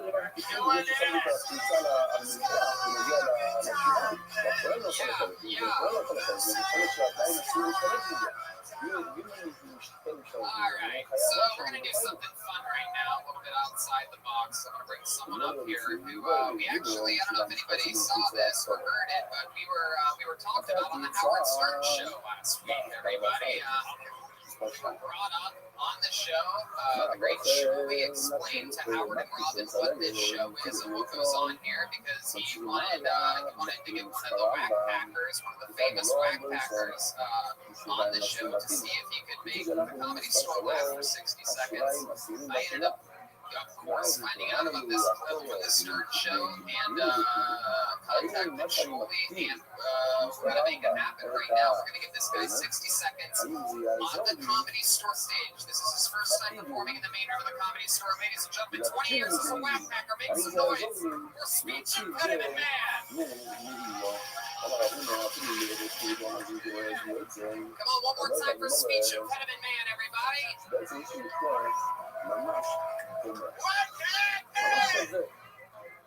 Why do they come in hate? Never fucking help me.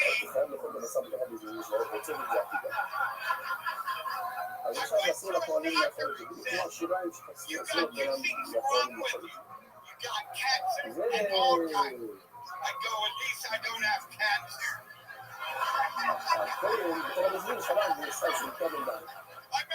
I'm having some problem with my Alexa.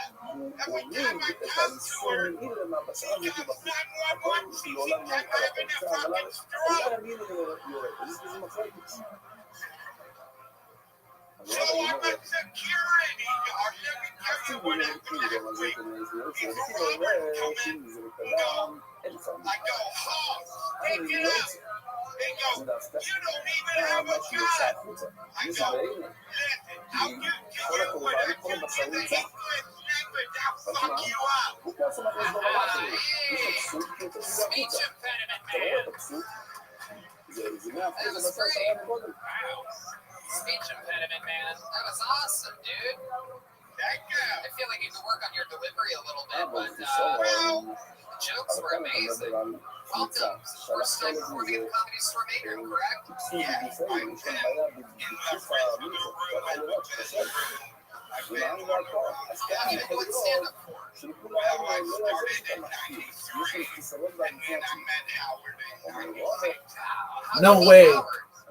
That fucking bug is gone.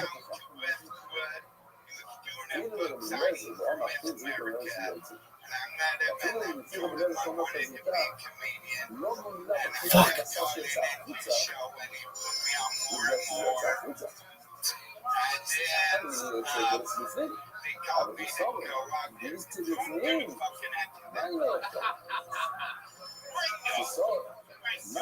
Let's check into the great John Lennon.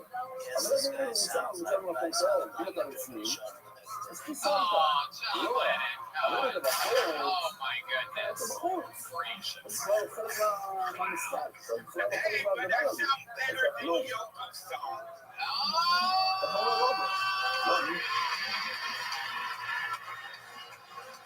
Oh, my goodness.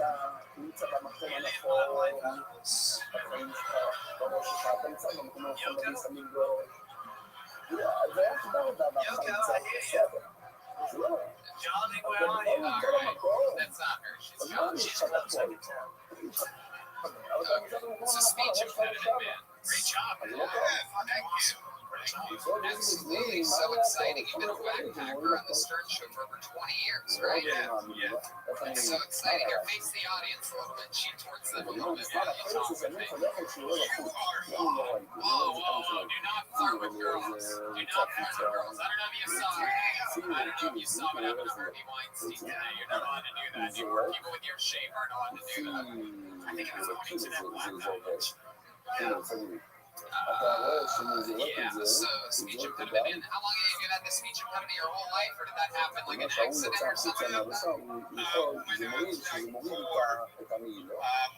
down the staircase. No, I go right in the car with my mom, and she stopped that. And my head hit the This is getting sad.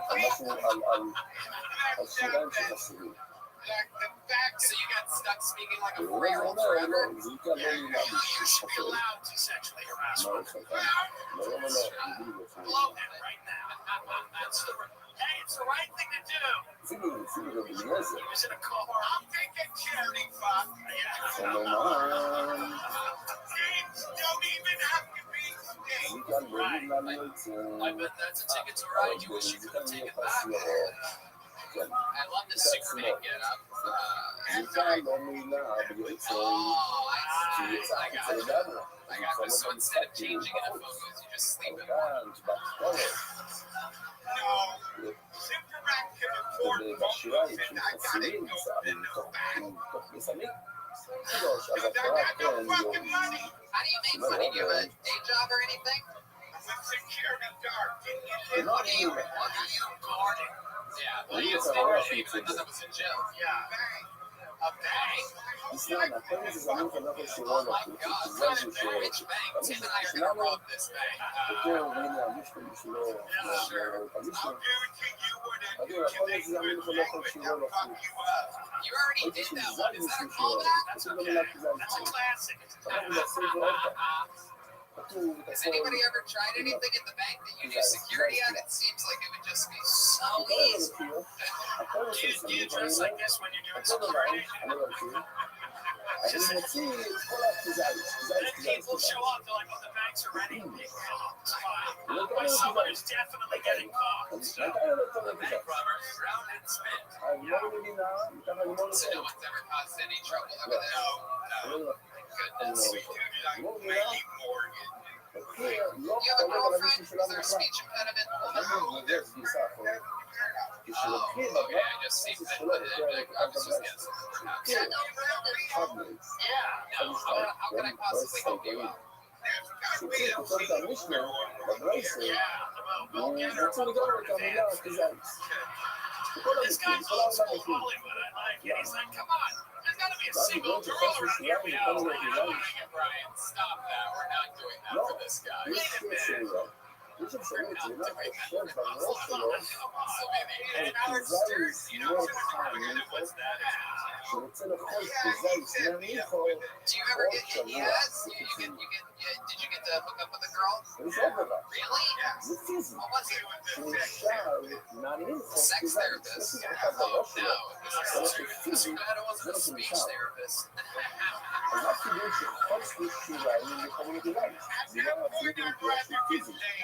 Was the sex therapist, was that here in LA? With the New York. Or was it New York where you live?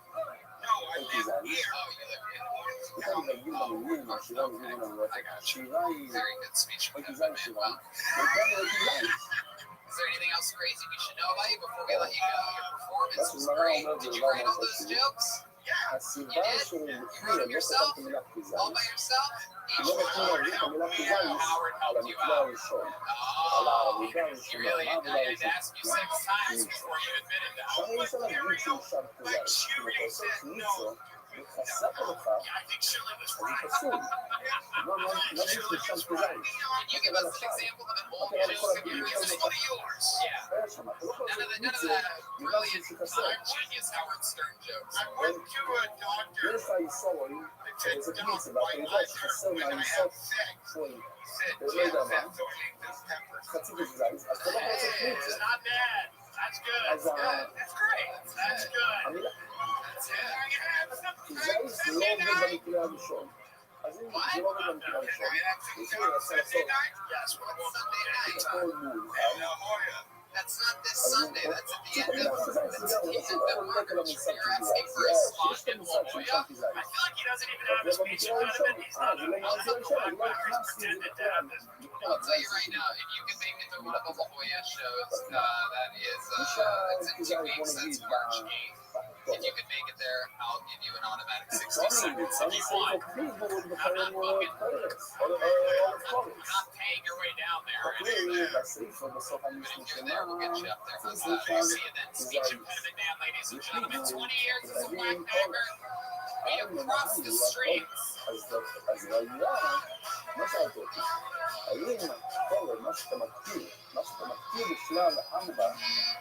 We have a special announcement here at Tony, even though I'm going to do it myself. It's a big deal, and so I'm going to hand it over to the band leader of the Tony band, Jeremiah Watkins. Everybody, Jeremiah Watkins is talking now.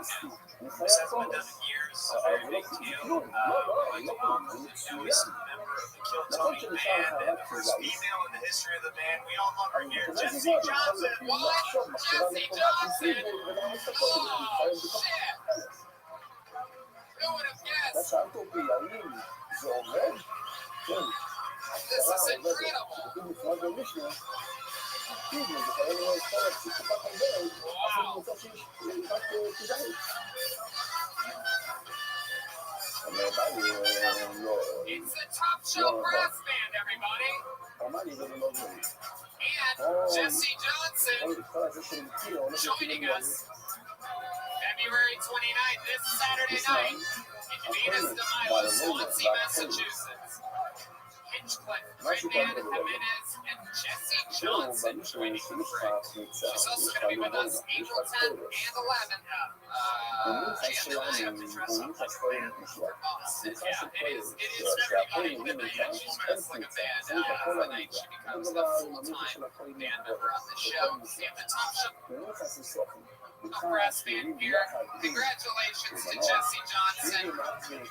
Everything's happening here. The first ever female full-time band member. And with that, let's keep this one train along. Also, Top Shelf Brass Band, you guys can take a break for a second because this guy has his own entrance music. You might have noticed this entrance music because it was used this weekend in the biggest boxing match ever. The winner, Tyson Fury, came up to this motherfucker's entrance music because Tyson Fury has good taste in the live podcast that he listens to. Ladies and gentlemen, I present to you the great William Montgomery.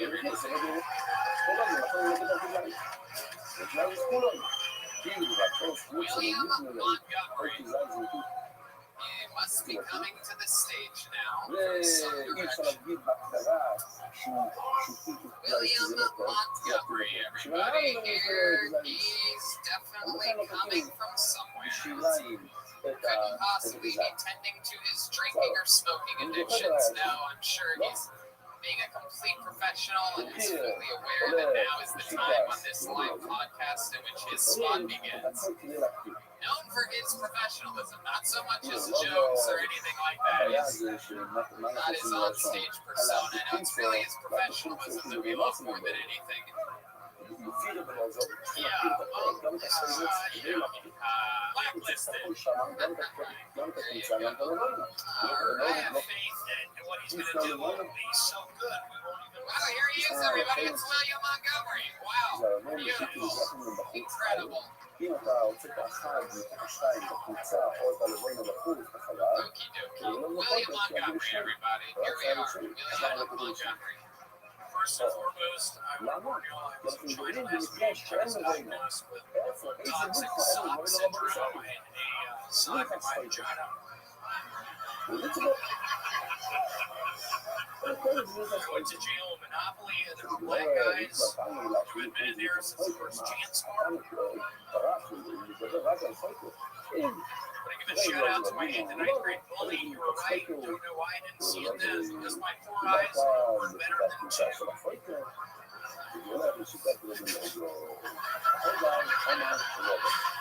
My parents surprised me with their early birthday gifts. They're going to send me on an all-expenses trip to the Betty Ford Clinic Resort and Casino.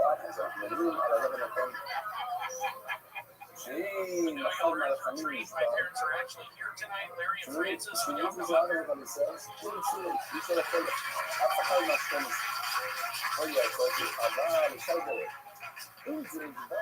There you go, William Montgomery, everybody. There it is. Oh, here they come. Here come the Montgomerys, everybody.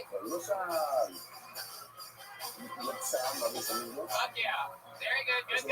Yeah, that's a stinger. Yeah, that's a stinger. Ladies and gentlemen, the Montgomerys are here, everybody. Montgomery, Larry, and Francis. You hear about them almost every week on this show. And hello, sweetheart. How are you? I absolutely love these parents of Williams. I'm a big fan of parents. Yeah, they're the one. Yeah, they're really my fucking hair. I don't know. It looks so sweet and nice and full. I know.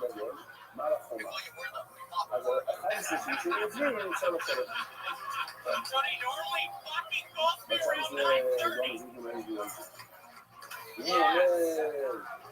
My man Larry. What happened? Larry had the microphone. Please. You guys have an argument right now? Not probably. You just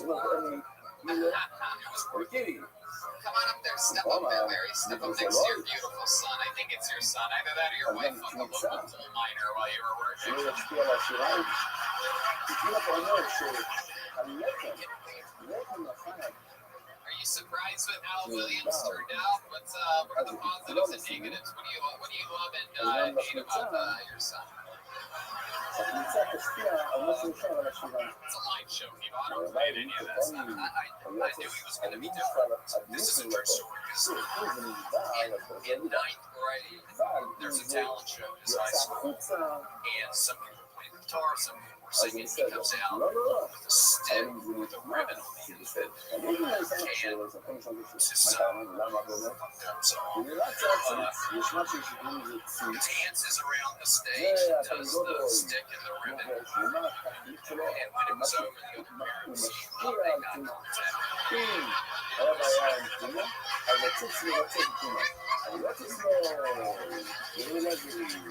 It is the craziest world we live in, where one of the comedians' fathers comes up and kills harder than any of the comedians now. It's a wild world, this comedy business. We wouldn't approach so far this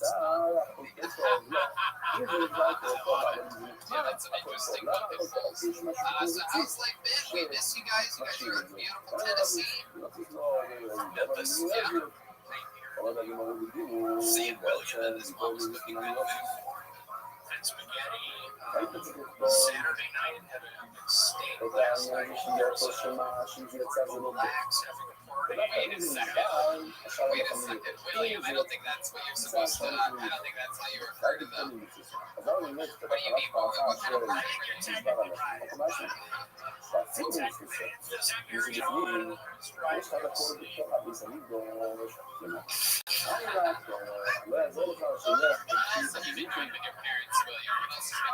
Spaghetti and steak. Other than noticing the flags, what else has been happening?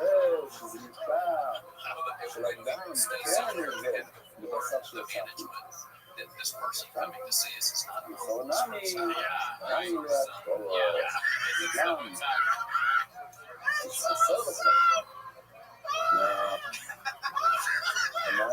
Does he ever jump in bed? Do you seem like the kind of family that might sleep really long this style, just feed the head?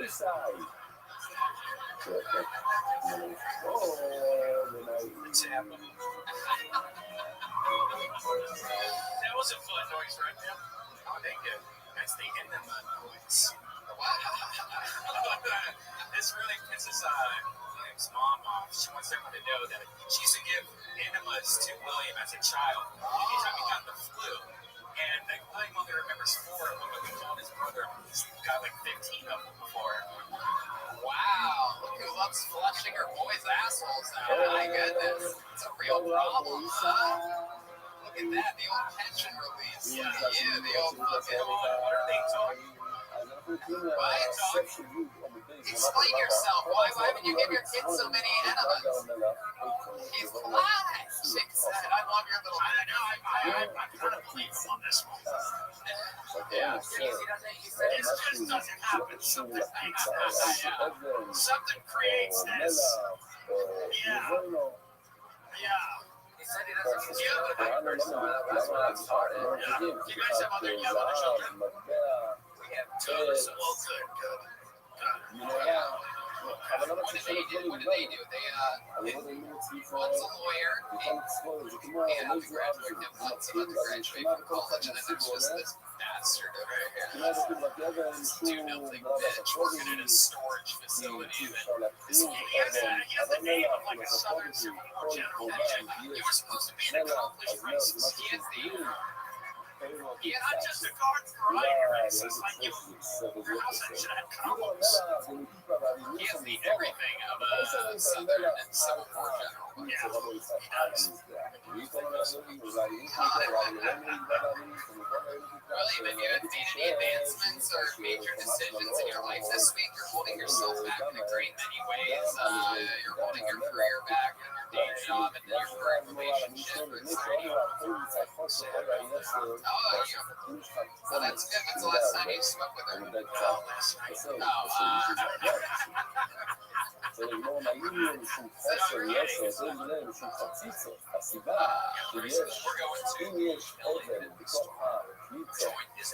Oh, that's great. I love that. שזה He was מוסיף lying about it. He lies about everything. Did he ever go to his doctor's appointment? Did we get... I think he really did. Yeah, did you get results? Did you see anything from a doctor? Yeah, they said he had really high cholesterol. But don't worry about it. איפה האבן? הנה האבן כאן. Finding out William has high cholesterol is like the doctor saying that William has red hair. It's like, we know, right? Let's check into John Lennon. I wonder how we do our push-ups. There you go. Let's check into John Lennon. I just want to say, William, before we get to the push-up, how truly much of a wreck your life has to be when your parents fly in from another state to sign you up for a jet. מכיוון שהאבן שמה, אז ברגע שיהיו הערבים שיכניסו, זה מוריד מהשיעור. כמה גלגולים של... אני שואל אתכם שאלה, אני חושב את זה מהצד, זה למעלה. I just heard his mom whisper in his ear. הוא אומר לה שדיבה איתי. I don't know if you guys heard that. Wait for his הכל זה מיד שלו ככה לתוך הזה, ומוציא קמיצר, מיד הופך ליד שלו ככה. שלא ישפך My goodness את זה. Tony, can I just say, I want זה everyone to know מהצד, that William החוק is the כאן, oldest הכל נכון מהצד. רואים את האבן, שמים מהצד. It's turned out זה גם just how מהצד. למה לא הבית לו? His pubic hair is definitely strawberry fields forever. Oh my lord.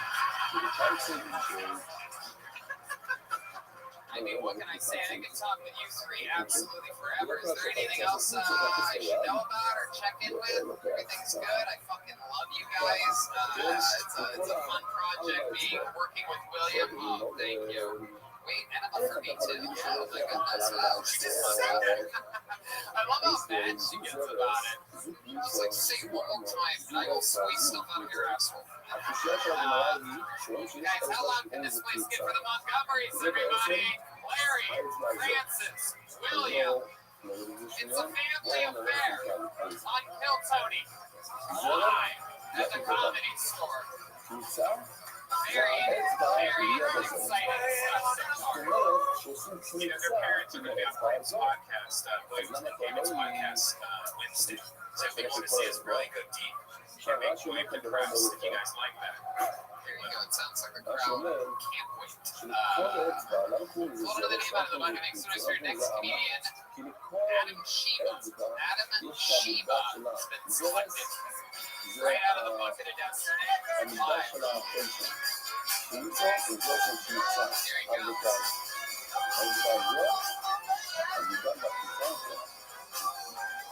Come on, one more time for Adam Sheba, everyone.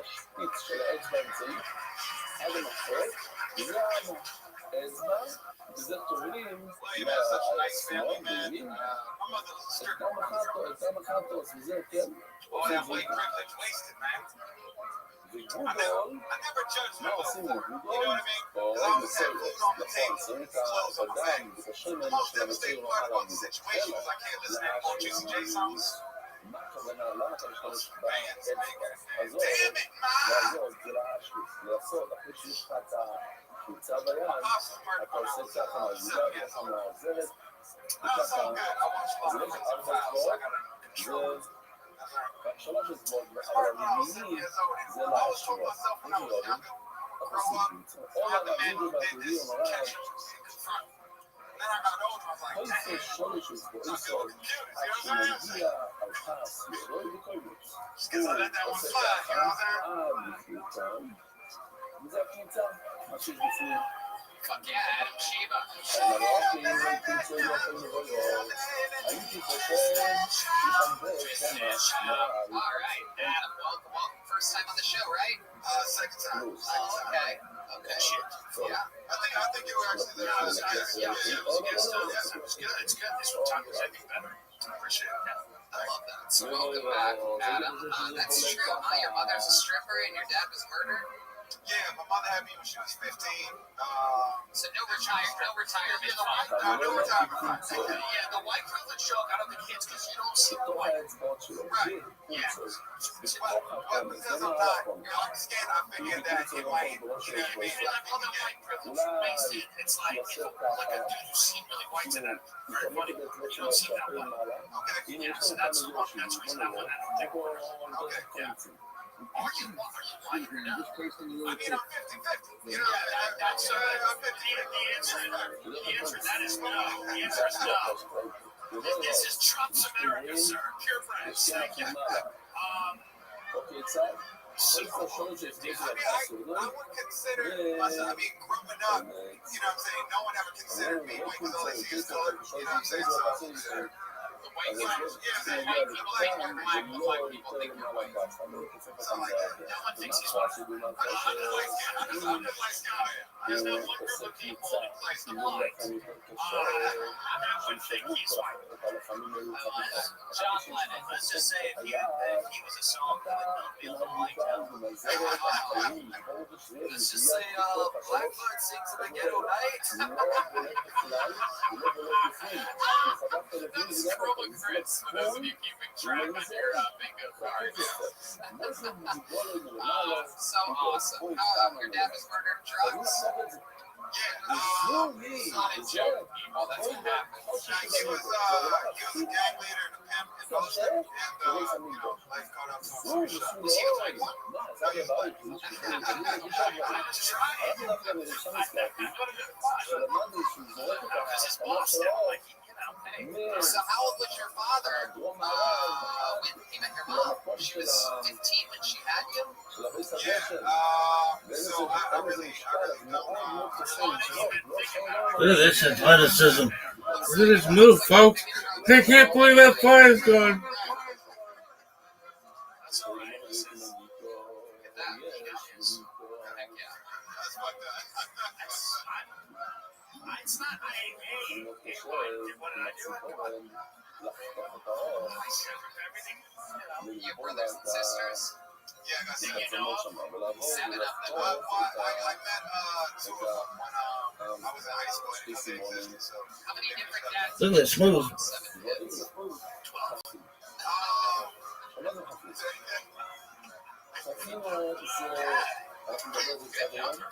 Somehow. That's good. That's good. 3 for 7. I love it. So what do you do for work, Adam? Bellman at the Tree Hotel. So I take luggage out of people's rooms all day. Do you always dress like in Impossible Burger? I'm like a mannequin as ours, whatever slim fit they got going on. Tall caramel macchiato. On your sweater like the evolution of who you became.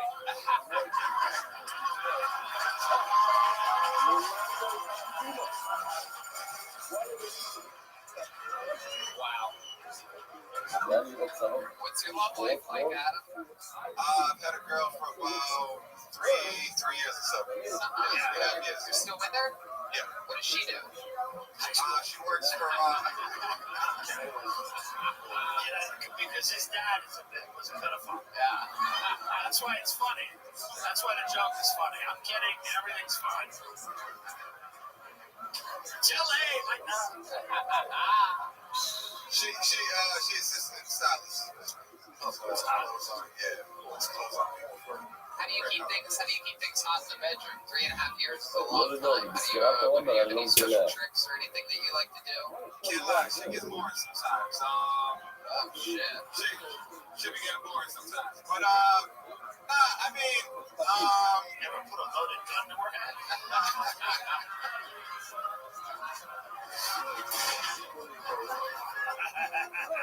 You really riding this dad thing out right now. You really Listen, riding this shit out.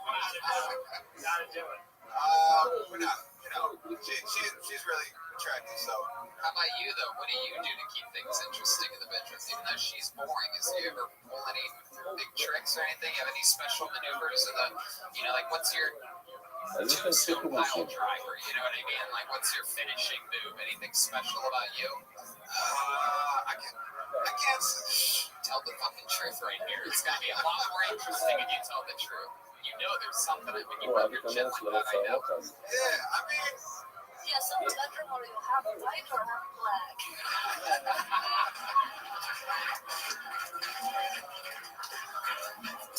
I really don't have anything too crazy freaky. But for the exciting part, you know what I'm saying? I just tell her to put like lingerie or any type of dress stuff that she got going on.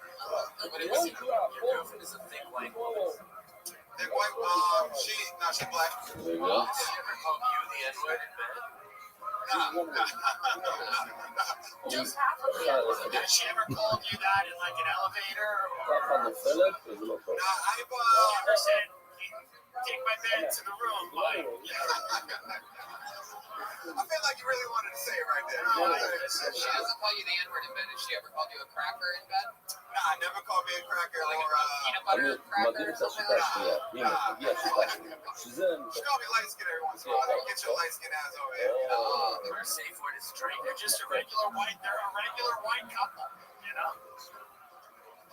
Very, very interesting. All right, Adam. Well, fun times tonight. Nice to see you again. The shaker joke's fucking great. That shit's great.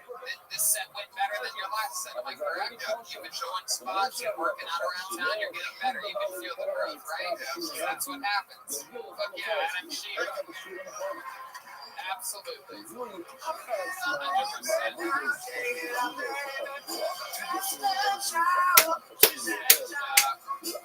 What do you say we get another regular up here, huh? An icon here on this show. A lot of wild, amazing appearances. Unbelievable joke writer. Unbelievable roasting skills. Notorious for over-roasting the guests as of late. Let's see what happens here tonight. Ladies and gentlemen, it's David Lucas, everybody. Here we go.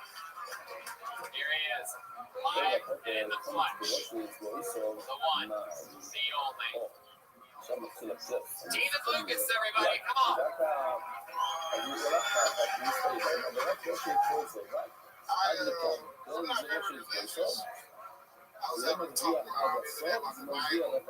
I was like, I can't really believe everything in the Bible, Mom. I was like, do you really believe that Noah took 2 of everything on that fucking ship? And she was like, yeah, it's in the Bible. I'm like, so this nigga took 2 roaches?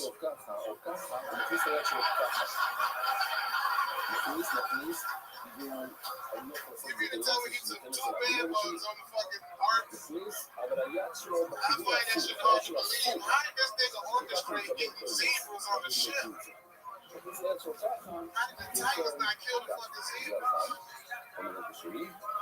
You imagine you gotta be in charge of getting some king cobras on the ark and you get bit? I'm like, nah, nigga, I'm straight down holding this shit. שעושה ככה, אז הוא עושה ככה. הוא מכניס את האצבעות שלו ככה, והוא מתקשר. ראיתם? ככה, וככה. There you go. You didn't לא, run. לא נכון, הוא כל אמר שהסטרס שלו, You didn't run anywhere. בכוח, לא בכל המערכה שמגיע למטה, אז הוא מקפל. Tony looking like some circus cotton candy. מקפל מהצד ותופס כל. Look like the Stay Puft Marshmallow Man got made into a s'more. Hold on, say that again. I didn't get it. It's, you're as fat as the Marshmallow Man, but chocolate covered. Get it now? How about this? What if I called you the Stay Puffy Marshmallow Man? Is that better? What if I called you RuPaul's stepson? Son of a bitch. Look at Tim Dillon looking like an unpaid Louis Anderson. Hey, listen, me and you are going to die in the same week. So, and I will have the better of this one. Tim Dillon got on a cement shirt. Listen, Like the parking spot. You don't know the car. David Lucas is there. Tim Dillon shadow.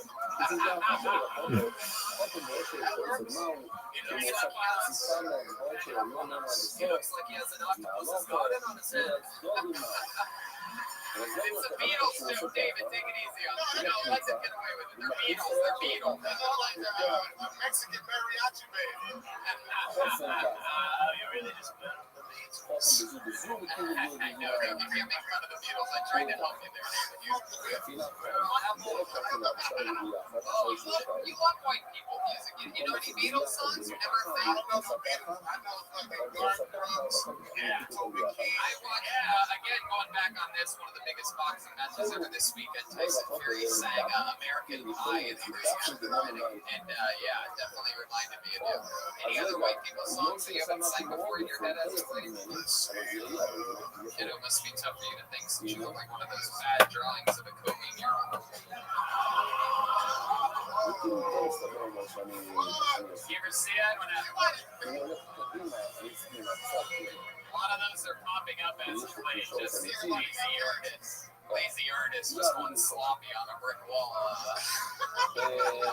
Looks like the helicopter after the crash. No.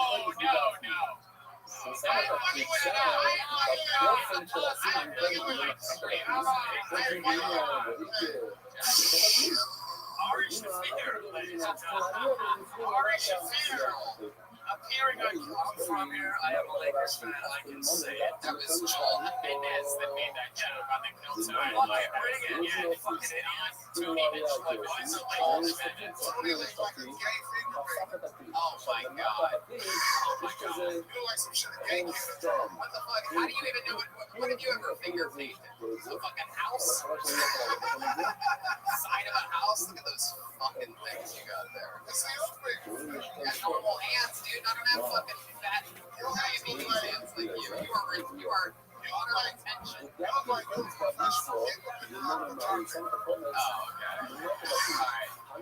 Alright. Just because you get mad at Pringles because you can't get them out of there doesn't mean that.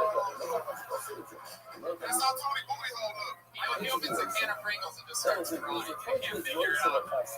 By the way, if you look at Tony's fingernails, by the way, they look like his window is half down. By the way, you shoot half your finger. Thank you, very good. Thank you so much. For those of you that are looking under a microscope, yes. When I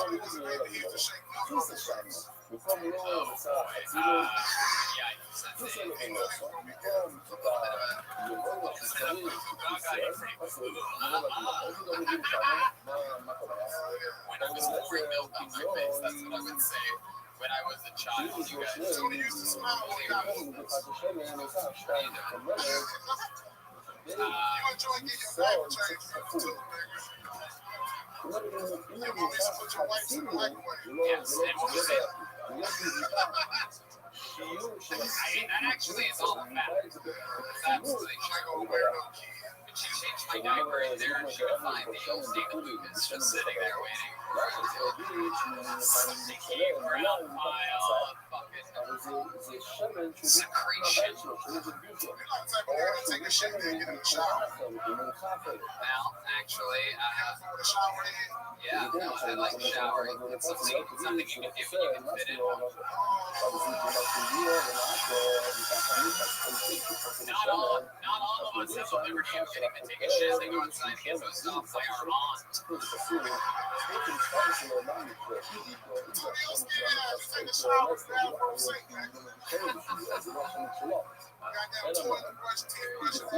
Not all of us are able to shower with the ability of sucking water out of the tub and using our trunk to squat shit on ourselves.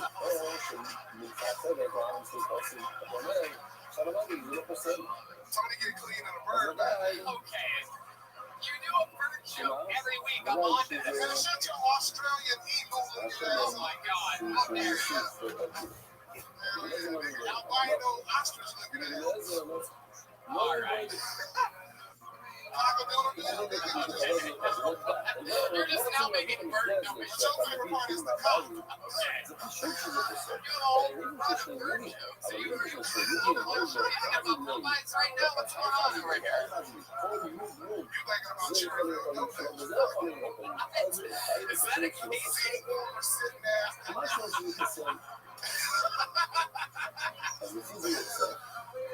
And they look like you take a shit with a pillow on the toilet.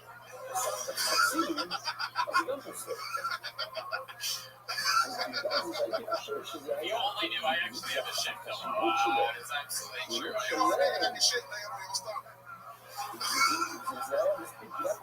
What do you mean by that? What do you mean by that? Show 3/4 to the floor. Yeah, that's what When you fart, this shit sound like a halftime buzzer. I'm out of control. Your booty hole like a manhole with a top off. I don't look like that. Your booty hole look like a big goat at 7 up. Oh my God. You're on fire right now. Unstoppable. Fucking Florida flamingo looking at outside. You look like the Pink Panther, nigga. You're the same thing. You break in the nigga's house and steal their car. I can't even keep up with you. Smell a dildo and leave. Not even. That's, again, it's good. I love it. I love it. Tell me it's the shoe straight fuck word. The shoe straight word. You got excited. You said shoe strings for thinking about the fries, huh?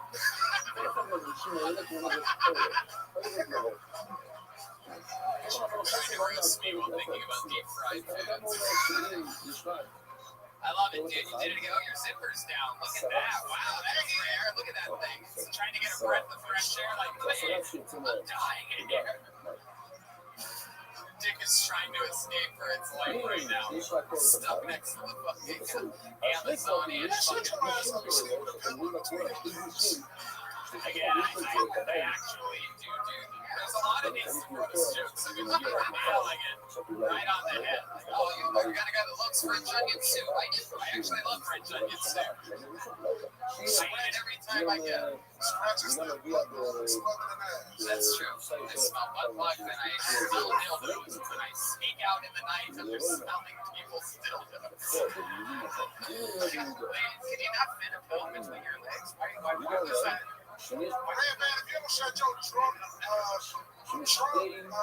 background after fashion looking ass up, so any helicopter you in that bitch going down. All right. Dirty Harvey jackets wearing ass. All right. David, unbelievable performance. I gotta put the fire out. It's been 10 minutes. Unbelievable. Here you go. It's the great David Lucas, everybody.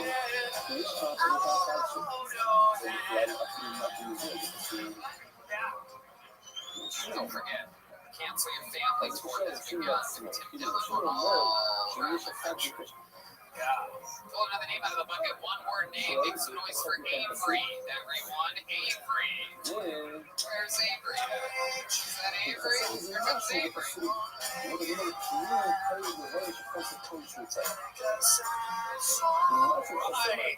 What a fun night we're having. You think we're going to make it as spacious? No. Everyone says that. When did that happen? I feel like 10 years ago we were like, we got this shit. And now we're like, we are.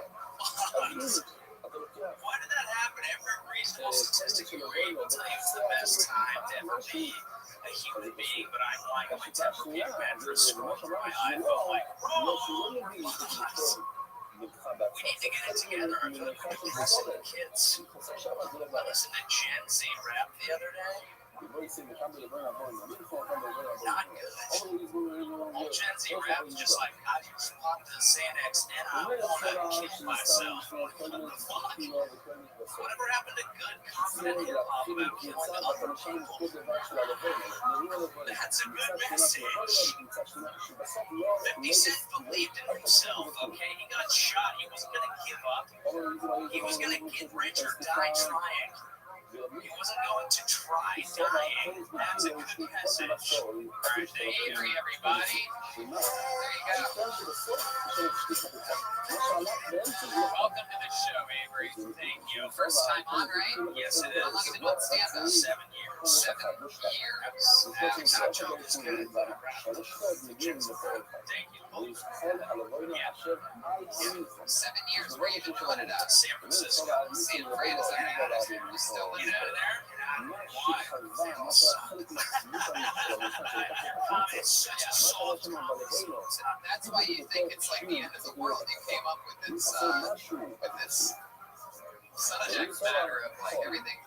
We're not gonna. You think it's because San Francisco is so shitty that I can't go that? No, I think I'm San Fran. I think that those, a lot of those people are like panicking. That's the life that they're living. Like, oh, it's the end of civilization. We have all this on fire. Right. Yeah. Well, it is. It is, but still. Right. I don't want to be in San Francisco watching women shit on the street. It's true. It's true. You know, What do you do for a living? I do. I create content for yeah. San Francisco. You're the thing you hate.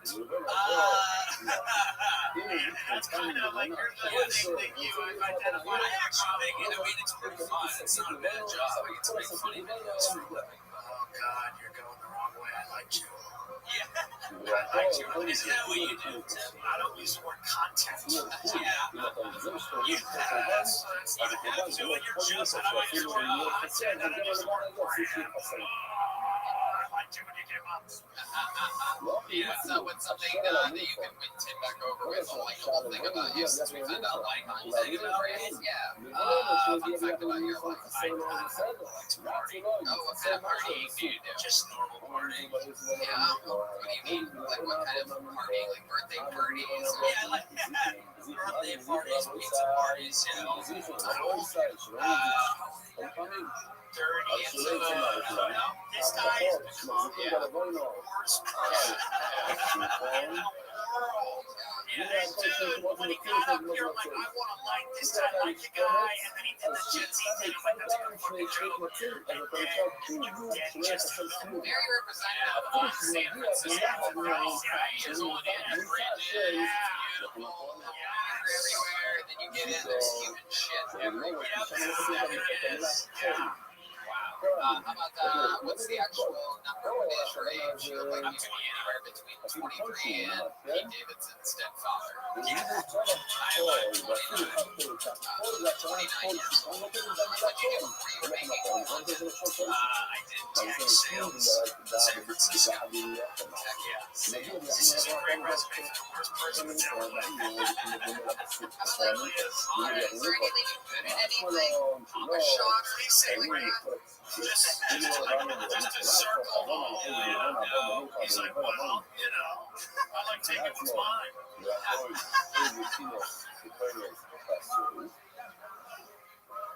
I don't have a comment. Do you have hobbies or anything was the question I asked. This is mainly what I do. Did the stand-up comedy like something that you're just able to bring into a night or anything other than just the broad word of partying? And when I say going back to parties, you just go to parties. I see why we're in a conundrum. I do see that. I'm not giving you yeah, no, I don't. Oh, okay. He's really good at that. Yeah, are you dating like a girl that works in work or something? No. You have a girlfriend? I do. How long have you been with her? 8 years. Wow. Parents have money. No. It's actually no. She likes me with a Chevy fetish. Do I look like Steve with Chevy? Yeah, but like without breakdown. Breakdown without I was angry. I'm sorry. What kind of grade do you work for? It's a club.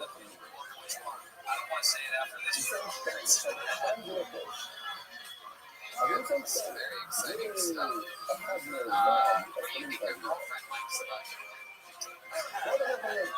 She was here and I said, what do you like about Avery? What did she say? Really? Is that your, what makes you a good person? Give us an example of something good.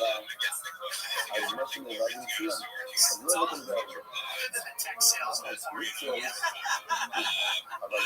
the missionary work? One good thing that I've done in your entire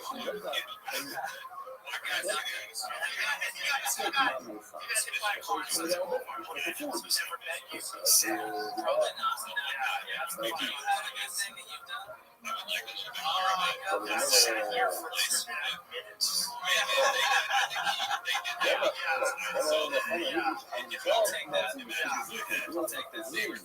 Absolutely, Avery.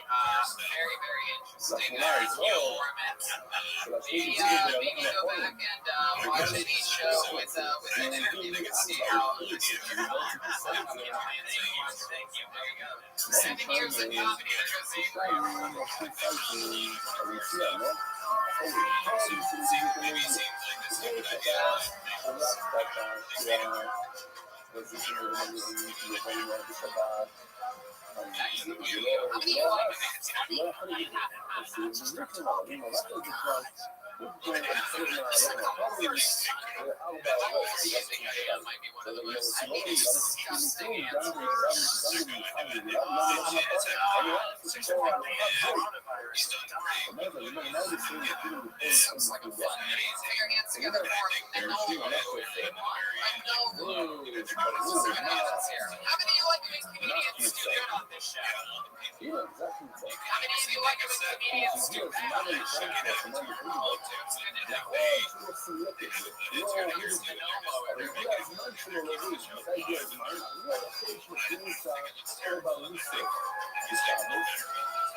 She's 15, by the way.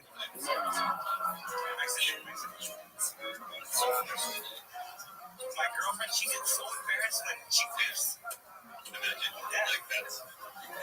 Like yesterday, right? She was the loudest queef, right? The loudest queef, and I just started laughing. And she just got so embarrassed and she froze. She got red in the face, and I felt so bad, right? And I just had to apologize to the black guy.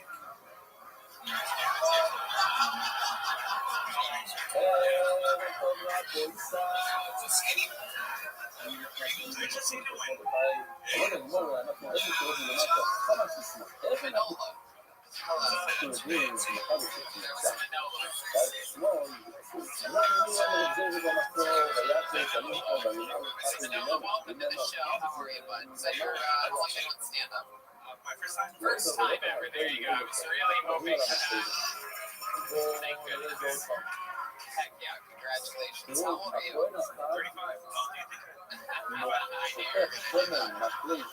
35. The one that looks like you at 35 would actually guess how old do you think I am. No one would ask that. John Lennon? Big fan. Thank you. Something אני לא רוצה לקחת כל השמאלית.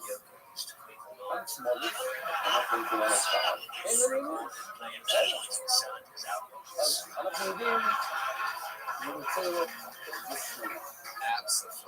כתוב בפסוק, ויד נזמו בו, ואמר לי ככה ממנו, למצוא לו זה שמאל. עוד נקה, ונראה, כתוב בפסוק,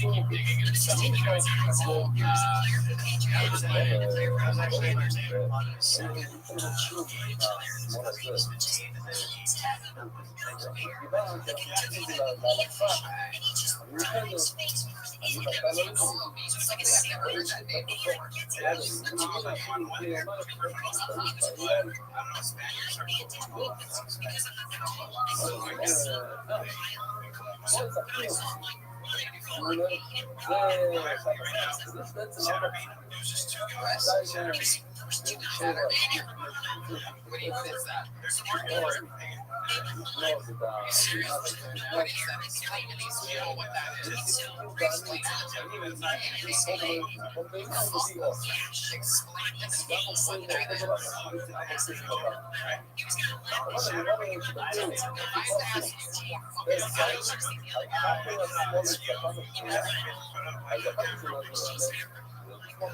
You masturbate in front of the camera. Did you make money from that?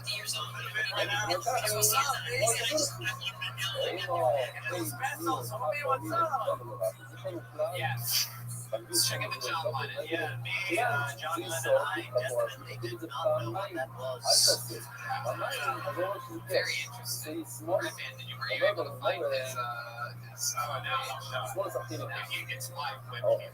Do you think it's like an elaborate nice sting, or is it actually think it could be. I actually did it for one night, and I made like $150, but it was all like way like newbie. Why is the lotion on my cheeks and stuff? And people tip me. Wow. Somehow this is the darkest moment. Yeah, it really is. No doubt about it. The guy with ALS is going to come out later. This is still the worst part of the show. Oh my God. This is the most depressing. Guy with ALS somehow is always the best. Yeah, this is the most full of life we have. Red man making us picture with him masturbating looks like it's just as as it goes. You are correct. I'm scared Red Man's touching the camera talking about shadowing. Yeah. So, Manolo, what's the most money you've ever made masturbating in front of strangers on the internet? $700 a week. A week? Oh, is that in Manila's? Have you ever seen one of Paul's solo concerts? Is basically what he does is masturbates in front of crowds right now. Here comes the sun. I thought you guys would all do it together. Now you guys don't come together ever? All right. Another Beatles. One of the more famous songs. So Manolo, how many times losing your fucking minds? Are you listening to another show? Okay. No, I get it. That's what it was. Manolo, how many times do you have to masturbate to make $700 in a week? Like, is that like 10 times a day or once a day? Is there a certain time of day that you choose? Are you like a morning radio guy? Like, we are jacking out this morning.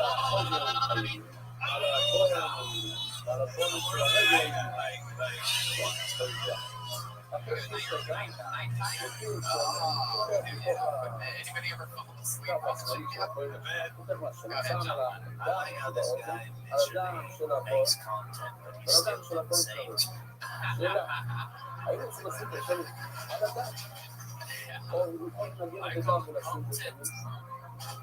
you ever do anything special when you're masturbating for the people? Like, you ever have like a confetti cannon go off when you come or anything like that? Or I tried to tell like a joke or something. I got into it from a girl. She was a coach, and she wanted me to translate.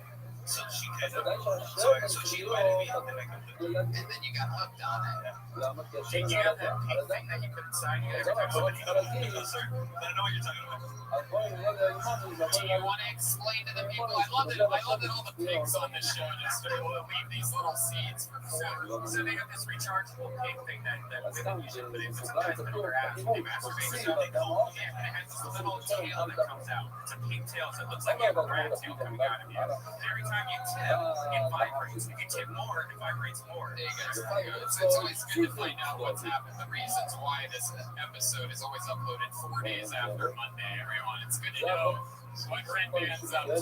Watching the old pink tail hanging out of some dude's asshole. I just donated $200 to Trump. That's what I'm talking about.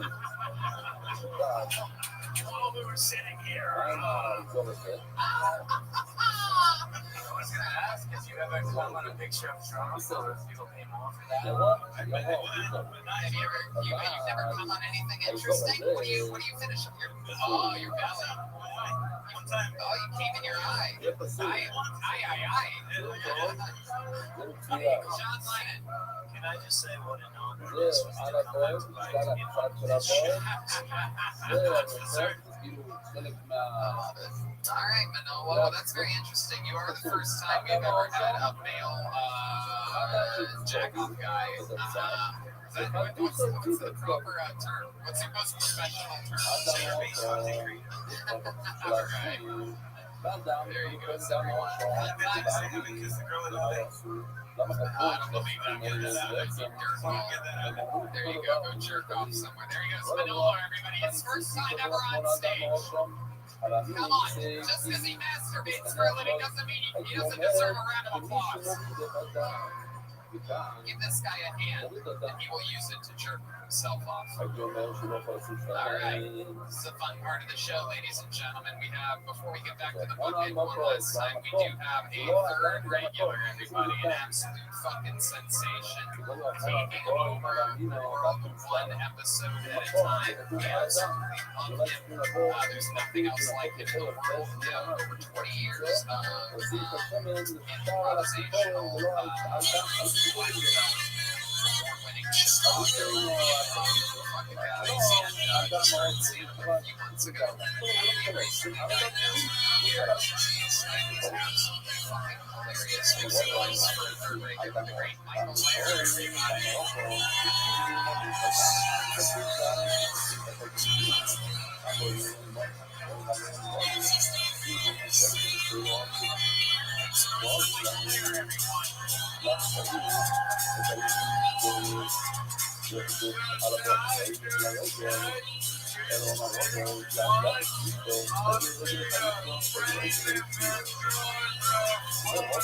בעצם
That stone cold look in his eye, the great Michael Laird, everybody.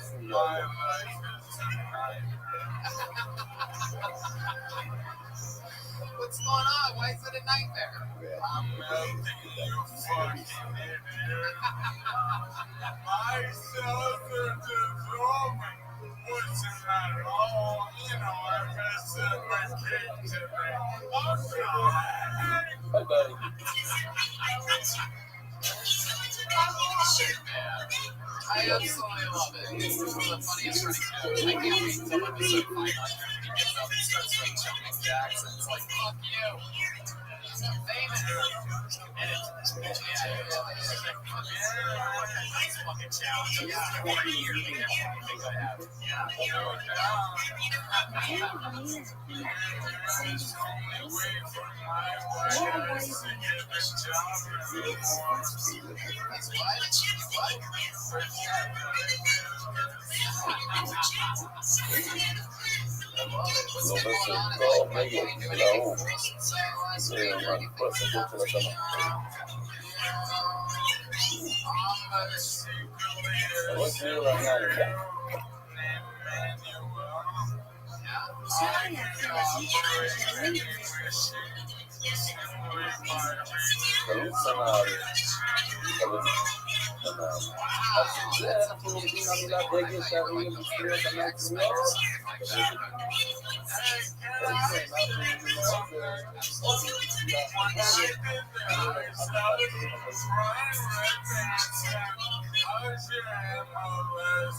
I don't have major league soccer.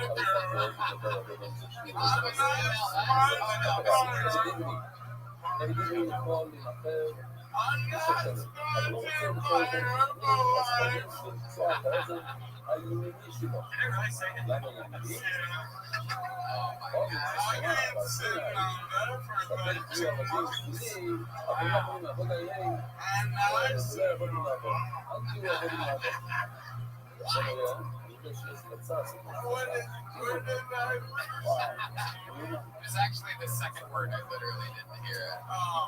I sit a lot. Oh, you said a lot, yeah. I fucking sucks. Get so bored sitting all the time. אם היה עושה. I love it. I always wondered what the rest of Forrest Gump was like, and now I'm figuring it out.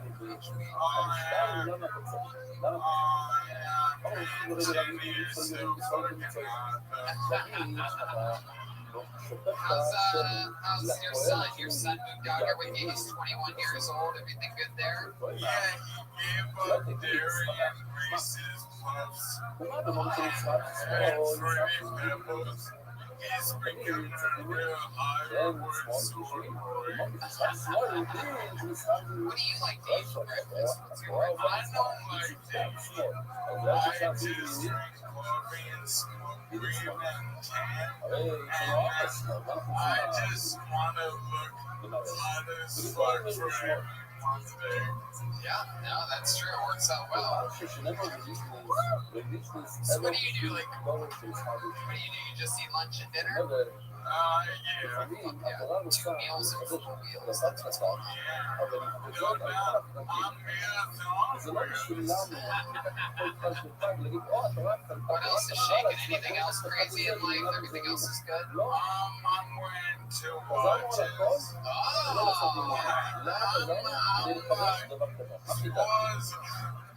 I'm celebrating on my success. One doesn't work. It's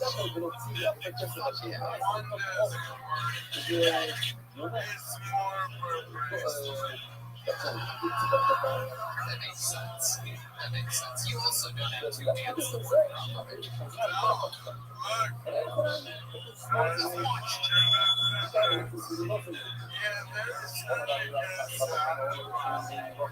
I don't think so. Are you guys sad about Michael? You guys love This is LA. They forgot you're here.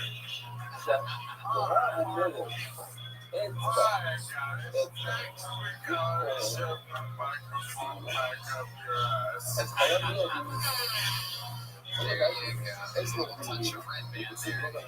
Cover the ways. How about one more time? Good luck for Michael Blair, everybody. Stay out here, Michael. All right, back to the bucket we go. You guys want to go to this bucket one more time and end this thing?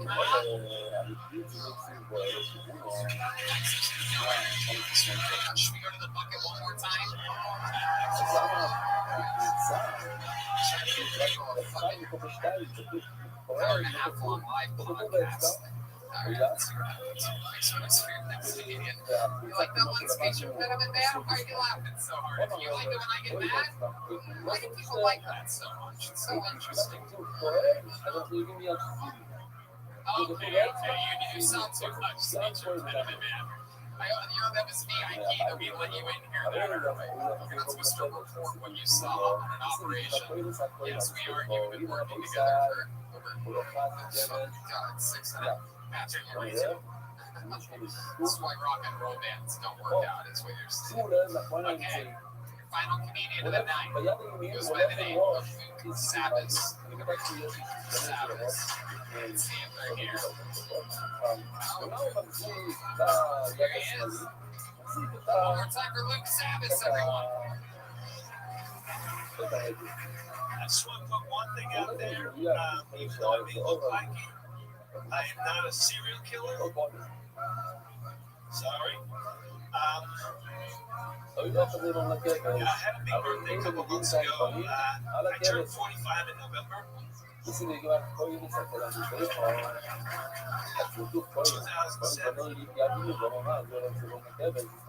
years ago, November 24th, 2007, I quit drinking. December 2nd, 2007, I resumed drinking. Because I'm not a player. And I like to have a drink now. Always. I had a friend of mine confronted me, said, "Yo, you got a drinking problem." I said, "No, I got a drinking solution." Yeah, 1 part vodka, 2 parts vodka from the bottle. Problem solved. Yeah. Police officer pulled me up and wanted to give me a sobriety test. I passed. Ow, ow.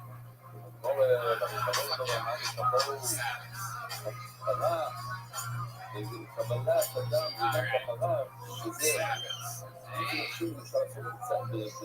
sounds good. Welcome, Luke. How are you? Fuck yeah. This is like The Undertaker had anorexia. Very exciting stuff, Luke. First time doing stand-up? No? How long have you been doing it for? You almost started crying there when I asked you that. About a year. Okay, that's not that long. It's not that bad. All here in Los Angeles? Is this where you're from? Yeah, no, from New York. From New York. I can feel that you have this energies for sure. Absolutely. Can you feel the New York on this guy, Tim Dillon? I felt the New York Correctional Facility. Yeah, have you ever been in jail? No. Never. I feel like you would go visit jail just to rate other men. You ever do that? You ever just say, no, I'm just here to visit a friend? Read a bar soap, throw it on the ground, and then butt fuck whoever picks it up, right? Nope. Okie dokie. What do you do on the what's that? What do you do on the did you see why I found me to film it? It was a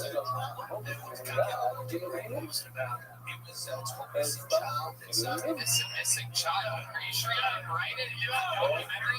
You have a real happy energy. Missing child. What was that? What was it about? It was about missing child. Because about a woman who finds out she resembles an ageless picture of a missing child. It sounds like someone else made that, but that's you look like every guy that gets killed by John Wick. Hey, that's very. He looks like he smells like Folks. a chair with 3 Ks.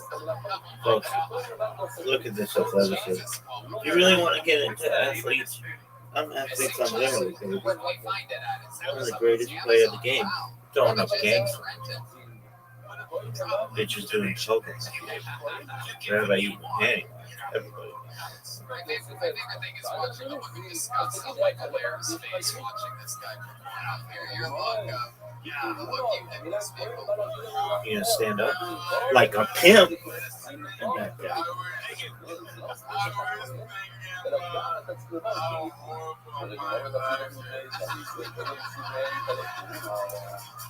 Folks, if you're watching this right now, you're in the presence of greatness.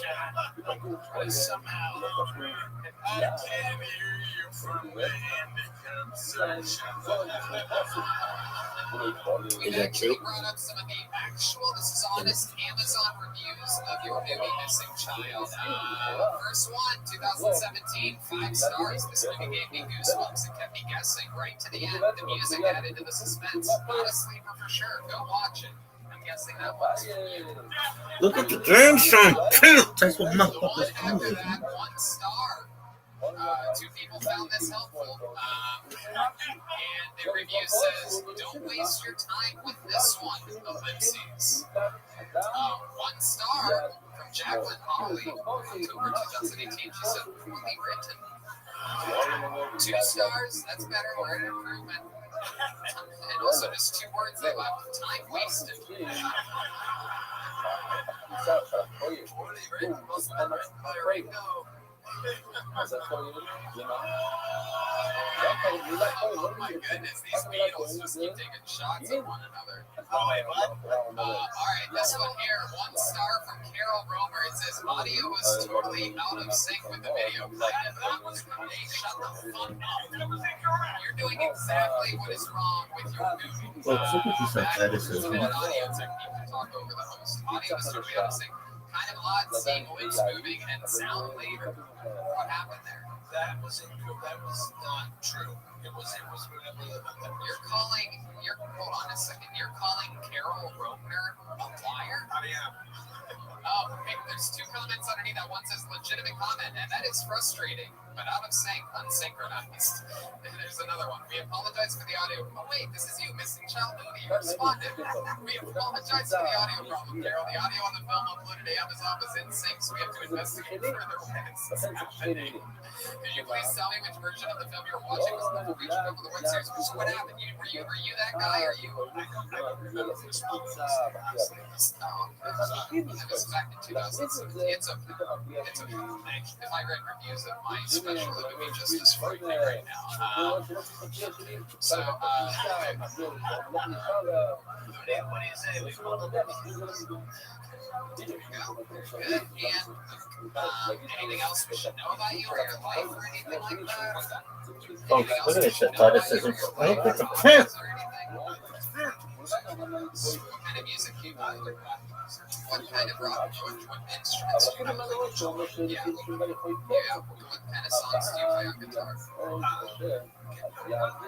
Do you sing at all? A little bit. If we put that mic in a mic stand and you grab a guitar, can you bring us home tonight, you think, with a little something? Huh? We find out if you're a better musician than comedian, and you can play a single chord. You're a better musician than you are a comedian. Come on, Lou, come on.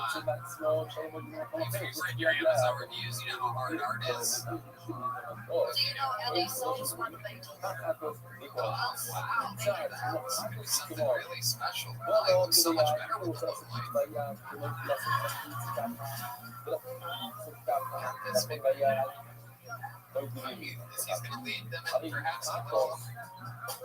Get some volume on that. It's a little bit better.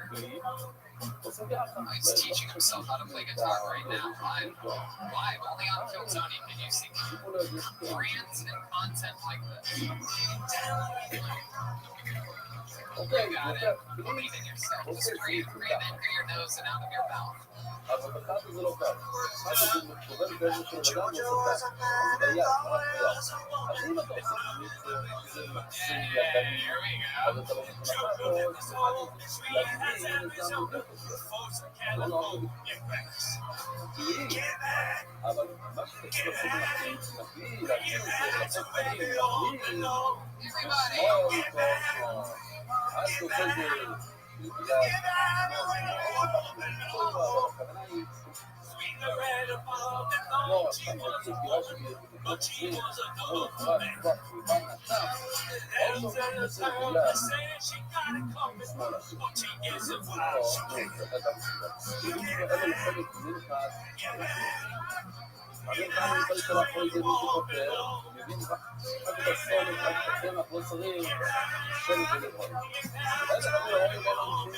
The closet motherfucker, the West Side Gangster. Shivurto, motherfuckers. Shivurto, motherfuckers. West Side. Get back is what the police tell you when you get within 500 feet of a school. Get back in the audience. Shivurto, motherfuckers. Thanks for signing up. Thanks for coming. I'm going to be here for Luke Savas, everybody. Luke Savas comedy. Here comes the drawing for Brian Juice. There's a God, he'll get ALS, you know? Shivurto, motherfuckers. Shivurto, motherfuckers. What's going on around here? You can get a video like this. Great. I love Daddy. TimDillonComedy.com. No doubt about it. Tim, anything you want to say?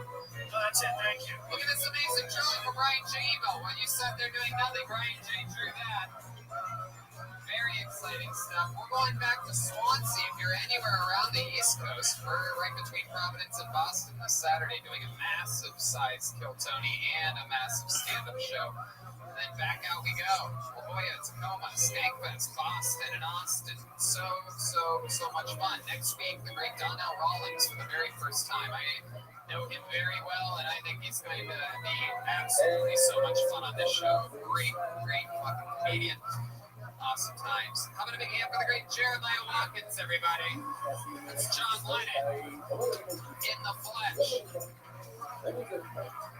Jeremiah stand up on social media. Jeremiah Wonders is his podcast. Who you got this week? Very exciting. Follow Jeremiah Watkins on YouTube and on all social media sites. Very exciting stuff. I'll be headlining in Albany, New York this weekend, as well as San Antonio, Texas the following weekend. And we're going to give all my love and one more round of applause for Jesse Johnson on those. Oh, you'll never believe it.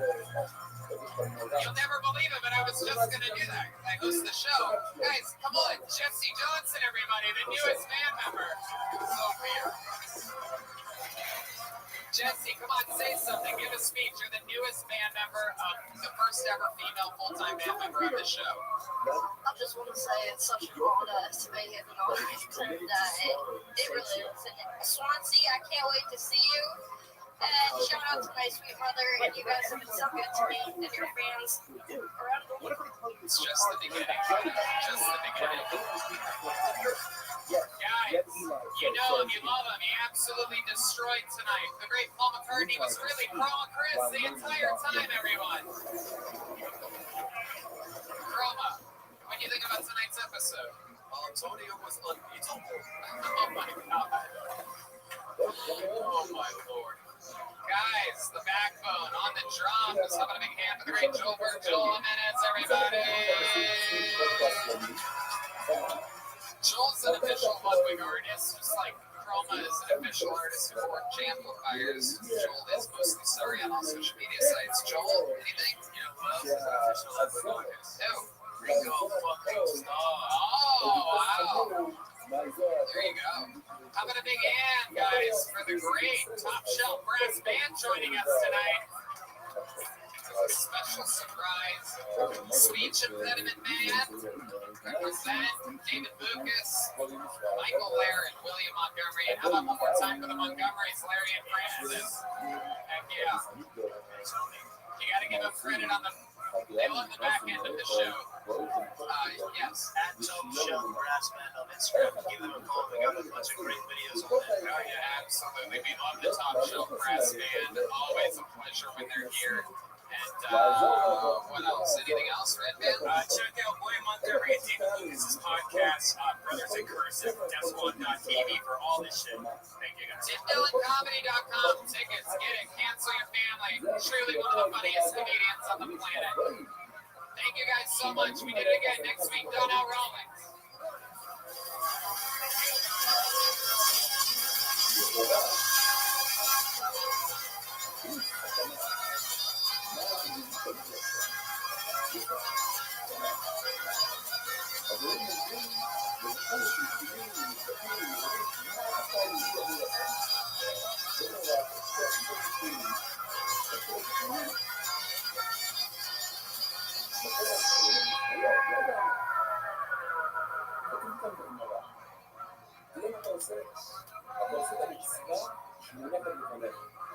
יש לך מצווה לאכול פרקים, אתה עושה את המצווה הזאת, מילים תשאיר למישהו אחר, אתה עושה את המצווה, יש לך אומר לאנשים, לא לך להמיש, לחבר הזה, כאילו הזה, לפסקי, כולי, כלומר, כך תלמוד, אין דבר יותר גדול בתלמוד, יותר גדול מכל התלמוד, וגם לא לשיחות, השיבים שלו, לא תבוא למיטה בעצמי.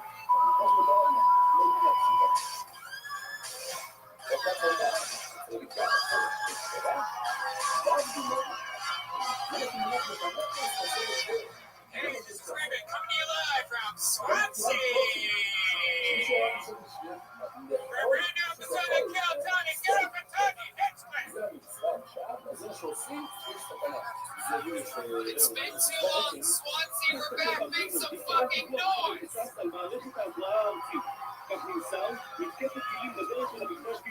Yeah, we look everybody, it's Brian Redbands here.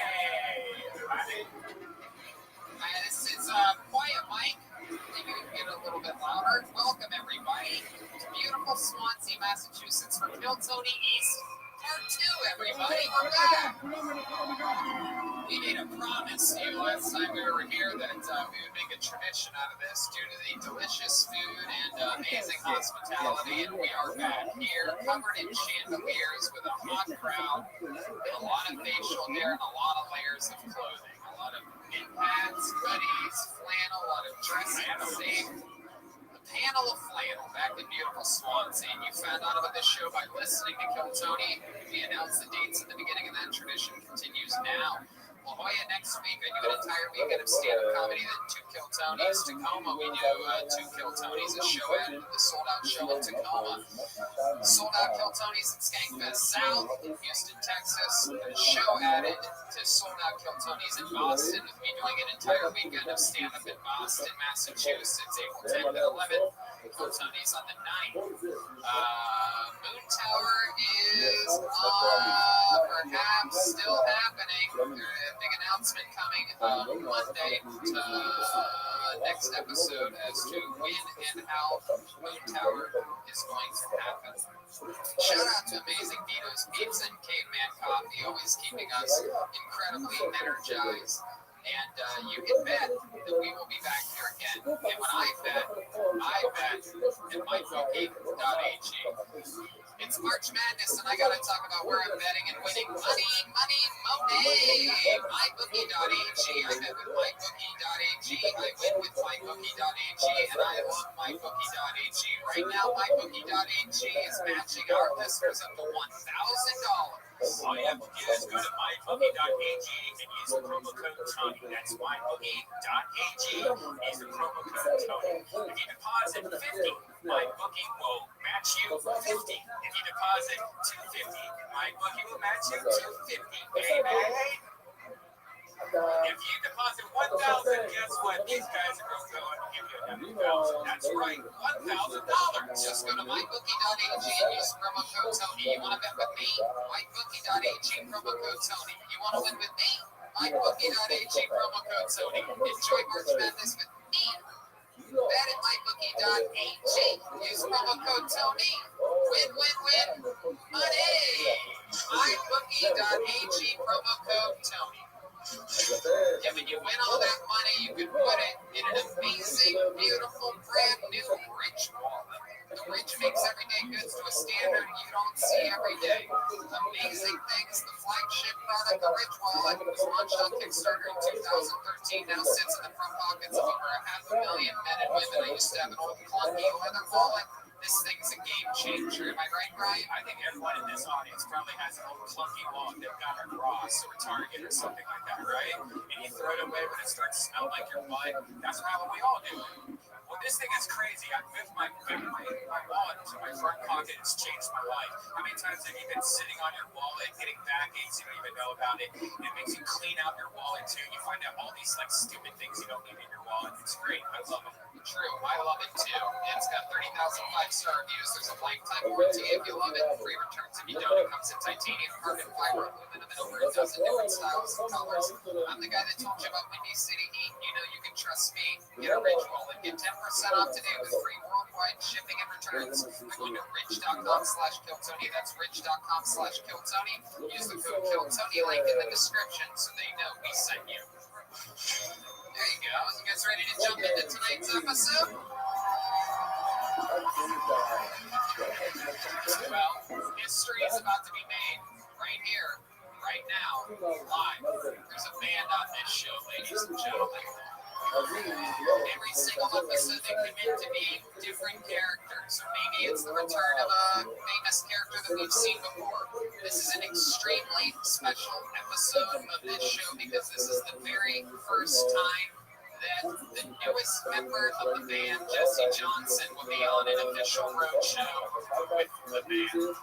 We've been having the time of our lives since we arrived. An unbelievable flight. We took a fancy stretch limousine all the way from Boston. Went through the McDonald's drive-thru last night. Stayed at a fancy hotel. The Holiday Inn on, I probably shouldn't have told these 1,000 people where we're staying tonight.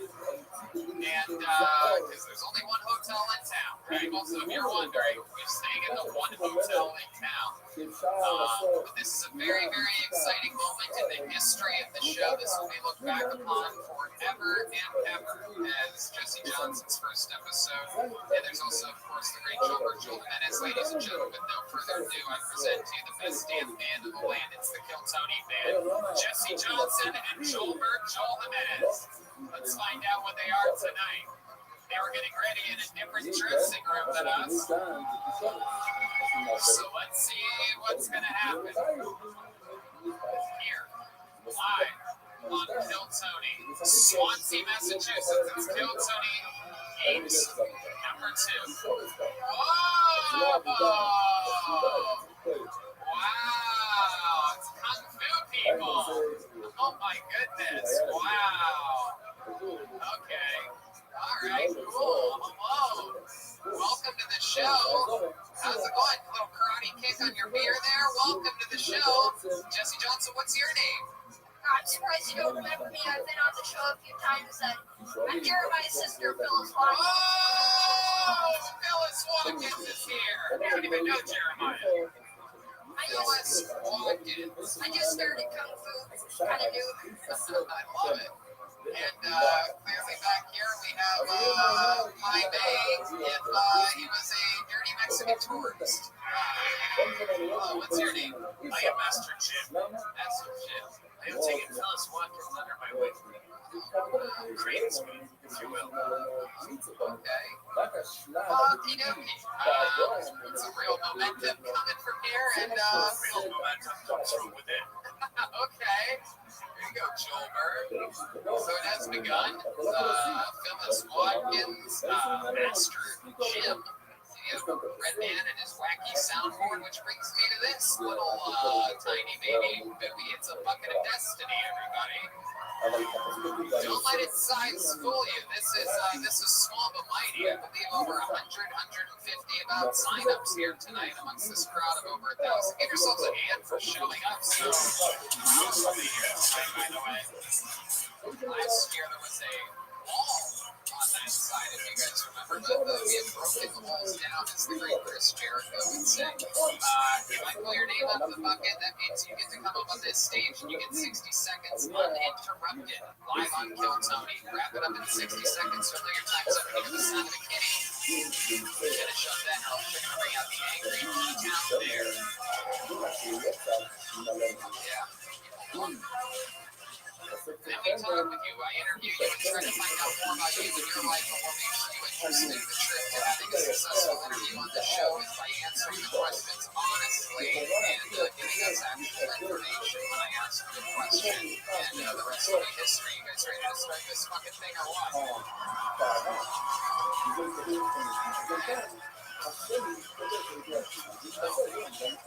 No further ado, that is it. Swansea, I'm going to ask you one more time. Are you ready to start this fucking show?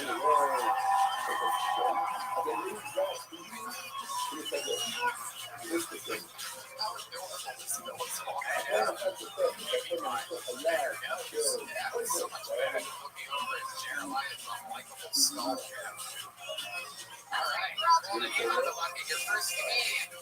Getting uninterrupted 60 seconds tonight and talking with us about his life. Goes by the name of Peter Mullane. Stairs on both sides, people. Stairs over there, stairs over here. Make sure you don't trip over a cord on your way up. There you go, yeah, that's him.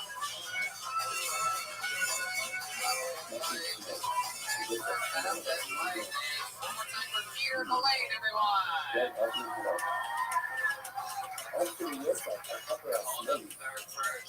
Thank you, God. It might be hard for you to tell, but I'm Irish.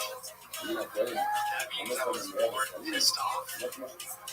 Since I'm always pissed off, my hands, they just never stop shaking. They only shake here when I'm nervous. I'm nervous now. I get more nervous when I have sex. I shake your hands and make you look like a bitch. The last girl I found out, she said she didn't mind because it reminded her of her vibrator. But I think she was lying to me because now she's going back to using her vibrator instead of using my hand. I always see like those videos of like rich people going to the fight and building up like parks for poor people to play basketball and shit like that. But I think they're just in it for the long run. They're looking for the next Michael Jordan. I think slavery was something for the long run. Without slavery, the U.S. would never win the Olympics. What the fuck? Just happened. My goodness. Just trying to win over the hometown crowd by going completely racist at the end. Shout out to my white people out there. Not too many. I heard white power, but you're white power. It's great. The first time we had one of the Weasleys on the show before.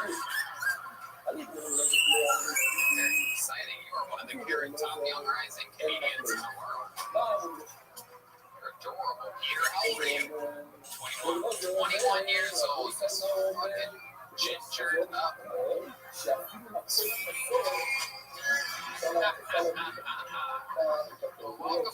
Peter. You're 21 years old. You going to school or something like that, or what happened? Did you just turn your college into a church here in Swansea? What's going on? I go to a University of Rhode Island.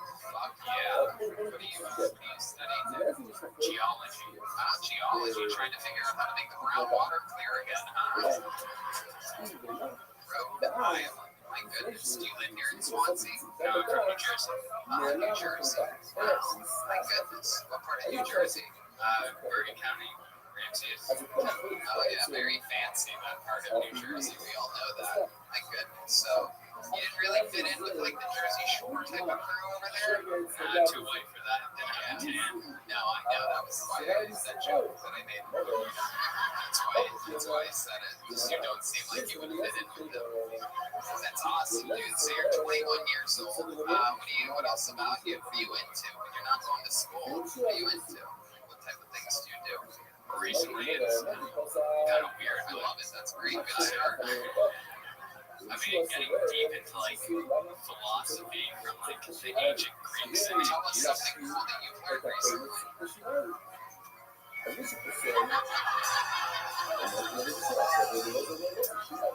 got this. Is this New Jersey philosophy that we're talking about here?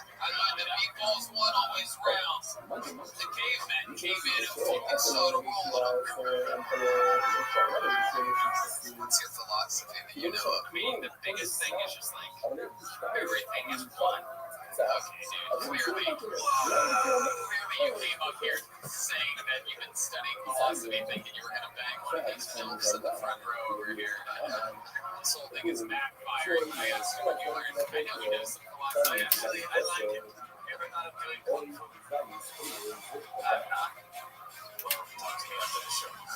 Master Chip, looking for a new student. Do you know any self-defense or anything like that? Have you ever been in any sports or anything? You ever, other than the game where you ride a broomstick chasing a ball around? Before you answer, date rape is not a sport. By the way, for those of you that haven't noticed, Master Chip, instead of raising his hand like he normally does, he goes full kung fu style with 2 fingers.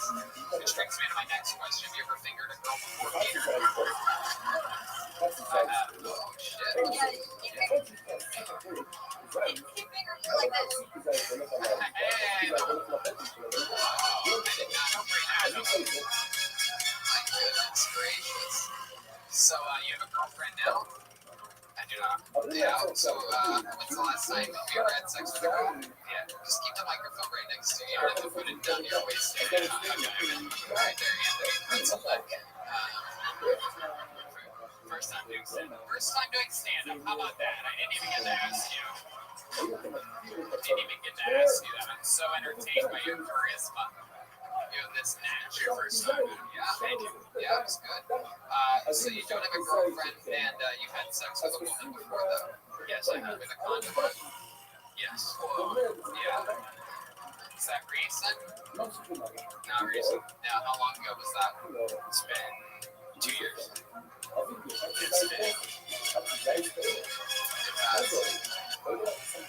Did you pull out when you wanted the condom? Just like it would. I had like it would pull out, take off the condom, put another condom on, and finish inside of that condom. Then take that condom off, flush it down the toilet, and say, "Now you stay down there." Am I close to right about that? So close. Yeah. What else? Other than studying philosophy, what else do you do for fun? You seem like the kind of guy that likes taking sparklers from the 4th of July and lighting them in inappropriate places. I haven't lit any sparklers. How about other hobbies or fun things that you're known for around town or at school or anything like that? Mostly just video games. I got pretty good at those. You got what at video games? We got pretty good at video games. Yeah. What's your favorite video game? NBA 2K. Wow, look at that. You get to play basketball like a real man on that hand. That's my dream. Fuck yeah, dude. My goodness, your parents both have red hair? What's the deal with that? My dad had strawberry blonde when he was younger, and my mom had red hair when Wow, dad was strawberry blonde, mom had red hair. I have a cousin that's a ginger, and my sister's a ginger too. Your sister's a ginger. Yeah, how old's your sister? She's 26. That's pretty young. She's an accountant. Yeah, did she ever do anything to you when you were younger that you considered fucked up? Hey, what are you guys laughing? You guys being dirty just by laughing. I'm just talking about your messages. You guys are being at your hair. Sure, right. Get it out of your system. And now back to the question I asked you a second ago. She really did nothing with you. All she did was like, just give me money and then just pay you back. Wow, you. Okay. My goodness, what's the word for that? Elizabeth Warren giver, right? Politics are in season right now, people. Okay, very good. There you go. That was a Jewish song for an Indian reference, right? Yeah, giving money to taking it back seems very written. Okay, boy, oh boy, that's it. Already got a couple drinks in the system, everybody. It's liquor, this official sponsor of Brian Redman and his work ethic. So let's talk about it. Actually, you know what? I'm about done with you here. Good job, Rick. Do you ever work out? I was doing well like last year. How many of you want to see Peter take his video and flex for you? God, what do you want to see? Come on, what do you do, a little body? What do you got? Come on, show these people your body. Flex for them. How many of you want to see him do it? Let Tony see it. Yes, very good.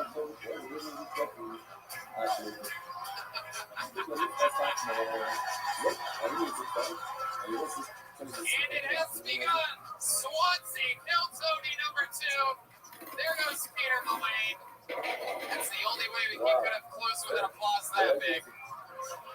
And that is how you host a fucking show right there. Not all one time for Peter, his first time ever on a stage. Didn't want to take his shirt off, but goddamn, that didn't get the crowd moving. All right, pull a name out of the bucket. It's Black Sharpie, but it's no Aphrodite here tonight. Make some noise for Matthew Cookson, everyone. Matthew Cookson. Let's see if we have. And here comes Matthew. Here he comes. Feel like a gentleman from Swansea, Massachusetts, coming out of the shadows. How about a hand for the man, Jesse Johnson, and Roberto Mendes, and Matthew Cookson. Go ahead, go over there. Start the set, Matthew. Set for Matthew. So this is also my first time on stage. On a big stage like this, I've done open mics at the shitty dive bar right next to my apartment. And I might be a little nervous. I got into comedy recently because I broke up with my high school girlfriend. She graduated.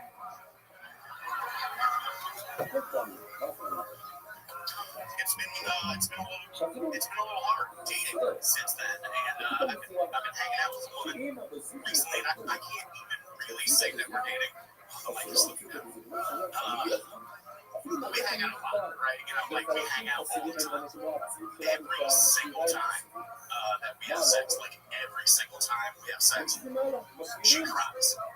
And then one day, just completely out of the blue, she escapes. You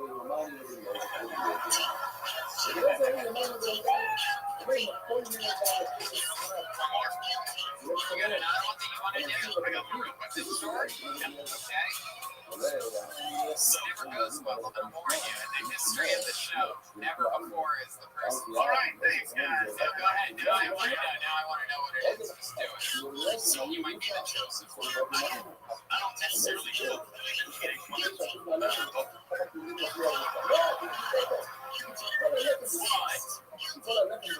What if she was on fire? Or just being kind of a bitch? Okay, the streak continues. Matthew Cookson, everybody. Welcome, welcome. That felt like all of that came from a very honest place. I believe everything that you set up here, Matthew. She was very good. You're a real gentleman. Every time I'm in the jail, like holding, holding everything. 4, all for drinking and driving, all for public intoxication. Public indecency. What was the public indecency? Tell us about that one. That outfit you're wearing tonight. Oh, you got him. You roasted that hoodie and jeans, Master Jim. Wow, fashion police over there, kung fu style. You got him a hoodie and jeans and a hat. My goodness, Master Jim, you are on fire yourself. Be careful, okay? I don't think you need to keep doing Tai Chi. Okay, Master Jim. My joke was that it wasn't that good of a joke, but I guess you're still smiling. Oh, my goodness, you better watch out.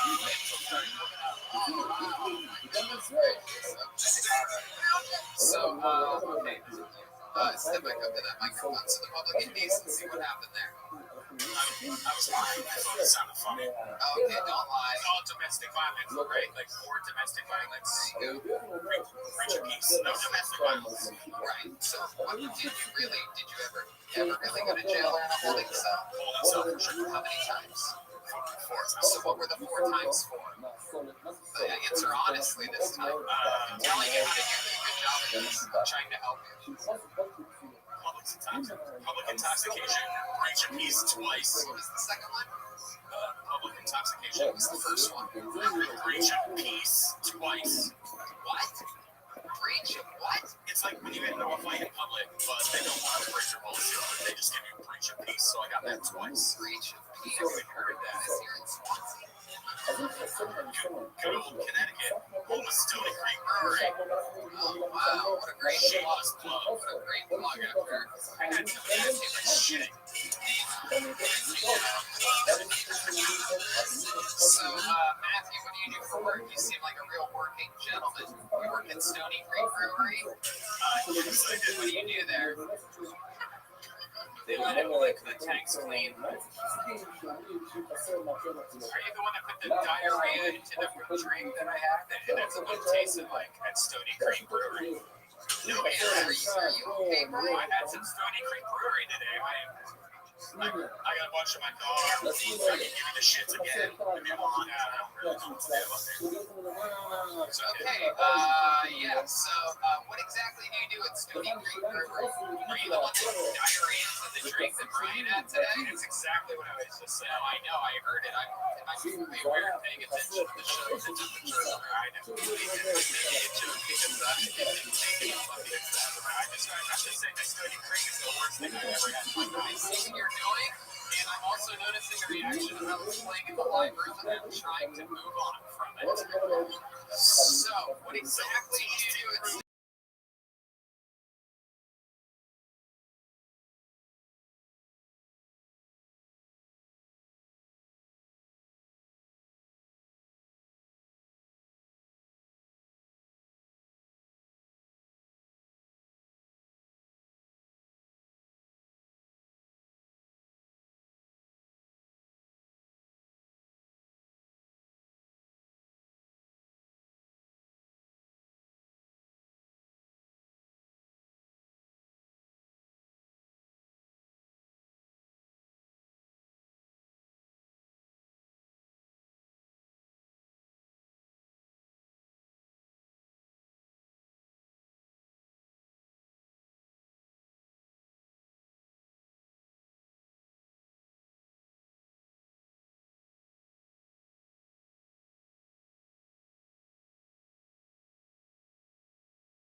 else interesting we should know about you? The fact that you can't answer questions honestly and in a timely manner. I know that you have a lot of tattoos. What's your best tattoo or your worst? Oh, and I have an insane clown Nazi tattoo. That is Okay, there goes Matthew Cookson, everybody. Matthew Cookson. There you go. Here. Matthew. No desire. Robbie Tony. Find Red Man after the show. He wants to see your bacon tattoo. He probably wants to test it as well as Micah. Yes. Is it Sergeant Smith? That's fun. Okay, this looks like a fun name. Thanks so much for your next comedian, Lamb Benotsky. Lamb Benotsky. Here he comes. Everybody's coming from that lucky side tonight. I believe that is the Boston side of Swansea backwards.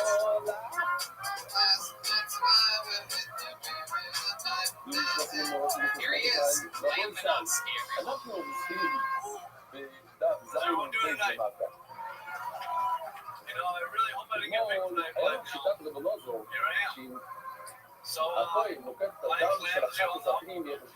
It's not the greatest name, but it could be better. It's not my actual name, you know. It happened when I was about 15, 16 years. You can probably tell. I smoked a little bit of weed here and there, you know.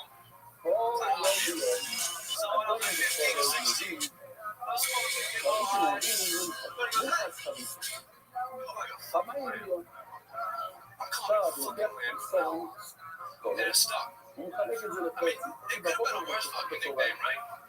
I mean, you know, I don't have any fucking tall features, you know, I can't play basketball or nothing like that, but hey, fucking take a nice friend of mine.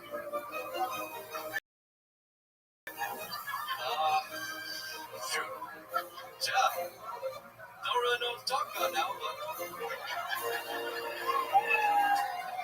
wow. Lamb Benotsky.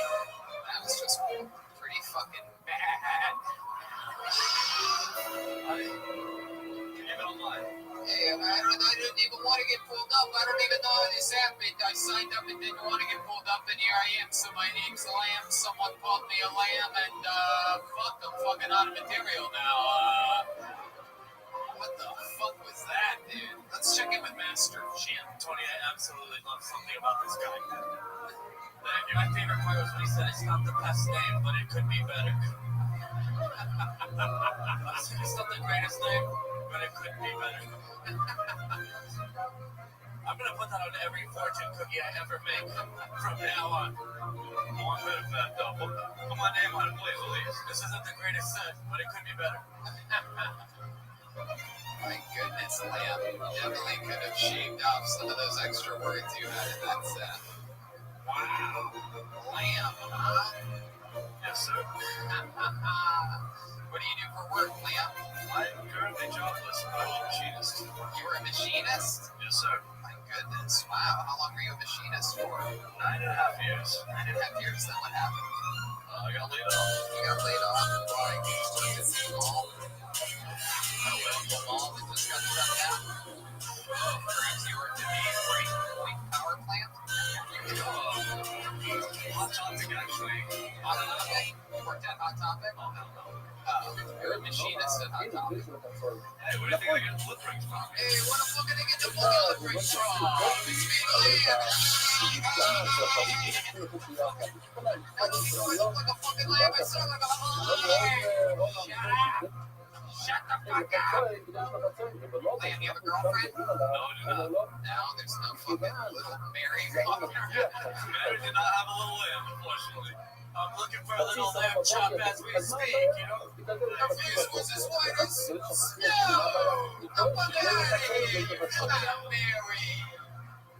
Everywhere that she went, I fucking went with her. I was sure to go. You motherfucking mutt. Get the fist, my fucking money. Wow, so Lamb, how are you surviving if you're jobless right now? What's going on? Well, I invested when I was young, and What did you invest into? myself. Yeah, you invested in your thing. You mean you saved money? I invested into myself. My fucking checking account. Savings. Oh, look at you. Big difference there. There's one, if you don't touch it, the money just disappears into nowhere land. So let's talk about it. How much money did you save? Tell the truth. Oh yeah, that's enough to live off of. No need to ever look for work again. Everyone knows. If you got $5,000, you're fucking good. You got a house, kids, anything. More lip rings. You lose a lip ring, you get lip rings for life. I order one MacBook. What you say, Lamb? Can't sell lip ring. I know. Face me. I know. What would you be without those two fucking I just sold my fleece so you can see me a little bit. Do you ever think if you almost run out of money, you could just pawn the lip rings? I hope so. Wow, what's your name? Oh, wow, Mr. Jim. Oh, I forgot that you knew that. That's right. What was the company that you worked for as a machinist? Like, why did you get laid off? With some metal, I work for Brandon Welding. Hey, Weldons.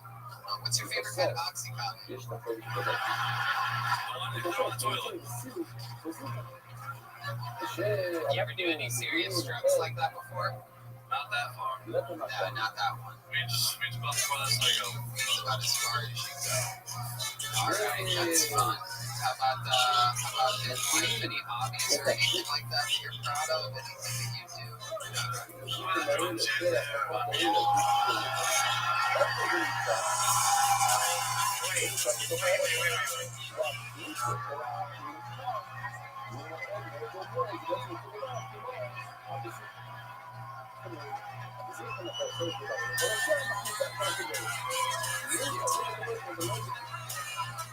What do you mean here and there? I haven't played for a while. I used to play like some years. What do you mean were you any good at it, you think? I was pretty good. You were pretty good? Do you think is it like riding a bicycle for you, or what do you do? I mean, look at what's happening. Look, you're tempting the devil himself. Look at Phyllis Watkins over there ready to defend her master's any estrogen's gaping asshole is in the air right now. Don't tell me what a good time. Do you think you could still play? I mean, I can try. I mean, we know you could try. You think you could actually challenge Joel Jimenez right here, right now? Or are you talking fucking shit? I can try, but he looks like he knows his shit. I don't think so. I don't think we're gonna do it. I'm not feeling enough confidence from Lamb. You know, so many people on the internet say that fuck Joel, he didn't even win this one, he didn't win that one. Meanwhile, we're at all these live shows, and it takes a lot to even compete with Joel, not to mention for him to beat everyone's ass that he's ever come across. And you just don't have any confidence. Is that just who you are? You play humble, and you're one of those people. Oh, okay, well, in that case, let's have a Mexican drama.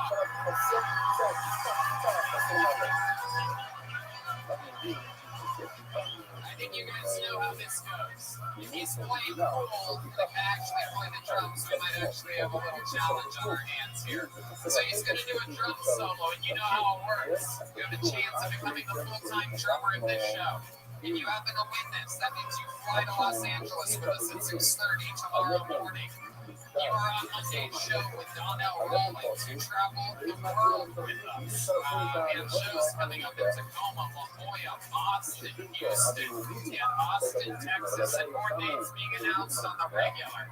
Okay? If you win, you're the new drummer, and it happened here in Swansea, Massachusetts. However, I must warn you that no one in the history of this show has ever beaten Schulberg. You're allowed to use the stage. You're allowed to be funny for the first time tonight in any way. If you choose to, you're allowed to use your drumming solo skills and any comedy that you want to use in any way, shape, or form to your advantage. Do you understand? Ladies and gentlemen, this is a Mexican drum off. And going for the throat, this is Lamb Banotsky.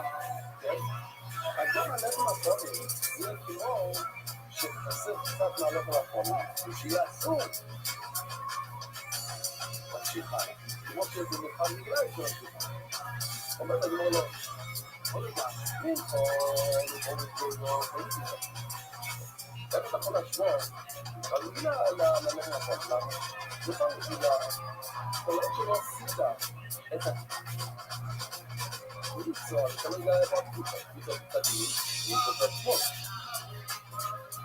זה למטה. או עוד לא עשית את זה, זה משהו פיזי שאתה חייב לעשות. בואי, לא, זה לא נכון לי. זה הפוזיציה האלה, אני לא יודע, זה הקבוצה שלה. Definitely humble, but also just sort of just okay on the drums as well. Sounded like a ringtone. Okay, that was Laminoski. Chose to a little bit of a jazzy, very mellow drum set that was. And also, you didn't do anything comedic during it at all. And you will probably pay the price for that. Ladies and gentlemen, this gentleman went from not having a passport and not being known at all in the comedy world to traveling the entire globe with us, doing sold-out shows all over Australia, Ireland, England, and every major city in the United States of America and Canada. He was a little Mexican boy when we found him, and we turned him into an absolute superstar. He is undefeated all time in Mexican drum offs. He's never lost. Ladies and gentlemen, I present to you the one, the only Joker Joel Jimenez. Here he comes. He's coming in the room right now. The crowd is going wild. He's got his middle fingers up in the air.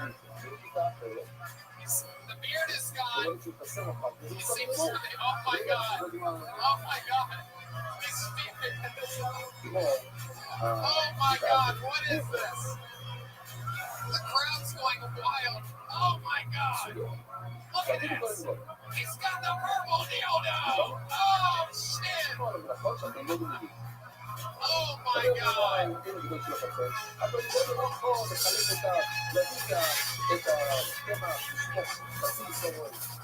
Oh shit. Ladies and gentlemen, Joel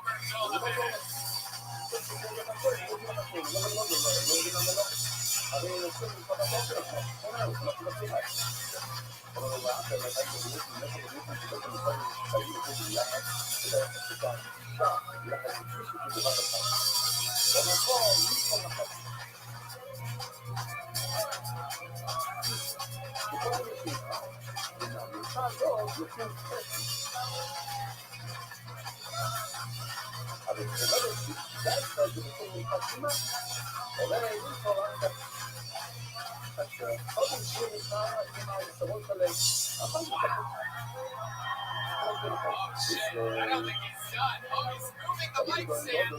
What is he doing? He's got the purple dildo on. Wait a second. Oh,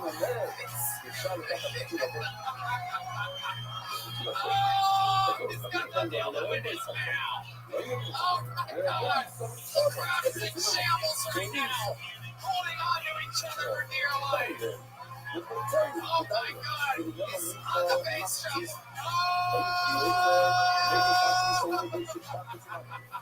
Not even the voice is trying to do his intro. Oh my goodness, yes, he's on the mic. I should get that in that I meant to. What a fucking idiot.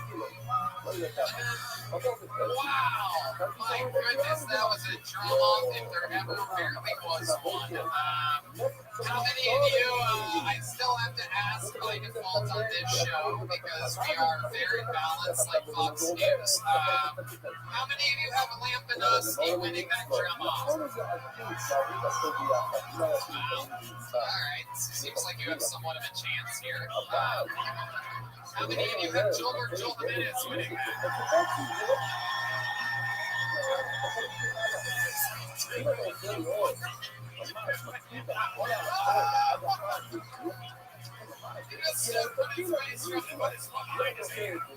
Purple dildo and all, ladies and gentlemen, and still the drummer, Tony, Joel Jimenez. And there he goes. Congratulations on your first time on stage. There goes Lampanowski, everybody.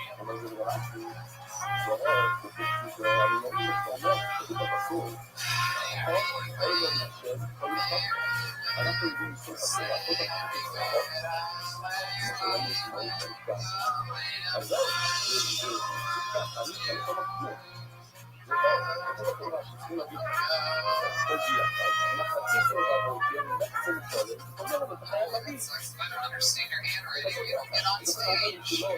Sucks to be you, idiot. Your hand's gonna be your next comedian, Andrew Briggs, everybody. Andrew Briggs.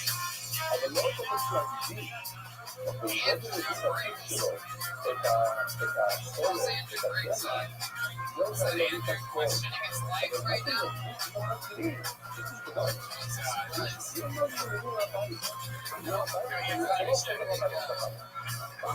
Okay, it's alright. Andrew's probably out there smoking Marlboro Red like a real Swansea president. On to the next one. John Wayne Pinkney. John Wayne Pinkney. You are next. Here he comes. Macho Man. I want to be a macho man. One more time for John Wayne Pinkney.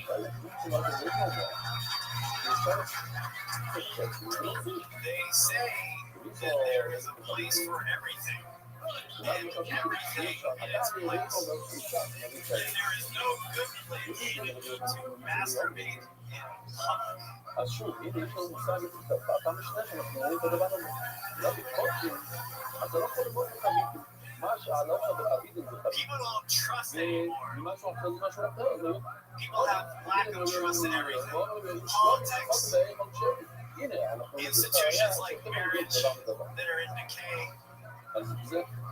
People don't trust the news media. At this point in my life, I have zero trust in my farts.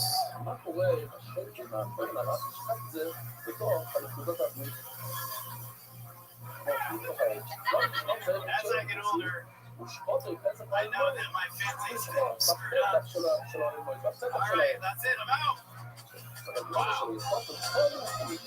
Macho Man. All right, John Wayne Pinkney leaving the space for laughter that did not exist after each joke. Very rare maneuver that we see here on Kiltony. I don't know if you think we fill that in the post-production of the show or something like that, but nope, that's all natural, or it doesn't happen at all, my friend. But you left it there like it was a taping for the Tonight Show or something like that. Or it's a Comedy Central special. That's what they have you do. They have you perform in front of audiences that have no idea where they're at for like $40, and then they tell you to just commit to your jokes like there's laughter there, but there's not actually laughter there. But then they put it in editing. That's how that works. And those of you that have seen a recent Comedy Central special, because they don't know the comedian that's performing, so they don't have a fan base to perform in front of. That's how they make decisions nowadays. Just a little insider information on how the current business model is working. Anytime you see someone that you don't know doing a special, that's because you don't know them. Which brings me to you. You're the first person that's made me give out that information on the show because you left spaces for laughter like there was laughter. John Wayne Pinkney, was that your first time ever doing stand-up? Yes, sir. Congratulations. I think you finally found a place where you can masturbate in public. You just did it for 60 seconds. Not really. You only pleased yourself during that. And it's very exciting during this busy time to have Pete Buttigieg's boyfriend up here. Exciting stuff, John Wayne. What part of town are you from? East Greenwich, well, South Kingstown. East Greenwich, where I live. East Greenwich, Connecticut. East Greenwich, Rhode Island. Oh, Rhode Island. Oh, okay. Total different market value there between those two places. I got excited because Greenwich, Connecticut is where one of my role models, the great Vince McMahon, is. If you know anything about him, but Greenwich, Rhode Island is where nobody I've ever heard of is from. East Greenwich. East Greenwich. It's all right. What's that like? Tell us about it. It's a lot of people that have money. And then Does everybody look like you? Does everybody look like a college women's basketball coach? The queer eye guys. exactly. What do you do for work, John Wayne? Been in sales most of my life, selling computer components. Yeah, selling half-written jokes tonight. Average jokes. I love it. Computer components. Yeah, environment monitoring, temperature and stuff. It's selling. Oh my goodness. Very exciting. Master Jim, what did you think about this guy? This guy looks like the Sprint guy and Jared from Subway made a test tube. That's true. Slightly creepier than both. Yeah. Can you fear me now?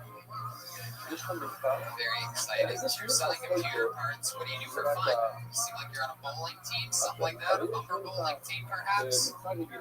Golf. Not that exciting. That's it. Yeah, the most exciting thing about my life is I took a path of Jenna Manoy. My family ran a McDonald's franchise for several years, 20 years, and something else. Fans of McDonald's out here. So you took a what? I took a path of Jenna Manoy from Who is that? 6. She was Blossom. Friend. Blossom friend? Not even Blossom. No, Blossom's friend. I was a toddler at the time. She was a porn star. Friend. So you were a toddler and you took a bath with Jenna Manoy. what was her character's name? 6. Oh, okay. I think I had a crush on her when I was a little kid. I'm pretty sure. 6. Yeah, but she's sort of like Latino-ish, right? Like sort of like that. I don't remember. I How did was you end up 3 years old. How did you end up in a bath with her at 3? My mother and her mother were friends, and they threw us in a bath together. How old were you at 21? She was like 3. I was 3, yeah. You were 3, but how old was she? She was 3. You'd be older than My toddler game is still really strong. Oh, okay. Wow. You're creepy as fuck. So, you're married? Yes, How long have you been married for? 2.5 years. 2.5 years. Where'd you meet your wife at? San Diego. What are you doing there?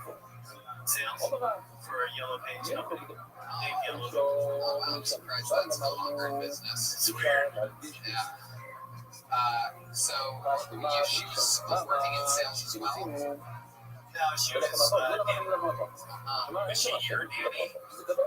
Wait, I didn't know John Wayne Gacy was married. John Wayne. Oh yeah, by the way, my family You was also get confused with John Wayne Bobbitt since he also seems like he doesn't have a comic. It seems like every John Wayne except for the actual John Wayne are topical.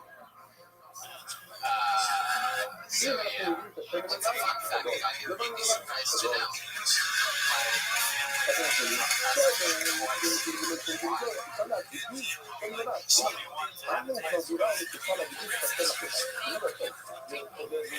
Do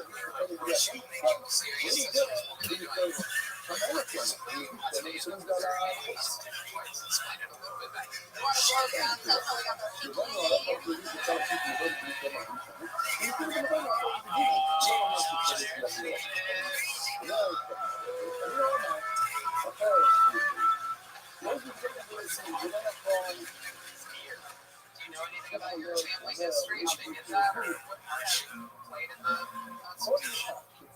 Yes, there were Charles one was a Spanish ambassador for the United States of America. With the other one, Senator Bassett. okay. Yeah, it sucks. I'm sorry. Well, John Wayne, you gave it a shot. You talked about masturbating in public and Listening to farts or something, right? Especially farts. Very interesting stuff. You tried your absolute best. I believe that was as good as you possibly ever could have done. I believe that. But no, congratulations, you're a fan of the show. huge fan, 4 or 5 years. And this is your first time signing up. Second. And last season, your last as well. Now, kidding, John. You ever do open mics anywhere else? No, I have not. I think you're going to start after this. I would like to. Should I? I don't know if you should or you shouldn't. I'm not really the one that likes to decide that. I make jokes sometimes saying that people shouldn't, but in all reality, if it's something that you actually want to do, if it's something that you want to get better at, I would figure out a way to talk about your actual life and actual perspective on something, because people, unless the jokes are extremely hilarious, it's hard to keep attention talking about masturbating in public and farts and like desperate sort of like unconnected stuff. Like it's a silly subject. So when you have a silly subject, you have to have a really funny punchline. You know what I mean? Whereas the other way, if you talk about something serious, you can work with it. That makes sense. But if you have to hit home runs, if you're going to go into that territory. It's good advice. There you go. John Wayne, everybody.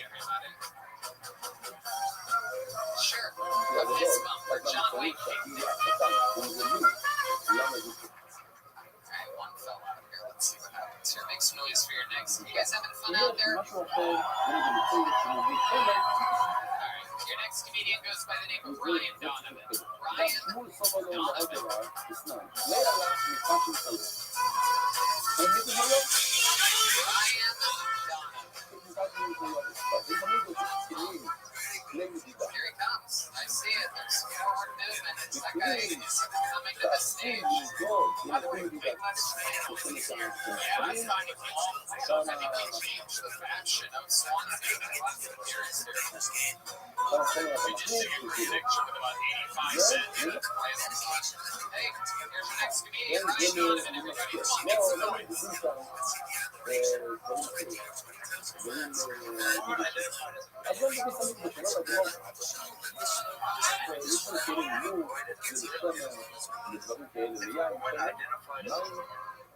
ויש את האיסורים ואת האיפות, וזה ניואנס רב,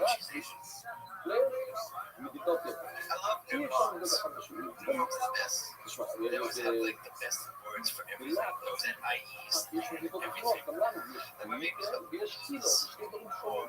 לא עכשיו, לא נדע בכל זה היה משהו Oh my God, Mike, get in here. זה לא אומר שהכלים שאפשר למדוד. יותר את כזה. והייתי עליו כזה יום, ואתה יכול לקדש את השני. It's obviously my first time זאת אומרת, אם אתה שופך on this mic. לתוך כלי שורש, So, anyways, are all the handicaps on there? נראה את זה בסרטון, שכם מכיר. There you go. Take that mic off. Zoom in from its length. שיועד, אתה רואה, שיועד, זה משפוך דברים, משפוך Few steps over there. Okay, so welcome, Ryan. How are you doing, sir? ולא יגיד את זה היום, ומכאן He's having a good time. Fuck yeah, I'm glad. וגם I'm glad יש you're happy. כלי שיועד, So let's talk about it. That was your first time on stage, as you said. Which brings me to a good point that I'm noticing here. You don't need to mention that during your set unless that's a setup for a joke. I will get to the fact that it's your first time on stage. It makes you sound like you're in desperate need of sympathy if you say it during a 60-second set on this show. Tony, by the way, we can tell.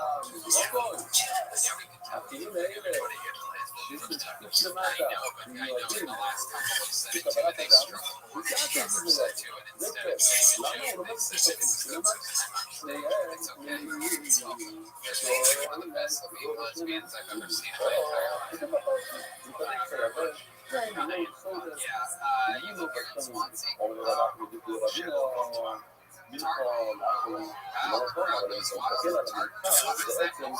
משהו מוזלי. Star Wars, right? אז הוא נהיה Yeah, מוזלי, it's זה Taunt כמו... this? Say that with Boston accent. זה כמו מוזלי.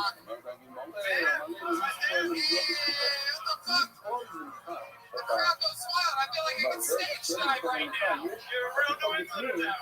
That was like Bill Burr in the middle. I love you guys were like shocked. You're like, wow, Tony's a quick learner. Yeah, you give me direction. I just do it. Pretty incredible, right? Just because the show's stupid, all these fucks I pull out of the bucket are. I know what I am. No, I love it. I love it. I love it. So how long have you been a woman in an abusive relationship? So I've been talking for about 6 years. So Ryan, how old are you? 30 years old. Yeah, what do you do? Yeah, I make Italian gaming products for Dungeons and Dragons and stuff. That shit. מהסרטון היפה הזה, Like an entertainment, we make Italian things. No, this actually, they have to come with me to be making me go to there. I know that you always check the table and the airport, and it turns out that they tend to have most of the venues in Florida. And we need a new table. So why not attack the table? Just make like a lot of dice or that was my thought. So we decided that showed up with my friend was like, hey, we can look at the kitchen. What? You try it. I want to see you try it.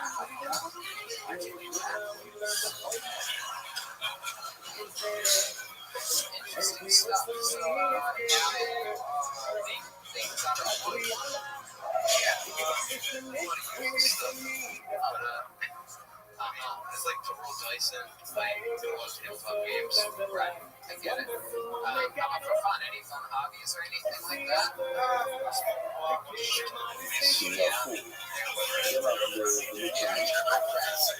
Yes. Wow. How long have you been there? For years. Nice. What's your favorite thing about it? She doesn't like cats.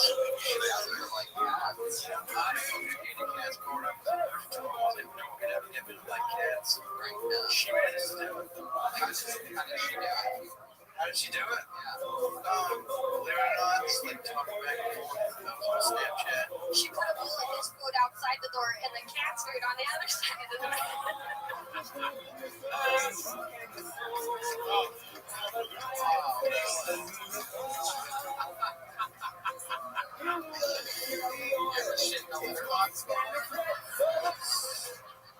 Are you still allergic to cats? So basically, all you have is allergic. That's what happens when you're allowed to drink and your allergies to cats go away. Wow. So, you live with your girlfriend? Yes. You guys live in a one-bedroom apartment in Taunton? No, it's like a two-bedroom. Oh, you have a dog room as well. So you have a dog and a cat. Getting a Noah's Ark over here.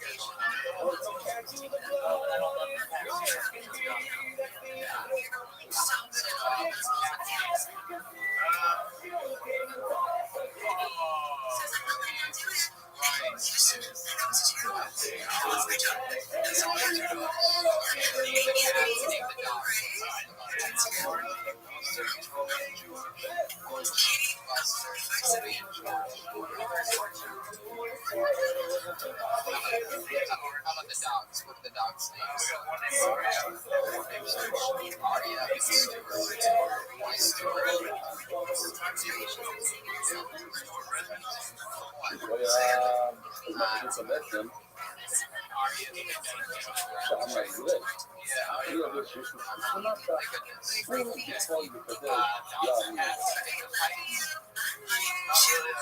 German Shepherd is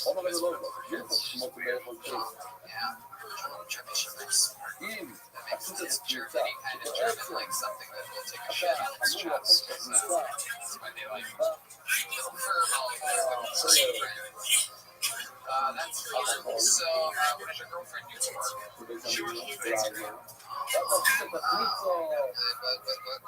is her job at the bank exactly? How long are you Service person. wow, she deals with all the wonderful people at Taunton. The old fucking Taunton banking industry. You ever deposit a check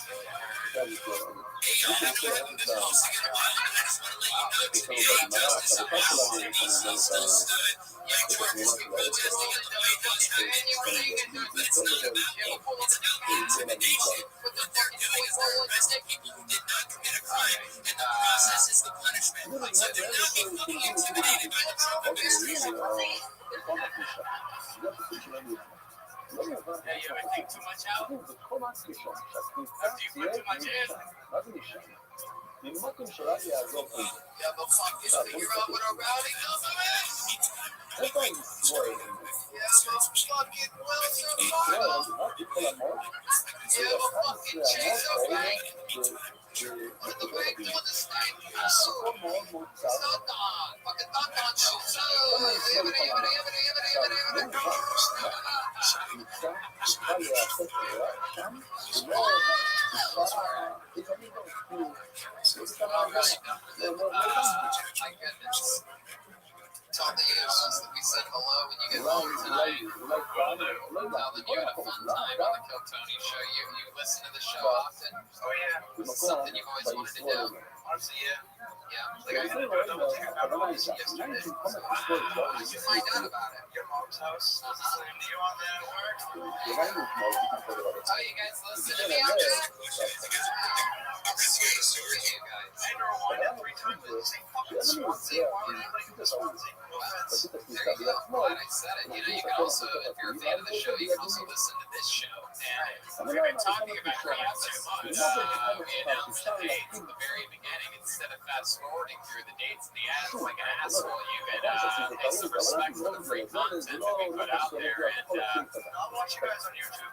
YouTube, very good. You can also follow us on social media where we regularly release where we're going for dates. But why do you only listen to the dates on your mom's house? That's really, I don't like that social media. You don't fucking do social media. No, we don't fucking do that. Twitter, boy. Shit. I don't know. Okay. All right. There he goes, Ryan Donovan, ladies and gentlemen. Thank you very much. That one's gonna get the TV down. Look at that guy with a Boston hat, fucking beard, suspiciously too large of a jacket.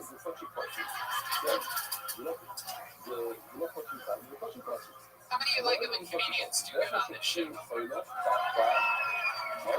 many like-a-man comedians do you have on this show? Wow. They like blood here on the East Coast. Pull another name out of the bucket. Let's see what it happens. It's Sean Nolan. Everyone, Sean Nolan, the bucket of destiny, has spoken your name. Sean Nolan coming to the stage. I'm going to answer Jesse Johnson's first time on the All right, here he is, Sean Nolan, everyone. Alright, so back in middle school, we used to do this thing where you would measure your dick to your hand. And if your dick was bigger than your hand, then you had a huge penis. And so you'd measure from the bottom of the palm to the tip of the middle finger, right?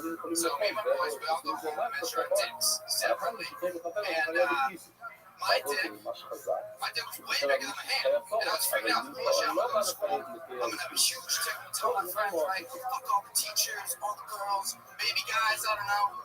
And so I get to school, right? And we're all sharing our stories. And my friends are like, I don't know, like, it's like kind of close up to my mouth. And I was like, dude, my dick way bigger than my hand.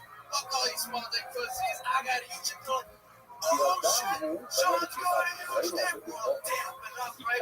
Dampen. And I'm tapping up in their hands. Like just. That is how it's done. That is how it's done, Sean Nolan. Beautiful. I can tell from the moment you got up here, you started talking and giving out information like you had something to say. And it was great. It was exactly a minute long, a story with jokes peppered in between the story. You did comedy with your minute tonight. I'm going to hammer Sean Nolan, everybody. Fucking awesome, dude. I almost forgot that people can be funny during their minute on Kill Tony. I got lost in this episode. I honestly worked so hard to make it a minute because it used to be like 30 minutes. Dude, well, let me tell you something. That's exactly how to fucking do it. Next time you do it in a show, you don't need to do the 3-minute version. Keep it fucking tight. Keep it like that. Fucking go in there and rap just like that. How long you been on stand-up for? Like 6 or 7 months. 6 or 7 months. You're on a good path, buddy. You have that big energy, dude. Get that small hand energy, too. Yeah. So how big is your dick? It's average. Yeah, average, buddy. But I do have small hands, so it is bigger. You from Boston? No, Oxford, small town, south of Boston. Where's that at? Hey, we got Oxford. Is that in between here and Boston? Yeah, it's south of Boston. I'm terrible with geography. That's right next to fucking Don. Anyway. That's awesome, dude. How old are you? 23. 23 years old. You're already on a great path, man. What do you do for work? My family and I have a screen print and embroidery, like custom apparel. Absolutely. So your dad is your boss? My brother, actually. Okay. How much older than you is he? 2 years. Okay. He's 25, running the family. Yeah. Does he ever meet you? I mean, you know, not mean, but he's here, actually. No, it's actually really good. Your brother's here too? Seamless. Yeah. Does he do stand-up at all as well? No. No? How about the rest of your family? What's your mom and dad like? They're cool. Yeah. They're cool. Yeah, my dad does his own thing. He's been traveling, doing sales forever, so Cheating on your mother. Kidding. don't ask, don't tell. That's right. That's right. Unless you want a fucking taunting in your face. Alright. That's fun. What else do you do, Sean, for fun or like any fun hobbies or anything like that? You seem like the kind of guy that likes to run up a creek the wrong direction with salmon. Like a wild salmon. Like you wait all year for the Puerto Rican Day Parade. I don't know. Work out. Yeah, what kind of workouts do you do? What's your workout regimen? I don't know, just like everything pretty much. I'm not gonna get into details. Yeah. Okay. A little bit of everything, run, lift, Do you have a girlfriend? like snowboard. No, I don't. Yeah, that's interesting to me. You seem like a funny, good-looking guy. Why do you think that is? You don't have a girlfriend. You just like play in the field. I don't know. I don't really get out much right now, honestly. Really? Why not? Just busy. I got a kid. I don't Oh, know. you have a kid. That's the yeah, that would do it. They don't really like that. How old's your kid? He's 4. 4 years old. So you had a baby at 19 years old. Barely 19, yeah. Wow. Yeah. So what happened that night? When you were 18. Honestly, I have no idea. It was in college. No, I mean you have some idea how your penis and a woman's vagina. Yeah. For sure. Yeah. She jerked off your tiny hands like Just fucking through. It's cool. I've never done it in my life. Just thinks I'm out doing sales. That's what his dad does. Master Chin makes that noise of a joke. Doesn't work. So, was it like a one-night stand? No, girlfriend for a while. Yeah. You guys broke up after you had the baby? Or before? Yeah, well, I didn't know he was mine at first, so we broke up. You're waiting for it to come out white, and you're like, all right, Jerry. The baby came out with tiny hats. And I knew. It's got your hands. You hang out with the baby a lot? Oh, yeah, all the time. Lives with you? Yeah, that's pretty much it. You have custody or you split it? I mean, it's nothing like in court. We're just, because Yeah. Just running it like any couple almost does. Yeah. We don't need to go to fucking court. No reason for us giving these fucking scumbag lawyers a bunch of fucking money.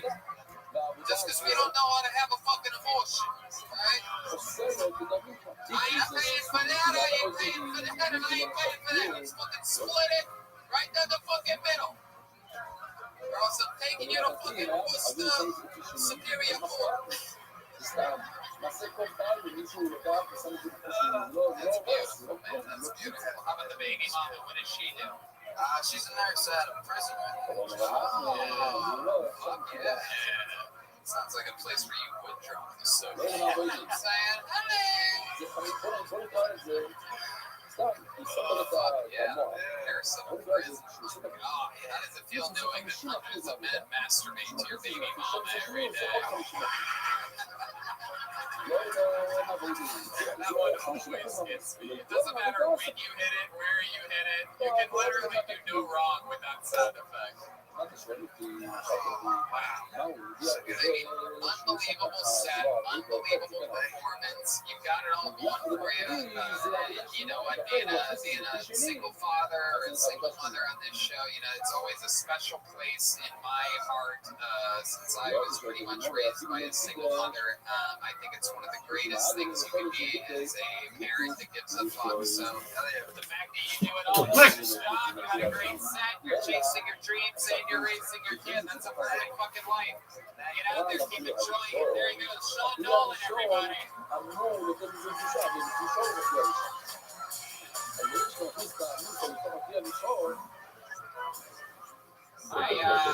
Names fell out of the bucket when I was swirling it around to get that one, and it turns out that it's a lady. It's a young lady for the first time tonight, so I just decided to keep it out, and we're going to bring her up next.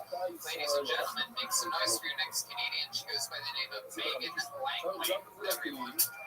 Your first lady of the night. Megan Langley is making her way to the stage. Here she comes.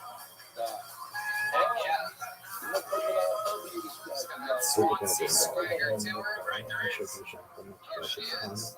One more time for Megan Langley, everyone. Hey guys. So I just got married. We're so sad. Again, second time hashtag blessed. Second time is a charm. It's gonna be so great. Anyway, no, really, he's fantastic. I'm very lucky. I have to look at my notes. Sorry. No, I'm really feeling good about this one.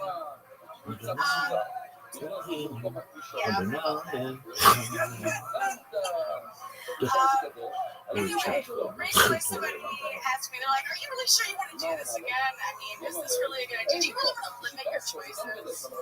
For context, that person was 25 hot and a personal trainer.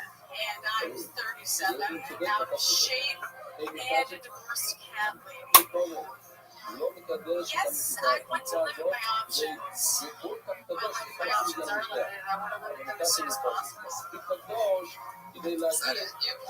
Is that it? I was going to talk about my husband. Let's save it. Let's save it. Megan Langley. We'll probably get to that anyway. Hi, Megan. How are you? I'm so nervous that I thought I would be. It's okay. That's all right. Fun fact for those of you that ever come on here with notes, if you're going to look at them, you don't have to announce that you're going to look at your notes.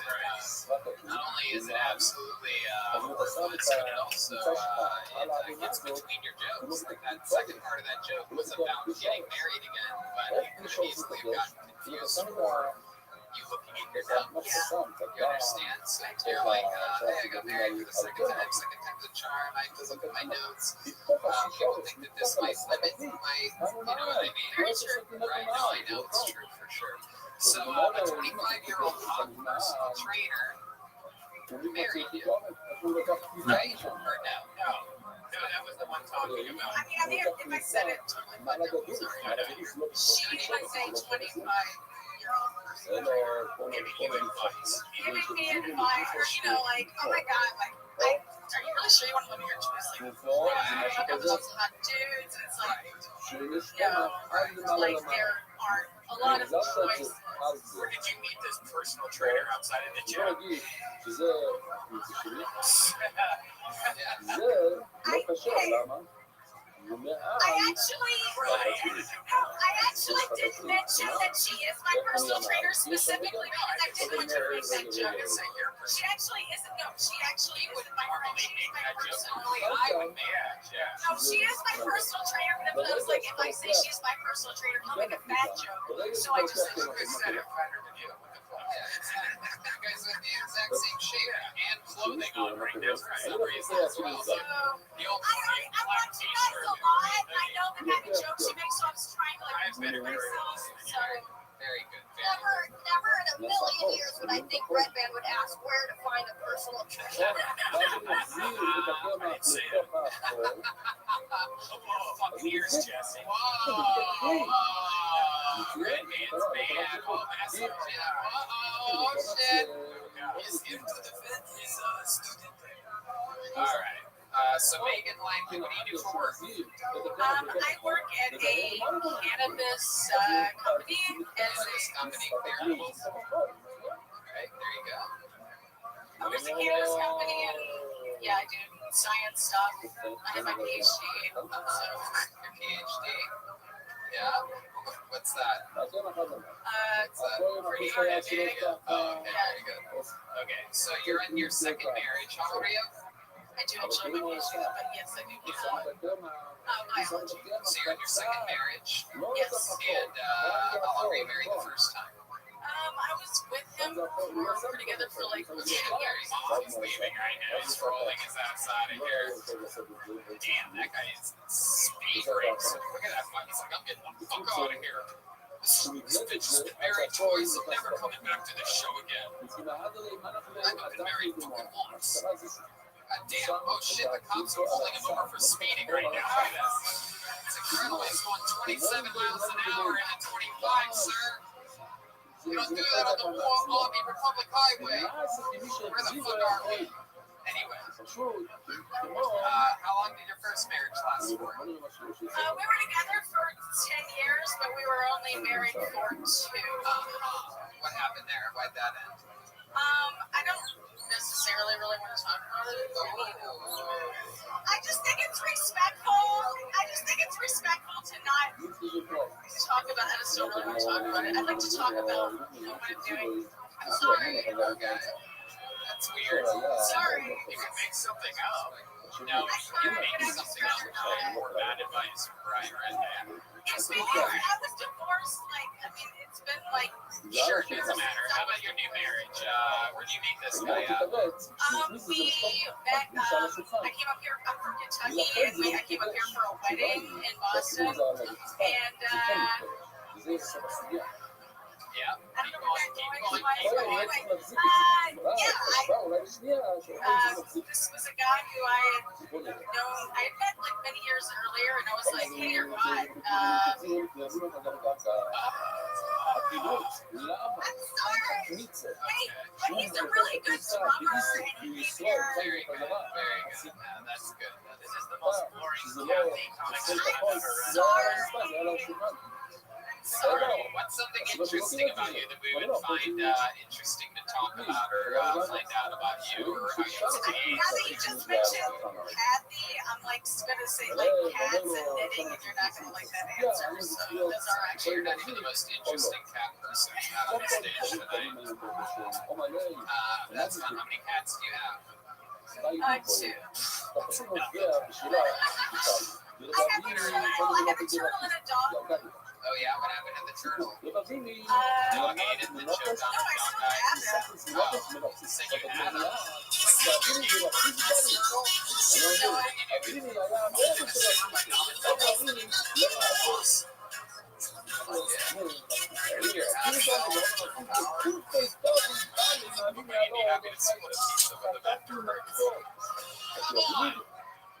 Come on, people. She had a turtle with the Ninja Turtle jokes, and they're not easy to write. Watch out, oh shit.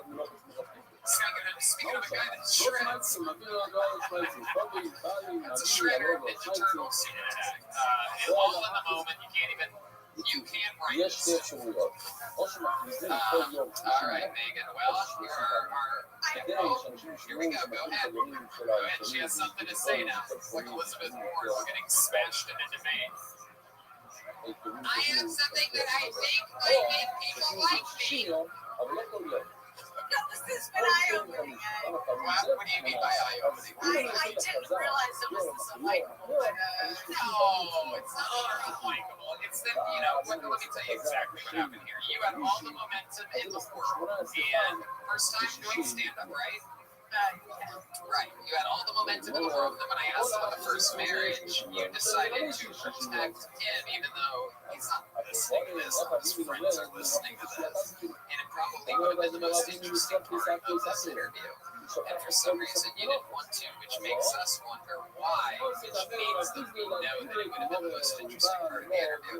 So it's like you're like the kid with the toy that doesn't let anybody else play with your toy, but you wanted to come to show and tell and just say, I've got a better toy than you guys, but I can't show it to you. Does that make sense? Because these people all know what the show is, so they know that you didn't want to talk about it. we watch the show we watch every single episode of your show ever, right? So it came out as gay. That happens all the time. You could have just said that, and that would have been fine. Yeah, we get it. Or, yeah, but anyway, you're not unlikable. It's just the path that you chose tonight wasn't the most likable route. You know what I mean? It's like you went down to Worcester to get the bus. You know what I mean? Went south to get North tonight. Is that right? No? Still no? I don't give a fuck. I truly don't give a fuck. I really signed up. I would have signed up anyway because I love your guys' show and I watch all the time. I really hope that if me or my husband got picked, that you would let him come and do Mexican. We try to drum up. We don't do two Mexican drum ups in an episode. It's part of my. Even if they're way better than the other person. Now, Go back to Rabbi. I had to try. He's a hot, big dick Italian. all right, there's only enough room for one of my big dick Italian on this stage, and it ain't Phyllis Watkins, you know what I'm saying?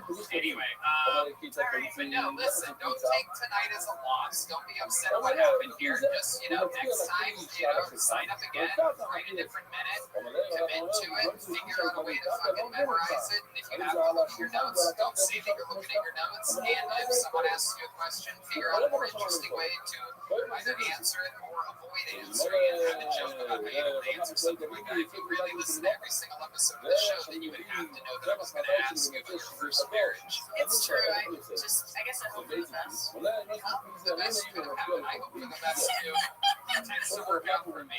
Megan Langley, everybody, there she goes. The first time on Kill Tony. Okay. We're going to go back to the book in just a moment, but before we do, let's do something fun. There is one man and one man only who I consider a true Swansea regular, even though we've only done one other Swansea episode. There's a gentleman, and I got to run into him before the show here tonight. He has a special place in my heart. I absolutely love this guy, and I think he stands for everything that is positive, fun, and cool about this area, and I'm excited to bring him up. You may know him as Santa Claus. I present to you Brian Roy, everybody! This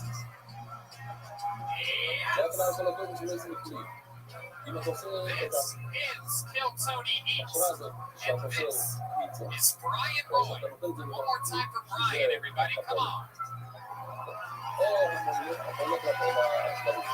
Jeez. Where do I begin? Just address the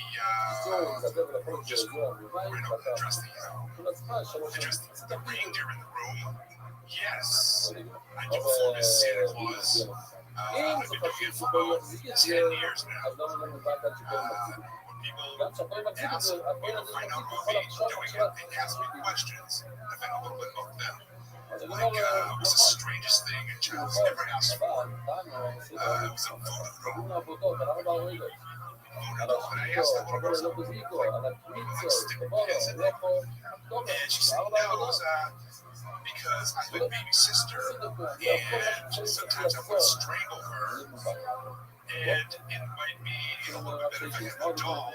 Yes. It's not nice to strangle your sister, no. So the doll, I'll see what I can do about it. People ask me, okay, so the biggest thing people ask me is, have you ever been pissed on? No, I don't do nudist colonies or nothing like that. So no, children always have their clothes on. Fuck yeah, there you go. Absolutely. Brian Roy, aka Swansea Logs. Fuck yeah, my man. So glad to have you back here. It was a dream of mine since the last time we were here too. My goal was to plan this return to Swansea around Christmas this past Christmas and have you come on, but our schedule got all fucked up because Bernie Stevens decided to hang himself. What a fucking loser, right? No, okay, he's one of my best friends. That's right. That's right, Rudy.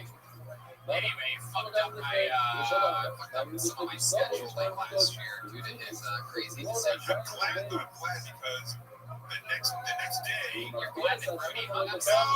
No, Jesus Christ, Santa, you're supposed to be hanging. You're supposed to be hanging stockings from the chimney with hair, not Rudy from the chimney with hair. Okay, go ahead. The next day, when I had an 8-hour photo shoot, and I was unable to have anything to drink, so I'm glad it was not around Christmas time. So Wait, what? I had it on a Friday night and Saturday, I did an 8-hour private photo shoot as Santa. And just coming here this late at night. So you can't pee when you're Santa? You have to stay in the seat, right? Or something like that? Do you ever get to take breaks or anything? You can take a bong rip or something like that? Or do anything wacky while being Santa? Those cookies. Animals. Fuck yeah. Absolutely. Some of those fucking baby carrots they leave for the reindeers. That doesn't make any sense. All right, Brody, that's it. I'm sorry. You say his name 3 times. It's like Beetlejuice comes out of nowhere. Okay, so how was this past Christmas season? Everything good? It was fantastic. A lot of kids were nice, not naughty. It's somewhat weird. Like the women who are like 28 to 35, they're the ones who are like, oh, Santa, naughty. Oh, fuck yeah. And they're just trash. There's trash. You just sit there trash. It's trash. God, are you single, Santa? I mean, that's true. I do have It's close, right? Oh, wow, yeah, you put a little fucking coal in her stuffing. Yeah. Fucking cookies in her stuffing. You never overfilled the purple thing. We heard the mall closed down. Did that affect your... I do. Personal home visits, coordinates. I don't do all Let's go back to this Mrs. Claus over here. Where did you meet her? Well, I just didn't say sure it was I swiped left. Is it true that you slay that pussy?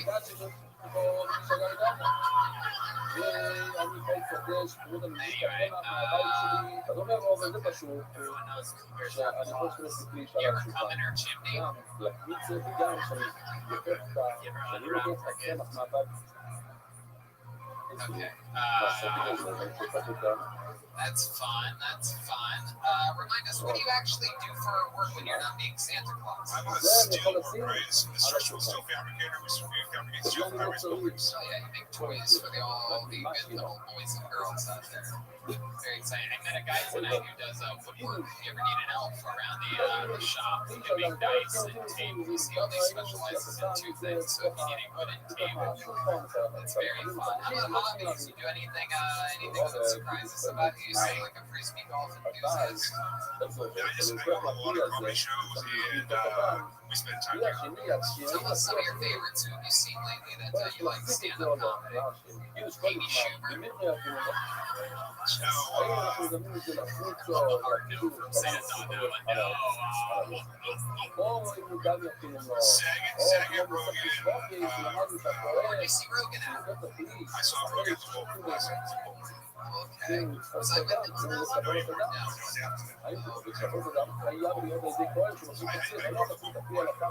nice. Are you going to go see him at the Boston Garden in October? That's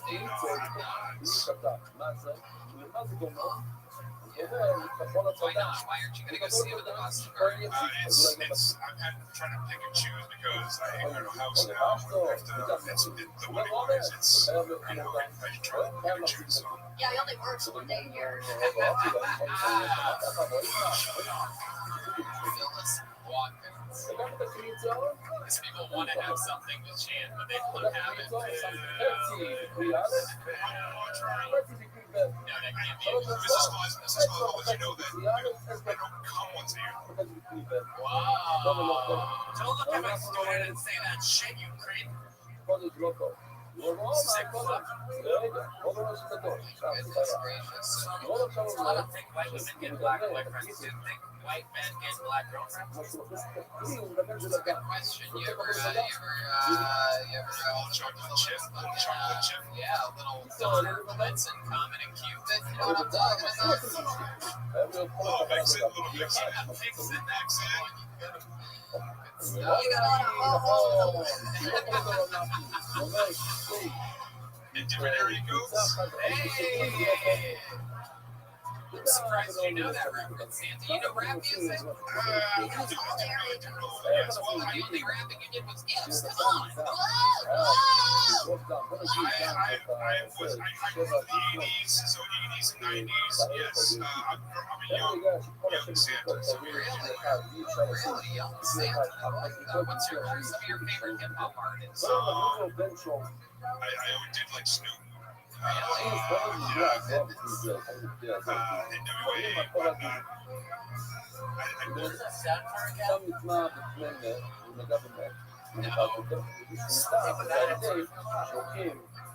That's all I want for Christmas.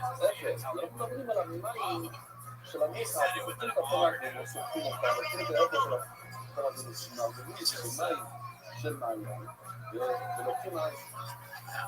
Straight out of North Pole. Oh, that's fun. Anything else I should know about you? Something embarrassing? Anything?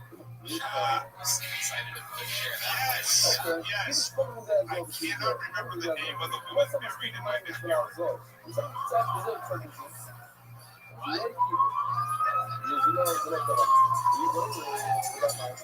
I bought a house 2 years ago, and the previous owners, their daughter passed away. When she was in the 50s-ish, she was received remains to be in the yard. And How many of you want to go unbury this body tonight, huh? That's right. This is the first ever Kill Tony episode that includes taking all 1,000 people in this room. Excuse me, the officers in the back could please put their fingers in their ears for this part. Is it even legal to bury someone? Crazy to tell somebody that there's a body in the backyard? But I asked my next door neighbor about a year later, I said, yeah, do you know what this plaque is? It's like MBDA. It's like, it's her initials. And he said, oh, right, I should have told her. No, I'm serious. So I Googled the person who owned the place before and found out her initials, and those are her initials. They're supposed to tell you if somebody died In the house, she died in California because she had her ashes were in an urn in my backyard. Oh my god, I think we should, you happen to have a hoe? Only time you can do two references is in fucking Santa Claus is on stage. Wow, that is so interesting, man. That is wild. It's embarrassing. I don't think you remember her name. You should remember her name. She's dead in the show. Wait, I thought you knew what's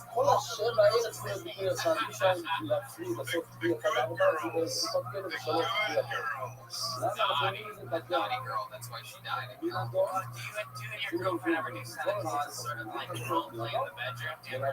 No. Did she ever leave out some fucking milk and cookies? And you're like, oh, You were naughty this year. yeah, okay, my mom. Alright.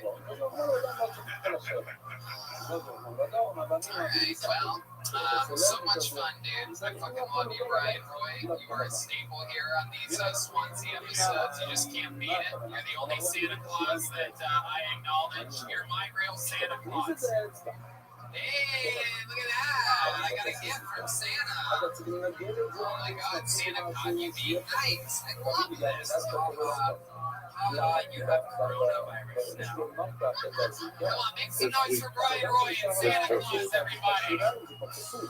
It's always Christmas here at Swansea, Kill Tony. Shit, someone's leaving. I think we're losing an audience member here. I think Shakira's mom is leaving the show early.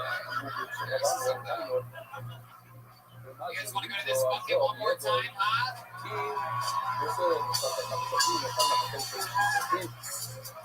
Alright, let's see what happens here. I'm deep in it, I'm stirring it around. Okay, let's see what happens here. Make some noise for Johnny Betancourt, everyone. Johnny Betancourt, here he comes. He's on his way to the stage. More time for your final comedian of the night, Johnny Betancourt.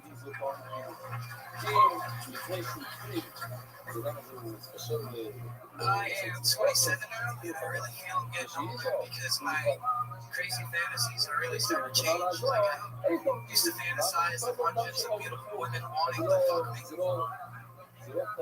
Now I fantasize of everyone I wanted to just stop calling me. Like, the IRS, state of Kentucky, my goddamn father-in-law, Joe. Fuck you, Joe. I had a great experience in a public bathroom the other day. I had to take a piss. I stepped up to the urinal and I looked down and I noticed that someone missed the urinal trying to take a shit. See, I grew up with two aggressive, angry Portuguese grandparents who would beat the shit out of me when I was slipper. I even thought about doing. That's why I think we should put Portuguese grandparents in bathrooms all across America. Everywhere. Fuck yeah, Johnny Betancourt, everybody. Welcome. My goodness. Welcome to the show, Johnny. How long have you been doing stand-up? I've done it 6 times. I started in December. 6 times started in December. Starts in. Absolutely. How long have you been a part-time magician? Like Chris Angel's illegitimate son. Yeah, you made Red Band disappear. Ta-da. Maybe you should come back more often. That's fun. So, Johnny, what do you do for work? My daytime job, I work in logistics as an operator. My side job, I'm a podcast producer, and I'm a musician, and I make like video work for podcasts. At the moment, I do a little bit of reggae, a little bit of rock. I come from a whole family of musicians. Wow. What instruments? I don't play the drums.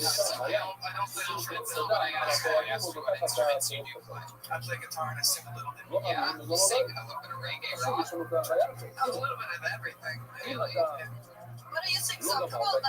Wow, thank you, Jesse. Filling in for Jeremiah immediately by taking over as the host of the show. I can see it. Really didn't miss a beat there. That's interesting. So what kind of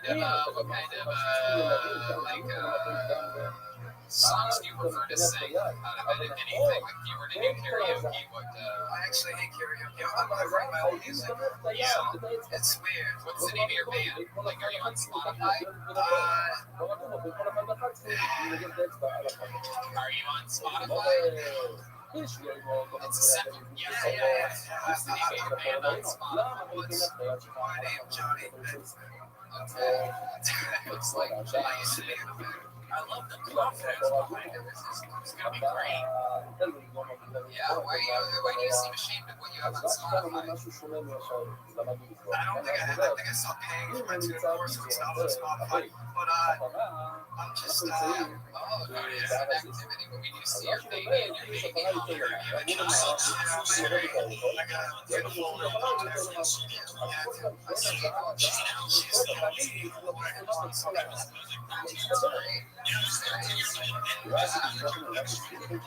Okay, well, how about you do a little bit off just like from Super Children and a little bit of say something. Yeah, I don't want to sing. Whatever you want to. You don't like karaoke. That's so sad. You don't have music back.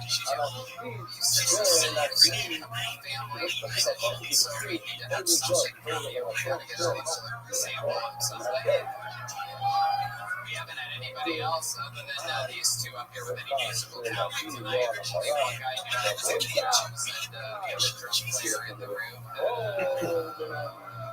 Poor wife that we couldn't stand. No, I'm kidding. I'm joking. I'm joking, Megan. I'm joking, Megan. Oh shit! Look at this. Now he went from. Hold on. Oh shit. Damn. Damn. Oh, look at this. Not only does he look like a composer, he actually is one.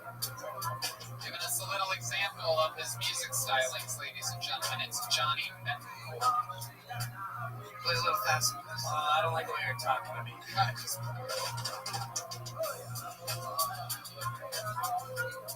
Oh, shit. All right. Shorty, no.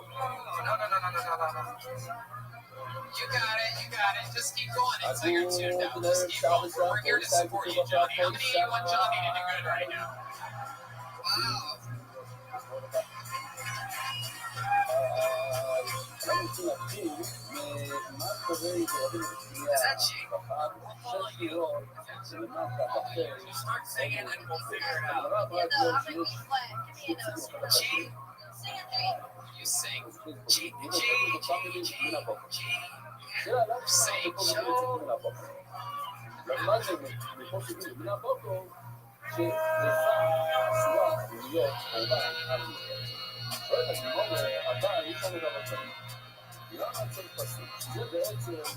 הסוגיה של היום, מה זה פשוט? זה הטריפה. I'll do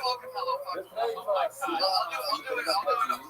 The man can literally do anything. They can follow you. You can do anything. I'm gonna do something really old. Do whatever you want, Johnny. Just fucking do anything, you piece of shit.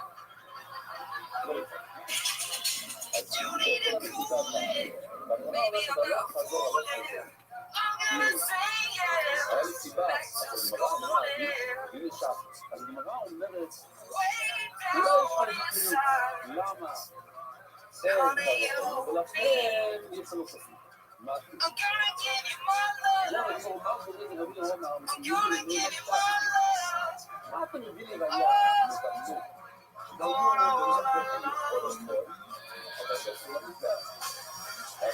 I was doing the background.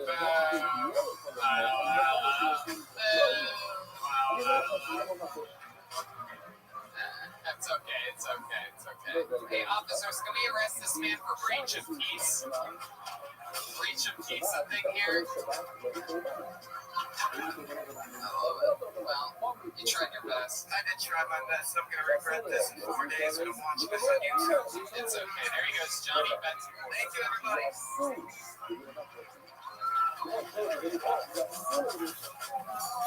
You guys think we should get one more out of here? Again, another fun fact, this name, again, fell out of the bucket while I pulled that last name out. And since the word music is at the end of his social media tag, I'm going to bring him up because I feel like we now sort of want something musically to happen here to bring this show to a close. But we're going to give him 60 seconds and then find out if he has any talent other than that whatsoever. Let's see what happens here. You guys want to do this or should we end it now? You guys think we should get this guy a shot? All right, so put your hands together for your final comedian of the night. Make some noise for Mark McGuinn, everybody. Mark McGuinn, here he comes. He's coming fast. This guy's on a mission. A steady jog. Ladies and gentlemen, make some noise for Mark McGuinn. What the fuck's up, Swansea? Hey, what's up? Hey, I think the coronavirus is like sneaky good marketing for the people of China. You know? Yeah, because, oh, fuck. I'm just gonna start with this. I go to a really shitty gym. I go to Planet Fitness. Why the fuck does everyone at Planet Fitness smell like weed and look like they belong to a better, shittier gym before? Fuck. I like to fuck with people in my gym. I like to run on the elliptical in front of the one TV playing Fox News and just nod my head in agreement with everything Sean Hannity says. Yeah, people don't like me in my gym. I also don't understand what the black card membership is at Planet Fitness. Like, I don't know what's in those rooms. Is it a sauna? Maybe like a hot tub? Like, when I hear black card membership, I'm thinking like maybe a KFC, maybe a Popeyes, maybe a Taco Bell.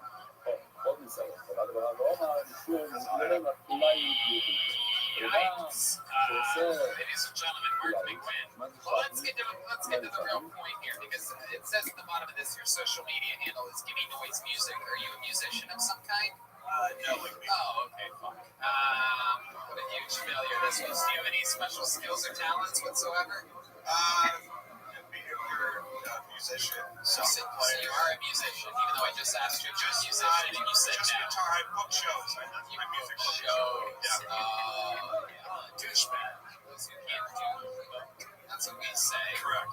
Came out guns a-blazing with some cheap jokes in front of a crowd that I don't know if we've looked at a single person here tonight, but not exactly gin goers. The Swansea Tony days. Do you remember what your first joke was? You had something about Corona. Yeah, China. It was coronavirus is sneaking at marketing for the people in China because they finally have a reason to wear those masks when they're pretentious.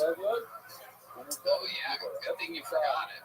That's great. All right, well we tried with you. Let me do this. Let me ask you this. Is there anybody out there in the audience that knows how to perhaps sing or anything like that? Anybody with an actual incredible talent or voice that what's that person with their hand up? For some reason I don't believe them.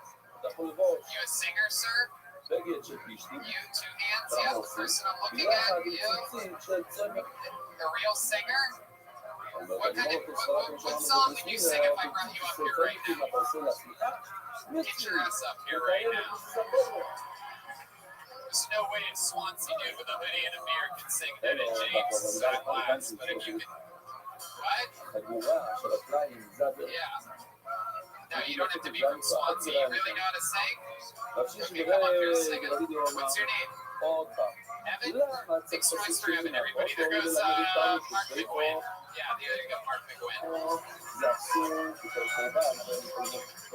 Swansea, did you guys have fun here tonight?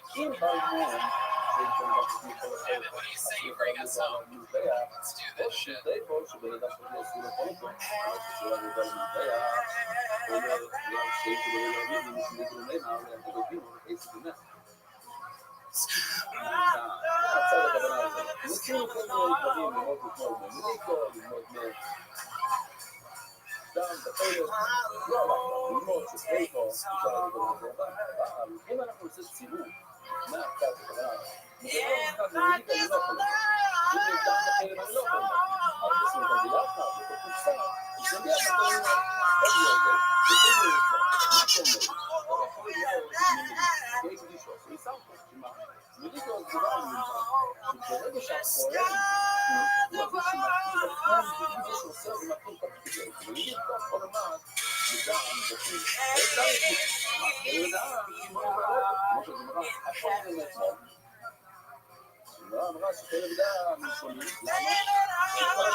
Just sang that fucking song.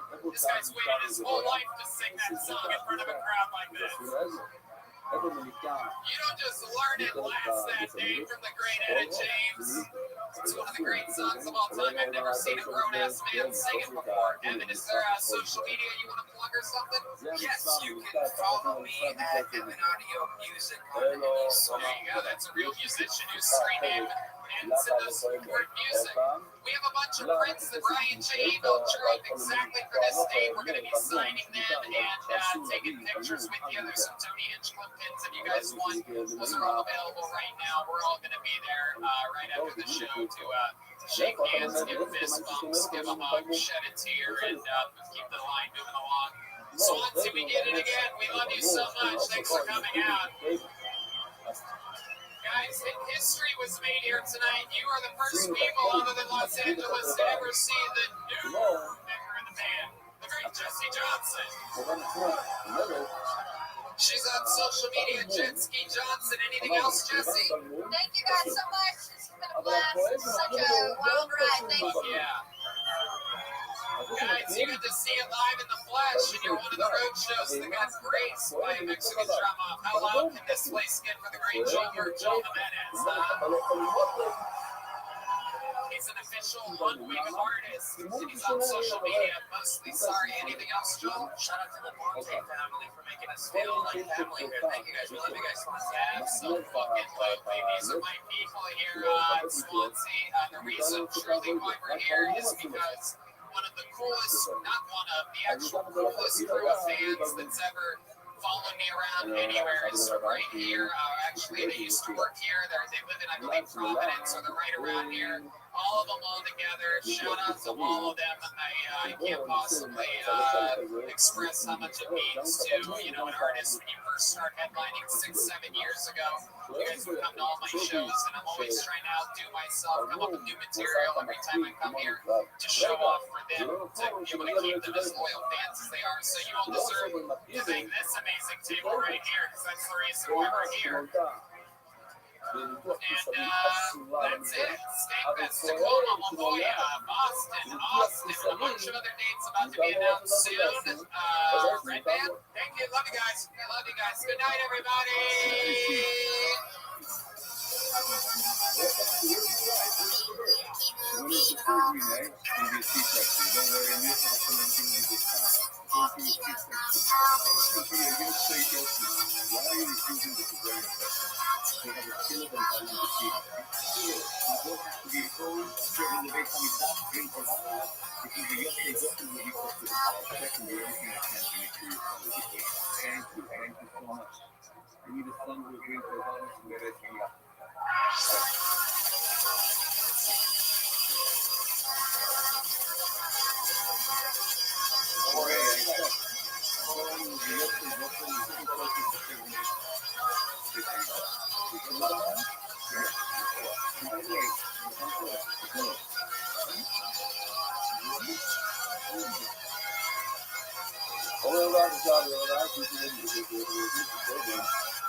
הראשון שיוצא לידה רגילה, אבל אם זה לידה בניתוח קיסרי, שהוא לא רגיל, אז הוא לא נכון, הוא לא בקדושת הכפר.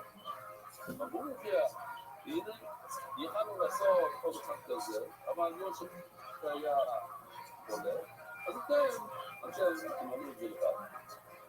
מה אני זה בשביל לכל אמרו מגיע, אבל לא, שמה, הוא עשו המזלח, כן?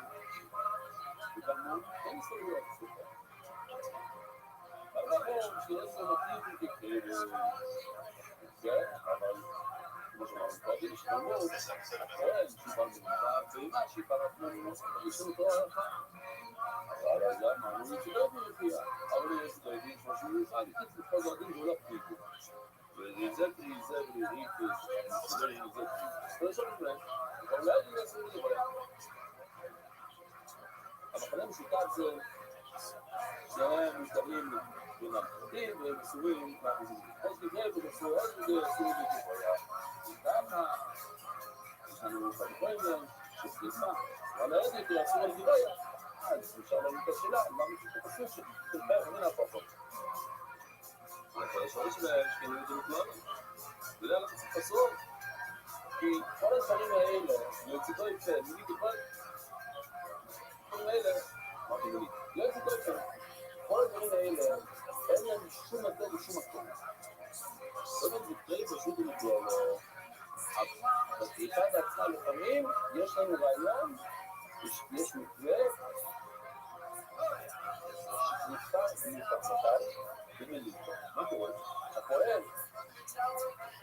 מכניס את האצבע שלו לעורף של הציפור, ברגע שזה עובר, הוא נהיה טריפה, ואז רק אחר כך הוא עובר את שתי הסימנים, את הפנה ואת הדשת, אז זה כנראה מותר. העוף הזה קצת טריפה, והנה, היא נותרת לאכילה, היא נותרת המזבח, כמו נגיד. או לרבה, ולרבה שהיא דבו, או שהוא מזרום לכלול לו מים, על מה אתה מדבר בדיוק? שתהיה בו זירות כלול לו, מה הסיפור? הנה ממודיק איתו דואל לעשות את זה נובע, אני חושב שהוא שמר מסוים, בדיקה שלו, ואמרו נמי בואי בזה. אי אפשר להגיד לנו היה, אבל מום, זה לא איך נגיד, כמה שזה זה לא, כמה שזה זה לא, והנה, עוד מושג בשם, זה לא למד מתחילה שלו. ראינו במושג של חוק, הוא בלמוד שאסור להגיד את זה במידה. הנה, יש לנו אפילו חישון, קצר,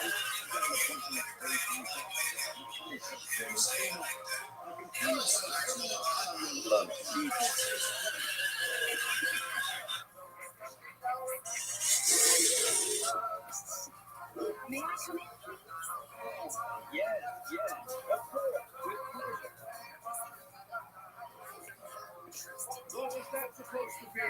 Why did you let the engine go in? I don't want to be off the ground. Let me in! Stop yelling! The explanation is simple. What do you mean? Yes.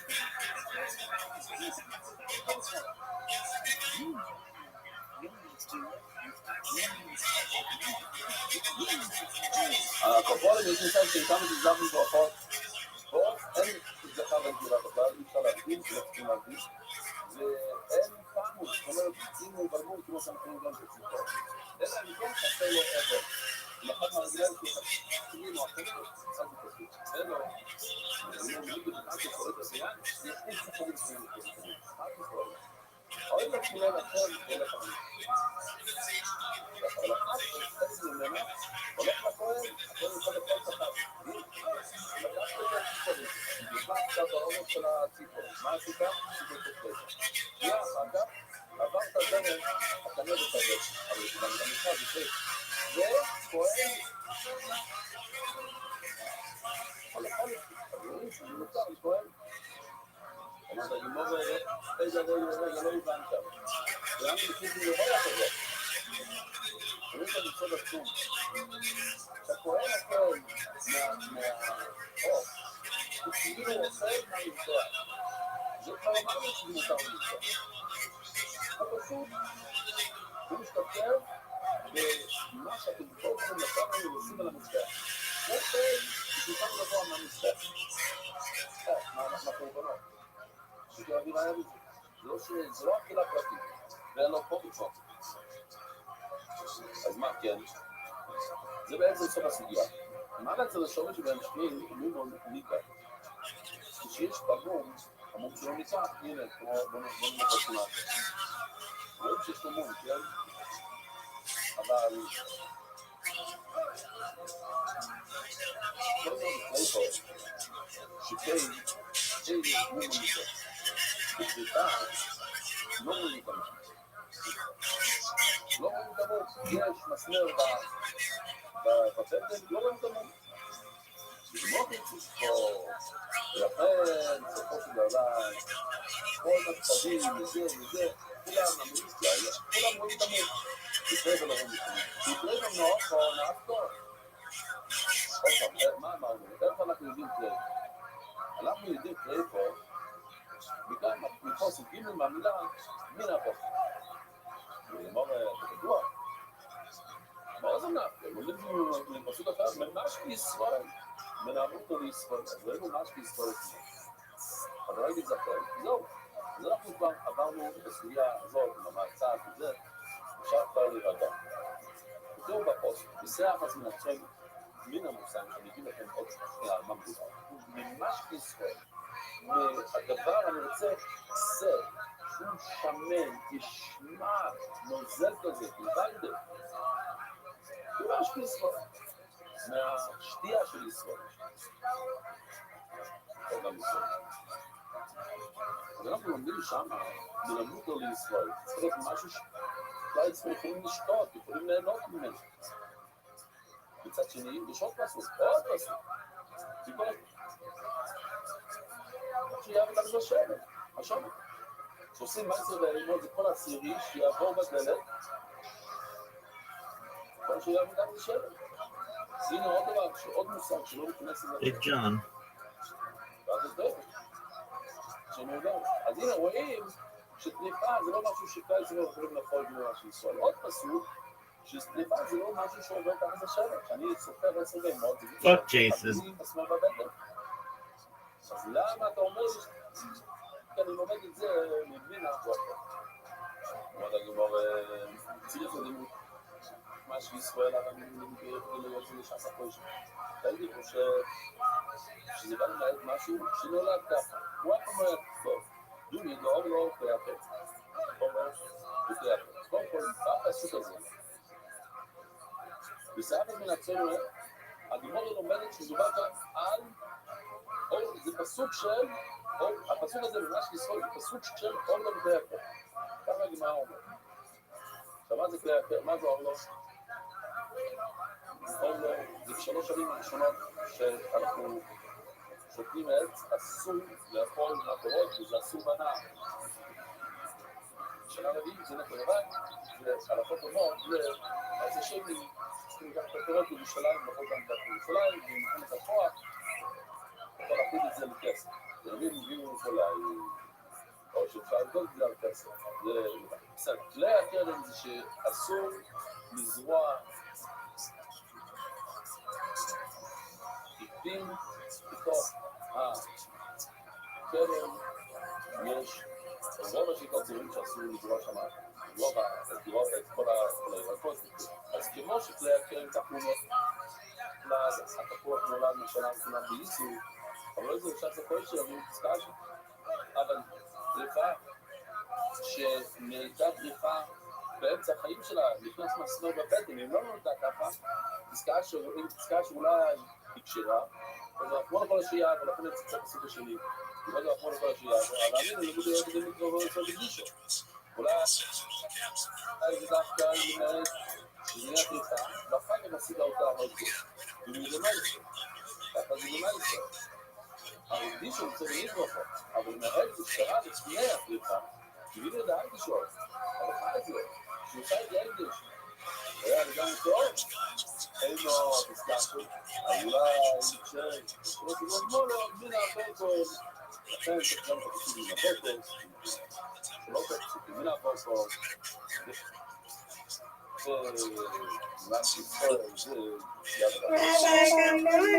Good morning, Mr. Grace. How you living, girl? Good. How are you? Just chilling, enjoying life. Me too.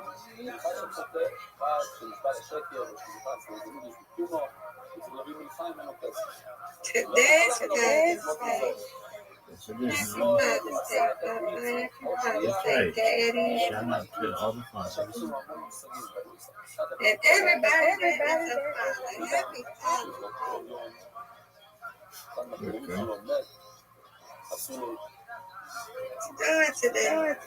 I'm sending out emails right now. I'm going to teach my class in a little bit. I am going to upload some content on TikTok and perhaps Instagram, and continue working on my robots. And I have to work on my YouTube channel a little bit. Nothing too wild though, but that's what's on the agenda. How about you? Just chilling. And let somebody go down and tell me what to do. And eat breakfast and come back up and go back.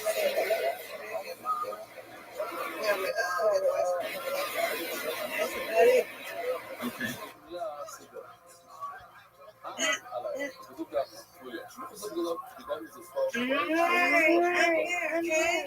Yes, ma'am.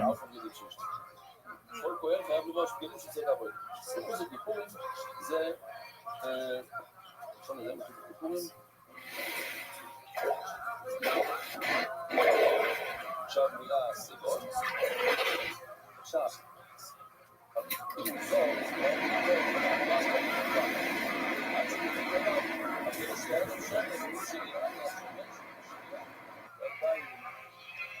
צול, עד שמביא כבש, עכשיו כשביא את הכבש, הוא יבוא, זה, שלא יבוא רק זה ורק כל אלה שעשו את המלך, שלא עשו את הידיים שלהם, אורן, ודם, שאין עוד בסמיך, יהודי שלא בסמיך לפולו, להתאמר, יושב, ויושב, ועושה את השיצים,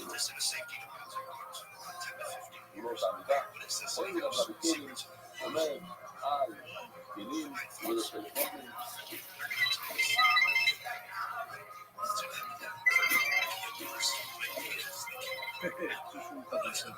Lo rimasti che conosce vi cambia le tele לפעמים אני כותב בגדול או אגב, הוא עושה את העבודו כדי, הוא אומר על בהמה, כאן אנחנו מדברים על סמצה, כאן זה קבלת אדם, לא משנה, זה כל דבר. אבל הוא אומר, אבל היא רק לפני, הוא עומד על הרגליים של הרמה שלו, אסור, כל מיני דברים. חוסר משמאל, נמצא ביד שמאל, לא ביד ימין. עושה רואים להם, ליד זה, גם בכל הפרק של שמאל, ניתן כמו חזרה פרקים ויוצאים להשתלה. כל ידי, קצת נוסע, וואו, אדם קטן, או גם מלך, ממש, כלי קטן של מלך, כל זה של לבוינו, התקופה של לבוינו, כי בביטנים יש גם מלך, גם לבוינו היו שמים במלאכות, חוסר. לא, הכל סטטר, היום, זה היה חוסר. כי אם אתה עושה קצת, אתה עושה נקודה הרבה, או שאתה עושה את זה קצת, זה פשוט. עכשיו זה קצת, למה? כי חלק מהקצת שלך זה אבן. זה לא אספד את זה.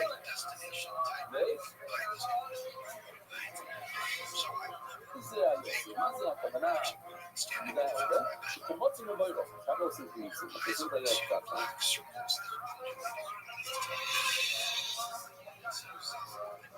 לוקחים זה לא זה פה, אתם רואים כאן למעלה, זה מילה הרבה, אני צריך להוריד את כל זה. ככה זה טוב, ולמטה זה טוב. שכמות מבוירת, זה חוסר, שכמות שבורות של כל זה. אתם שמים לב למה שהאצבעות שלי כאן? האצבעות שלי כאן למטה. אז מה קורה אם האצבעות שלי משתר למעלה ככה? שלא תתקר מחר הגמרא. אתם רואים ככה? זה לא טוב. זה ככה. עד סוף לא ככה, לא ככה. זאת גמרא. לא מבינים שזה יכול להיות לעשות את זה בצורה מלאכויס. למה אתה אומר לי מתחסכוי פרליסטית? כל המלאכות שמות נגזור, לא יודעים. תמשיך, תגיד כל המלאכות. למה אתה מביא לי איזו דוגמה של מלאכות של חוי? אומר זה הגמור לרבשים מליצים. אנחנו צריכים את זה רבשים בשמצם, לא רבשים. בפינו שתי מלחץ חוי תקנו שנו לא לבן. כמו שבן דביר תמיד אומר, יש משהו לקחת מהגמרא כאן. האמת היא שבן אדם שעושה חטא, בואו נעניש אותו, שיביא קורבן כמו שצריך, יעלה לך. הוא יותר כסף, הוא שלם על הלבוים שזה עושה, ועל השמן. למה? שלא יכול להיות נסתר. אנחנו לא רוצים שמישהו חטא ירגיע. אדם שלא חטא, הוא צריך להביא לדברים לבשם, בסדר? הוא לא צריך להביא כלום רק קצת. הנה, קצת קמח שעולה שקל וחצי.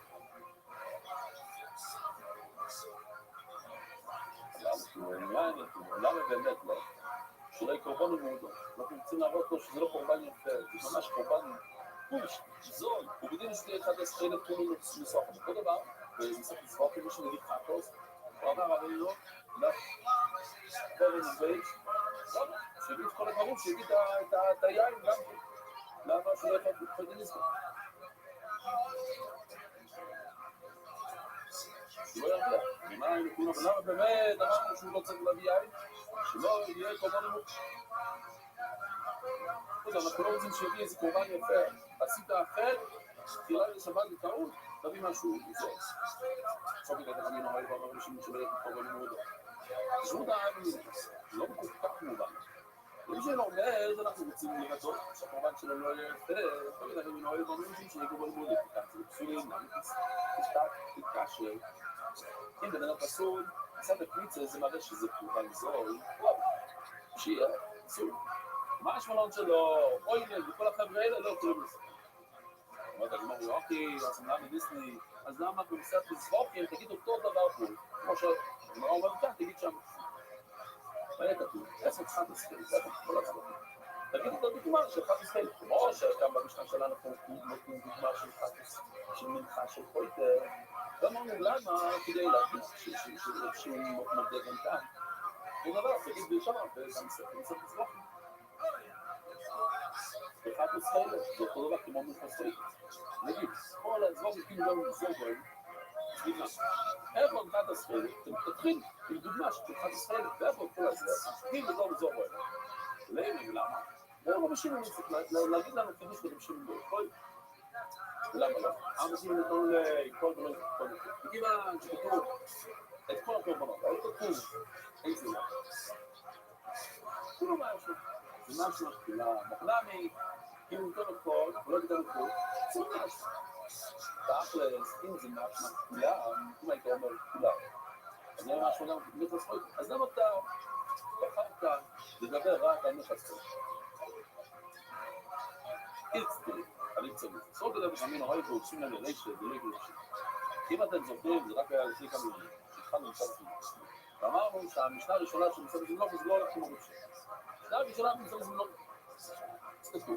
שמדדה מביא מלוכון, והכהן חשב שזה לא מוכס מחש, שזה מוכס מחס, או שזה מוכס לדור, לא משנה מה. הוא גרם נזק לבעל הבית, הוא צריך להביא עוד אחד. ממשיכים להביא את זה, אבל הוא גרם נזק. הוא אומר, מה פתאום? קשה לחלוטין, הוא לא צריך להביא עוד אחד. ואמרנו שהמשנה הראשונה לא הולכת כמו רשת. בואי כאילו לרשת, כאילו גירושים לנערי שהמשנה הראשונה לא רשת, זה גם לא גירושים. אז אם חושב שגם המשנה שלנו לא הולכת כמו רשת. משהו שלא עולה כמו רשת. לא, זאת שפה מהצייה עצמי. אם אני הרי ישראל, עשיתי קמיצה, אני אחזיר אותה. הכל כמו שהחזרתי מצוין ותמשיך הלאה. פעמים ששנה לגבי שזה פסול מישראל הזה. לא הבנת. מה היא פה עושה? פה זה להשיח. נכון, כתוב במשנה שזה פסול. פסול עד שאתה מחזיר את הכל. יום היה לי בבסעיר. אז מה נפמיל בין התמתחם לבבסעיר? הם אומרים בדיוק אותו דבר. תחזיר ותמשיך הלאה משם. אבל הגמור נכון, נדליסו לכאלה כאלה לקריגי, נכון, לגבי בבסעיר. אם הקמיץ נמצאת כאן, כולם נסכים שתשאיר זה לתוך הכלי. שתתחום את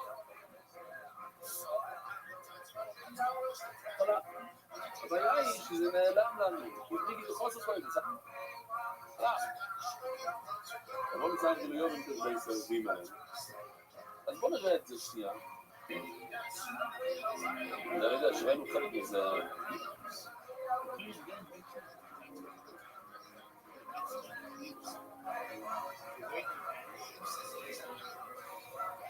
But wait, I'm not even holding on those songs. Okay, because Rothschild did the Kalitza, he just puts the comments back into the kli where the minta is. Oh, I get it. Okay.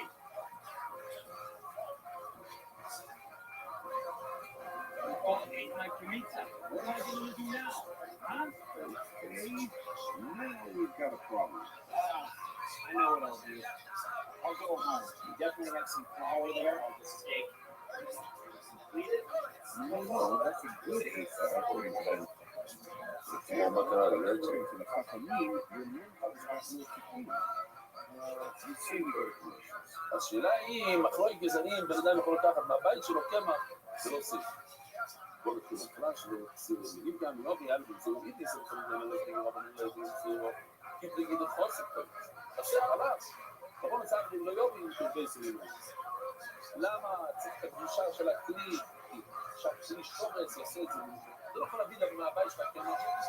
זה יכול היום של בייסרים, אלינו, לא. אתה לא יכול לבית, יופי, בנציר רואים יאבזי, למה הלשון במשתתפים?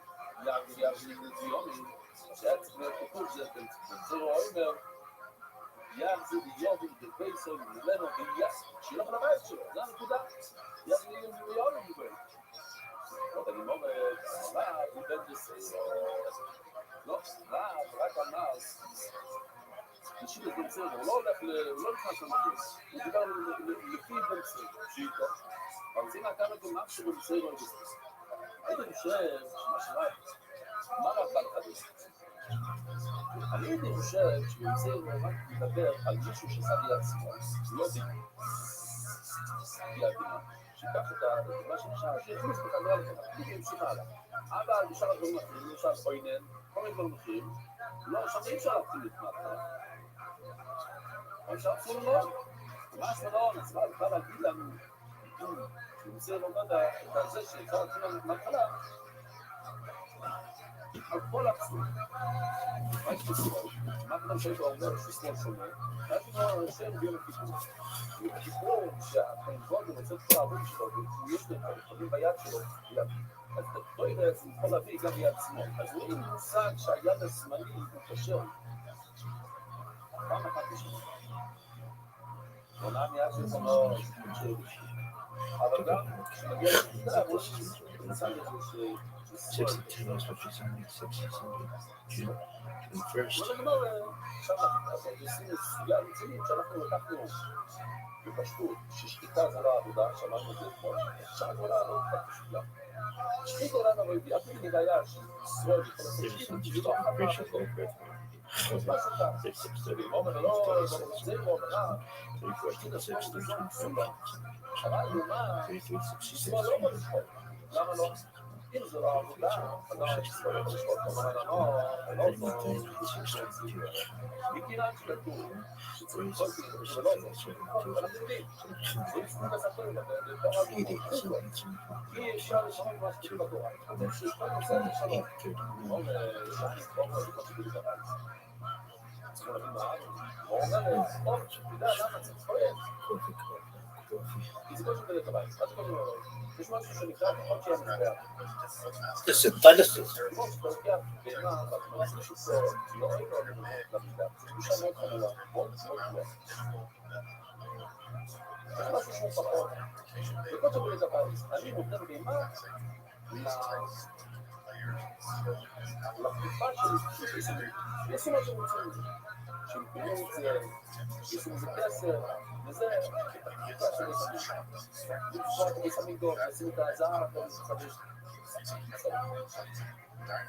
כל הדומו זה לא פגישה חמורה, זה פגישה קלה. פגישה שכל שכתוב לבית. שאתה אומר, רגע, ולכן זה רק כואב, זה הפוך על עבור. אם בקושי יתבד את הבית, זה רק כואב, אז ודאי בקושי ישתהיה, ומה זה לא יקבלים? בקושי יתבד את הבית, ממש באמצע המוזר. אני אומר אולי, זה לא חסר. בקושי יתבד את הבית. יש פה קורמה, אם משהו שהוא חלש בקדושה שלו, רק כזה לבד, אז הוא שואל, למה? זה עבוד טוב. זה נשבע בעבוד של קורמה, אז לדעת שמשהו שכל שמובע, זה כואב, אבל שאני להגיד לי, לדעת ואמרתי לו, שהכואב בא, להסתכל על הנגע צרת שיש בגלל על היד, צריך כואב, זה מה כואב, הוא יכול להיות כל המועדת שלו, אם אני לא חושב, לא הכל יכול. זה לא מבנים, אפילו שזה לא עבודה לכאן, זה אנחנו חתורים שנקרא כואב, זה לא עיגול, אז שקיטה זה לא עבודה, אבל מבצע זה כן חלק מהעבודה, לכן צריך, לא מנהלת, למה אפשר ללמוד שבכל זה משבח פרטי שיש לבן אדם ומסביר לו בבית שלו חלק שלא יודע הוא צריך לעשות שלו לא שפרטי ושם לשרוד גם לא לעשות בעבודה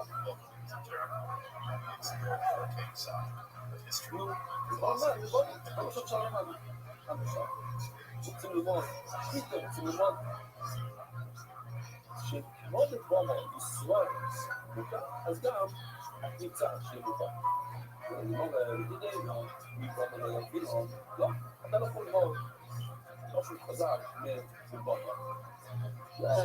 שם לא צריך כלום, לא צריך כלום, diciamo quello che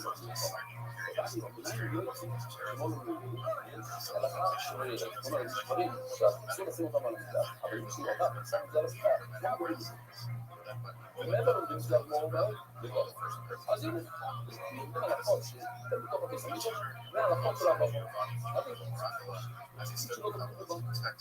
La legge nuova delle televisioni storiche. Il modo come sono svolti tanto a persona, molto giovane la vita uscita a lui. A come già smacchi la mano di sono con ad esempio, le cacce qui va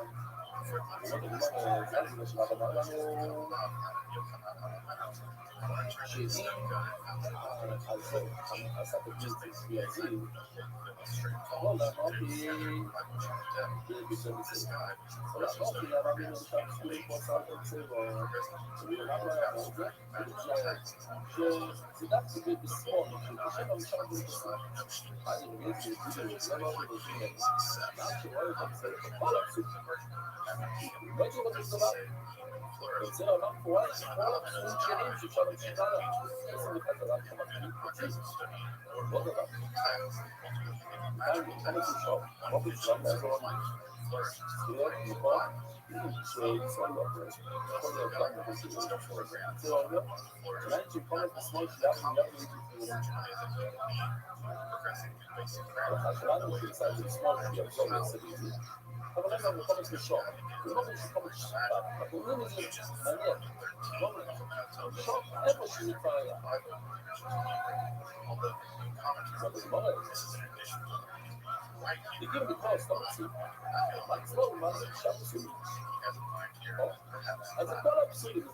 הייתי חושב ששירה רק על שמאל ימין ולא על בכל הדברים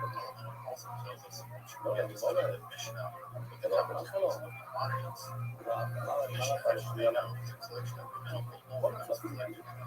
אם הוא עושה קבוצה בגוף זה נתונים שורש שני אז למה אפשר להתחיל להתחלה? אני תגיד שפני הרס את זה הוא כאילו קידש את זה looking at that the next 7 years the noise looking at the noise is about what's in the noise is from you I use it to noise spend music in last year actually no red one comes to the kid that's something that you can see each other and see the very good each other what's in the dimension של התנועים לאנדר, רק בצד זה, אנחנו רצים, לא, אין לך נעץ, הוא עושה קבוצה, מסתכלים, אי אפשר להצים להתחלה, כלומר גם, זה לא, כמו גרייסי במילה, סיפור כלבת, הוא עבוד מודע כמה, תבוא קצת, זה שבוע טוב, שדש, תודה שהצטרפתם, It's also during this period from ages roughly 13 to 20 that elemental recommends that we begin to dedicate ourselves to studying mathematics and geometry, and further to the study of astrology and astronomy. So it seems that by the age of 20, Solomon had defined and once had a very solid grasp of the Bible, Hebrew, along with various sciences, rhetoric, mathematics, astrology, astronomy. So this element was recommended that we set for ourselves a very strong logical foundation before we turn to more abstract topics like metaphysics, mysticism, and the next 7 years from ages 20 to 27 seems specifically dedicated to more abstract topics of interesting philosophy. Here we're full time to study the physics and metaphysics of Aristotle.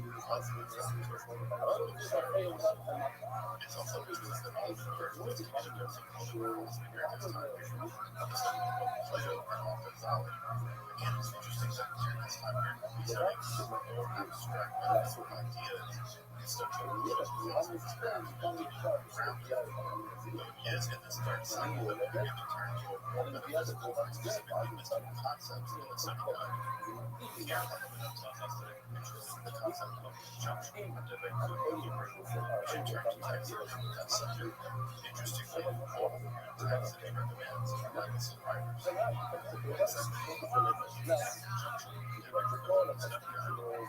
Conjunction,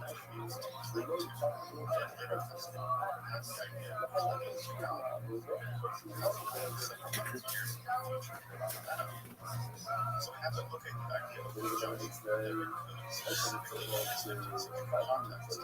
really here it seems to be the idea of one's intellect soaring up through the various spheres of the cosmos to what is it? Active intellect. The concept of the active intellect is one of the most complicated ideas in all human relations. It has a connotation of being something like the mind of God, or the mind of the universe, which contains a kind of pure intelligence itself. In fact, Maimonides argues that the body itself is something like a kind of spiritual purification, where one's mind becomes united with the active intellect. It's here an element of study God who pass from mere intellectual studies to pure intellectual self, perhaps the mind of spiritual. Again, what's interesting about this process is it includes the coming of man's getting the process of passing from mere intellectual studies to the junction of the divine intellect and the active intellect. This is recommends by Muslims. What's fascinating to me about this is how Rothschild every bit of history inside. It doesn't seem that he really cares if the writers here are Muslim, Christian, pagan. For him, what matters is truth. If the first stage in the process of uniting one's intellect with the active divine intellect are you found best in Muslim writers, he recommends them. It's also noted that during this time period, from roughly the ages of 12 to 27, that Alameda recommends a book in the study of medicine. This specifically references the very things in the text that are and also says that one should not believe in the network. Of course, there's the easy and the thing that allow you to communicate experimentation, but also isolation is a very important part of medicine.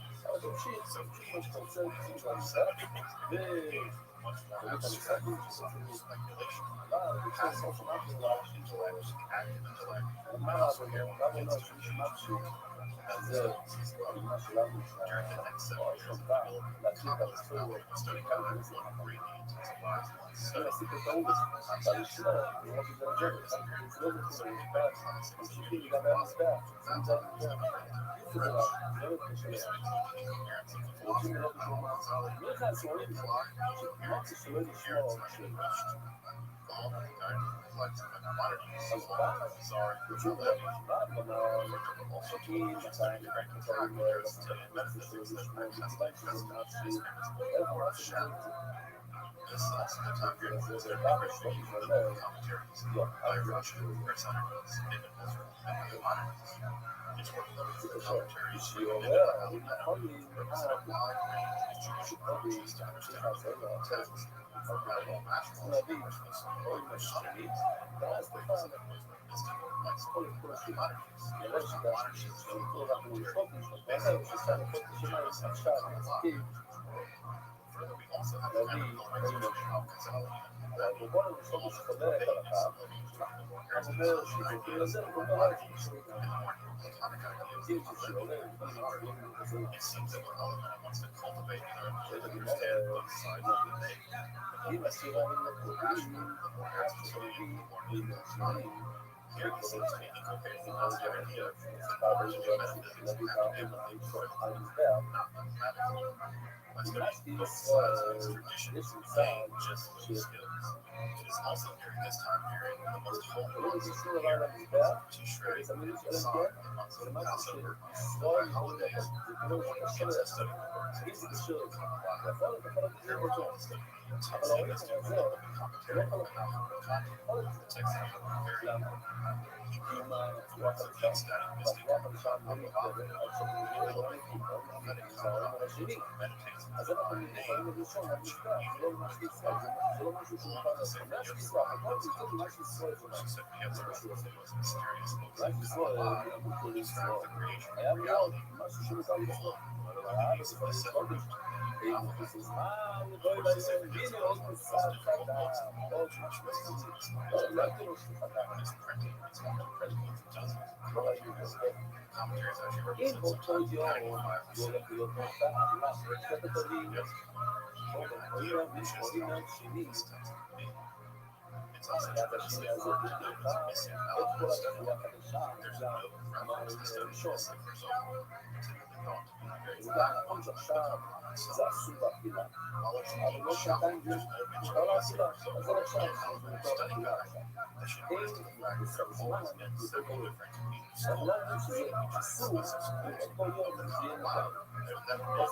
אנחנו לא אומרים שזה אסור, באותו יום זה יהיה מותר. יש פה איזה שני דברים לא חסים. יש דברים שיש פה תגובות של החור, שום דברים.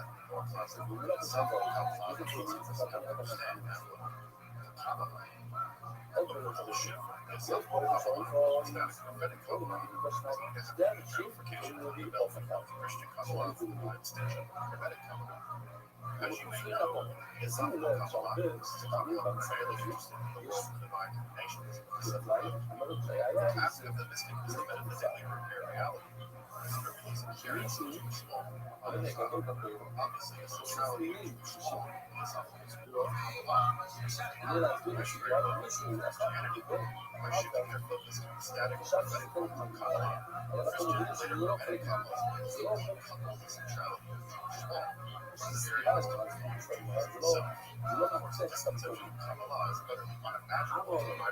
ולחוץ רגע אחורה, מה זה בן אדם, בוא נגיד זו יולדת שאתם רוצים להניק להם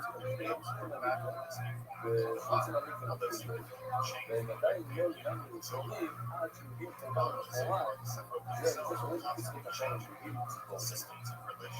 והוא בכלל אסור להתקבל יש אסור ברור שיכול שמגיע אם אתה סופר כתבות אם אתה יולדת אם אתה מולך את עצמך אסור, אתה לא יכול להיות אבל יש לי משהו זה לא לפעמים לא אם אתה עושה כל הציבור שלך ככה ואתה הולך לראש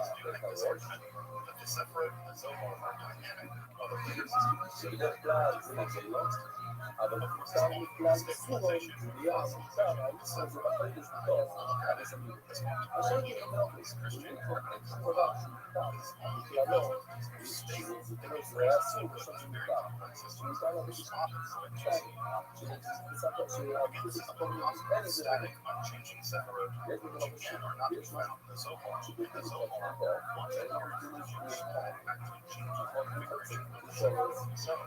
ותרופות ולחדר החזון עדיין כמו שיש להגיש את זה בגלל מערב, מסב ושמאל יש לו מציב את הגלחים יש בלכו גם מציב שלי בלכו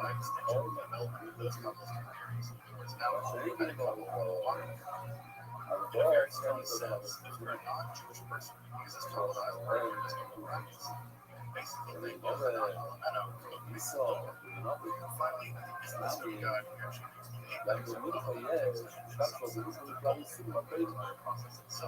יש משהו שעשו והיום זה לא מותר אם אתה אומר כמו בסוף שהטבע של המלכות ראשונה סוגה אז אתה מסורת שאתה מבין למי מציאה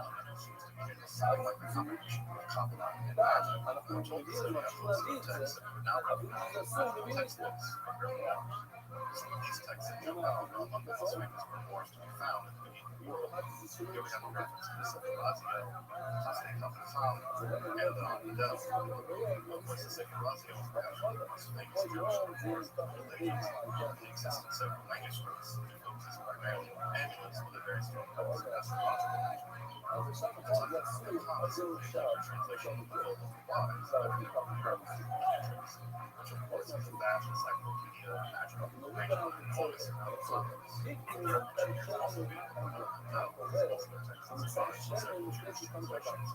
This text deals with a kind of magical apparatus that some fairly spirits. Of course, this text will not get very famous directly influence on Dr. John Dee and Kelly, but also he did together with several other texts. He showed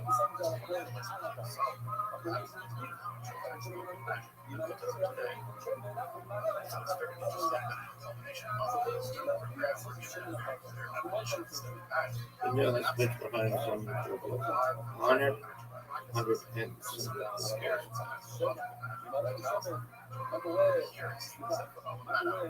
success flourishing. It's possible that some cities already with magic. So as we can see, Yokohama Elemental Study Guide for Hatsukai Machine flourishing applied for collective efforts all the way from the very basics of the accomplishment of magic. See, there is magic texts. It is a combination of Kabbalah and magic based on the pioneering of European cultures. In a very substantial way, this influenced ego basically lays the groundwork for occultism. And the study guide gives a very strong sense of predicting the trajectory of European mysticism, beginning, of course, with ego, studying the being, and later into modern occultism, according to contemporary energy. I might even say, the study guide is something like Western occultism and microcosm. There's just the most magic, Kabbalah, pictures described in the Jericho cultural and four kinds of jail. So I work with accessible scholarship and four kinds of topics in Western esotericism here on YouTube. Please consider supporting my work on Patreon. I'll keep information. Your support really does make this journey possible. If you'd like to consult Elemental Study Guide yourself, find a look at this free promotional notes, a really wonderful book on the history of the Kabbalah. This volume is just collection full of general information on the development of Christian Kabbalah, or the hermetic ideas, intersection of Kabbalah and Renaissance philosophy generally. The book not only translates Kabbalah study guide for English for the first time by students from here, but also there's an entire chapter just on the interesting version of Kabbalah, which Kabbalah mysticism. Kabbalah is associated and also written investigation of the study guide itself rather than just an history. Of course, Kabbalah does dive deep dive into the study guide in modern Hebrew, so you would need that one. Studying of Kabbalah in Italy, that's what's often about Christian Kabbalah at that time, although I will say that it's a little bit more advanced if you want to think about Kabbalah here. Some development of Christian Kabbalah, detailed study of the development of agnosticism in Italy is a beautiful testimony.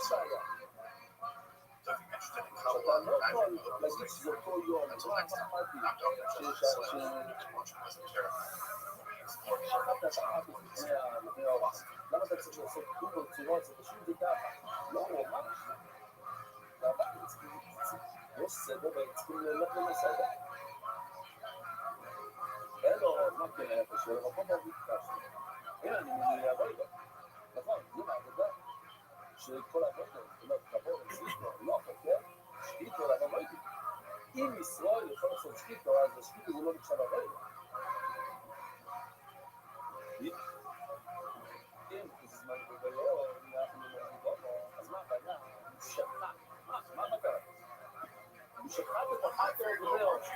Kabbalah has become the official theology of Judaism. Concepts like the divine presence in the form of Shekhinah, the ideas of the law, cosmos, divine control, the goal of social and cosmic justice in the form of love, the concept of reincarnation is captured by Yahweh. And of course, the idea of the 10 emanations of God, the Sephiroth, all four ideas we found in the arsenal of Jewish metaphysics. Kabbalah has also become one of the foundational pillars of Western esotericism more generally. For people like Rothschild, concepts of Kabbalah have decisively transformed Western esoteric spirituality. Despite this enormous impact, the exact origins of the Kabbalah remain very mysterious. In this first episode of the East and Two-Part series for Esoterica, we want to explore some of the major texts and figures of this earlier strata of Kabbalah. Specific to the period after the dominance of the Kabbalah literature along with the Sefer Yetzirah, for the publication of the monumental tome of the Sefer Zohar. And here, in the also of France and Spain, we'll find the dynamic nature of celestial speculations, out of which the Kabbalah is developed and emerged. I'm Dr. Justin Slash. Welcome to Esoterica, where we explore the arcane side of history, philosophy, and religion. אפילו בזמן שמסיימים בשניים, הנה בפה, עומד. מזרח, מפיל. זה היום. כן, אז נגיד, עצם זה ההתחלה, עוד בשלב בשלב, כל זה כמו אומרת, אני אומר, זה לא שומע את זה בכלל. אני לא עכשיו לומד מההתחלה. This is in some ways אין דברים בלי פס, this simultaneously with אז facing הגרסה שם במשנה, businesses which existed prior לא to the מביאים rise of ממני Kabbalah החוק. and European religions.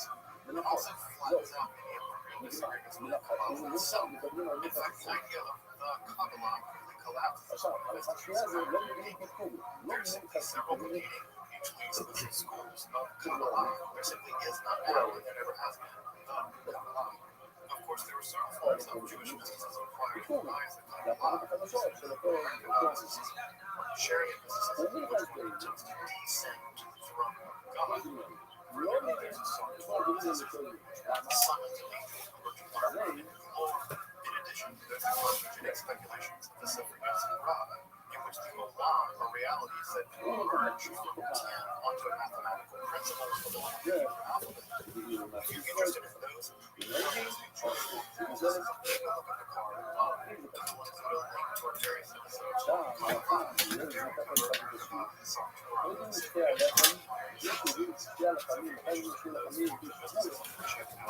While these forms of spirituality are usually taken up in Jewish mysticism, generally, they are exclusively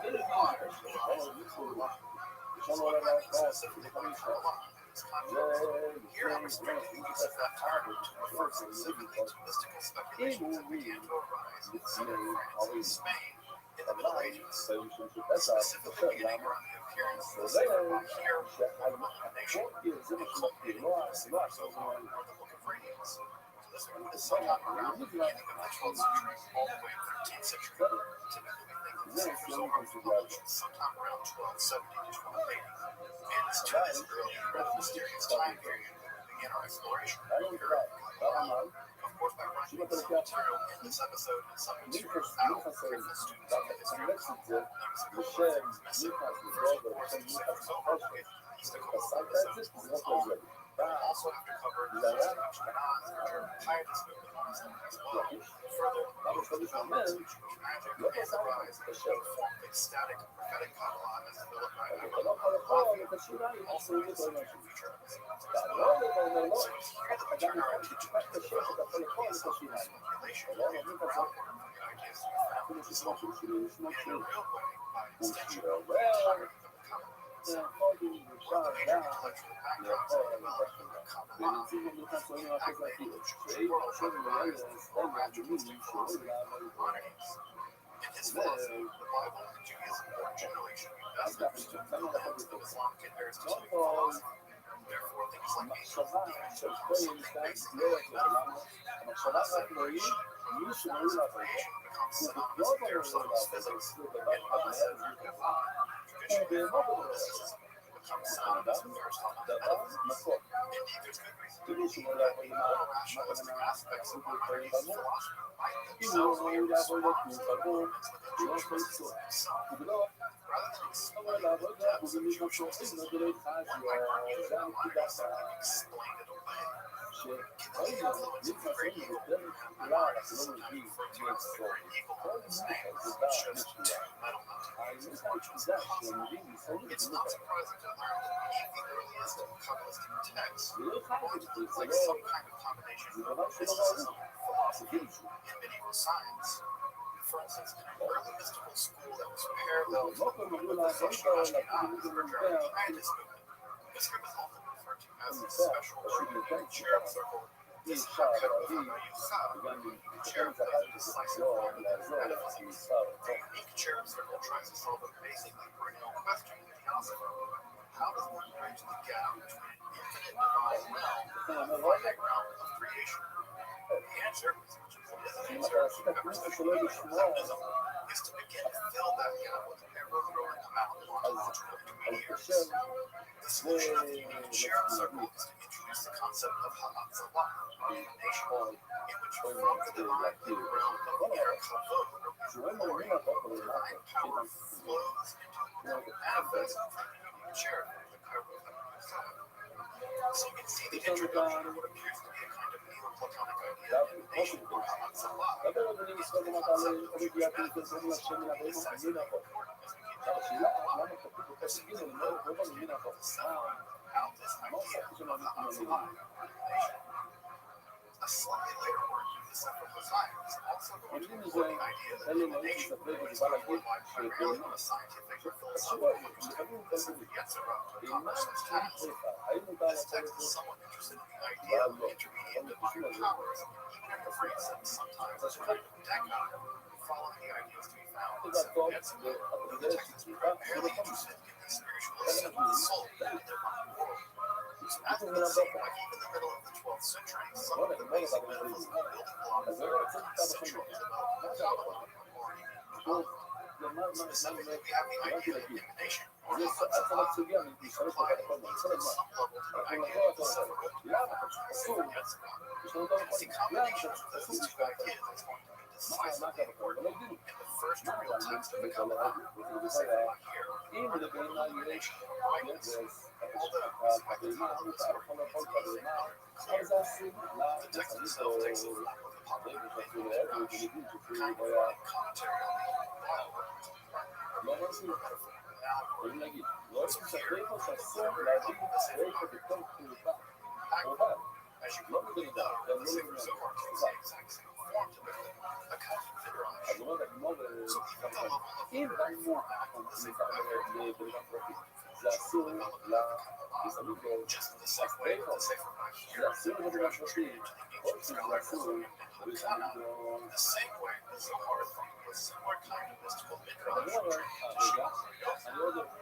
So even the form of literary format of the Sefer Bahir is incredibly influential. It sets the stage for the Sefer Zohar at the literary level. Despite being traditionally attributed to the Zohar ben Hakana, a first-century scholar roughly contemporary with Yochanan ben Zakkai, the exact author and geographical place and composition of this text is unclear. However, I do think that Rabbi Meron makes a very interesting argument about a possible Babylonian context for the writing of this text, based on their arguments given that Babylonian vowel notation system juries on the original text are mysterious. As I mentioned earlier, the text is composed of about 200 short midrashim, the internal orientation of which is an example of relatively clear. The only truth is that prior to this particular text, written it all out from the pages of the air, edited together based upon the film, the text just makes that sense in terms of internal organization. Despite this editorial truth, the text does contain several important elements that are not from explicit theosophical speculation to attempts to understand the exact nature of the composition of the Hebrew alphabet versus another very important topic, which is mysticism. Perhaps the single most topic discussed for the development of early Kabbalah in the Sefer Bahir is the idea that the 10 Sephirot originally found in the Sefer Yetzirah were in fact 10 divine emanations. While the 10 Sephirot or 10 Sephirot Belimah first appear in the Sefer Yetzirah, in that text they're not divine emanations, they're principles through which, along with the Hebrew alphabet, creation itself is produced. In fact, in that text, it's much more like ontogmathological principles as opposed to emanations of divine.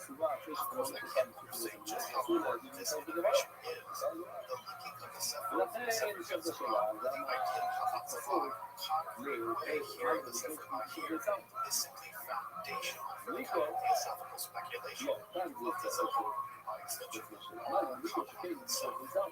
Further, the Sefer Bahir is the first text to explicitly link the Shekhinah with the divine presence of the creation. While the Shekhinah appears in writings of the Talmud, it's only in the Sefer Bahir that there is an explicit, concrete idea that this entity is in fact feminine. The text, in fact, refers to her as the Shekhinah. So it's here that the idea of the Shekhinah as a woman or female divine presence is introduced. This is a very important development of Kabbalah.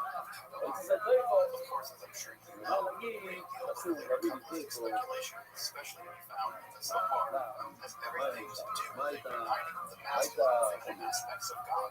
Of course, it sounds not possible if there aren't any feminine aspects of God. And it's here in the Sefer Bahir we first see the idea concretely introduced into Jewish mysticism. Further, it's also worth pointing out that earlier scholars like the Gnostic influence in the Sefer Bahir's description of the Matrita as a non-feminine presence. Specifically, she's described as an exile from the sun of God, a princess from a faraway land.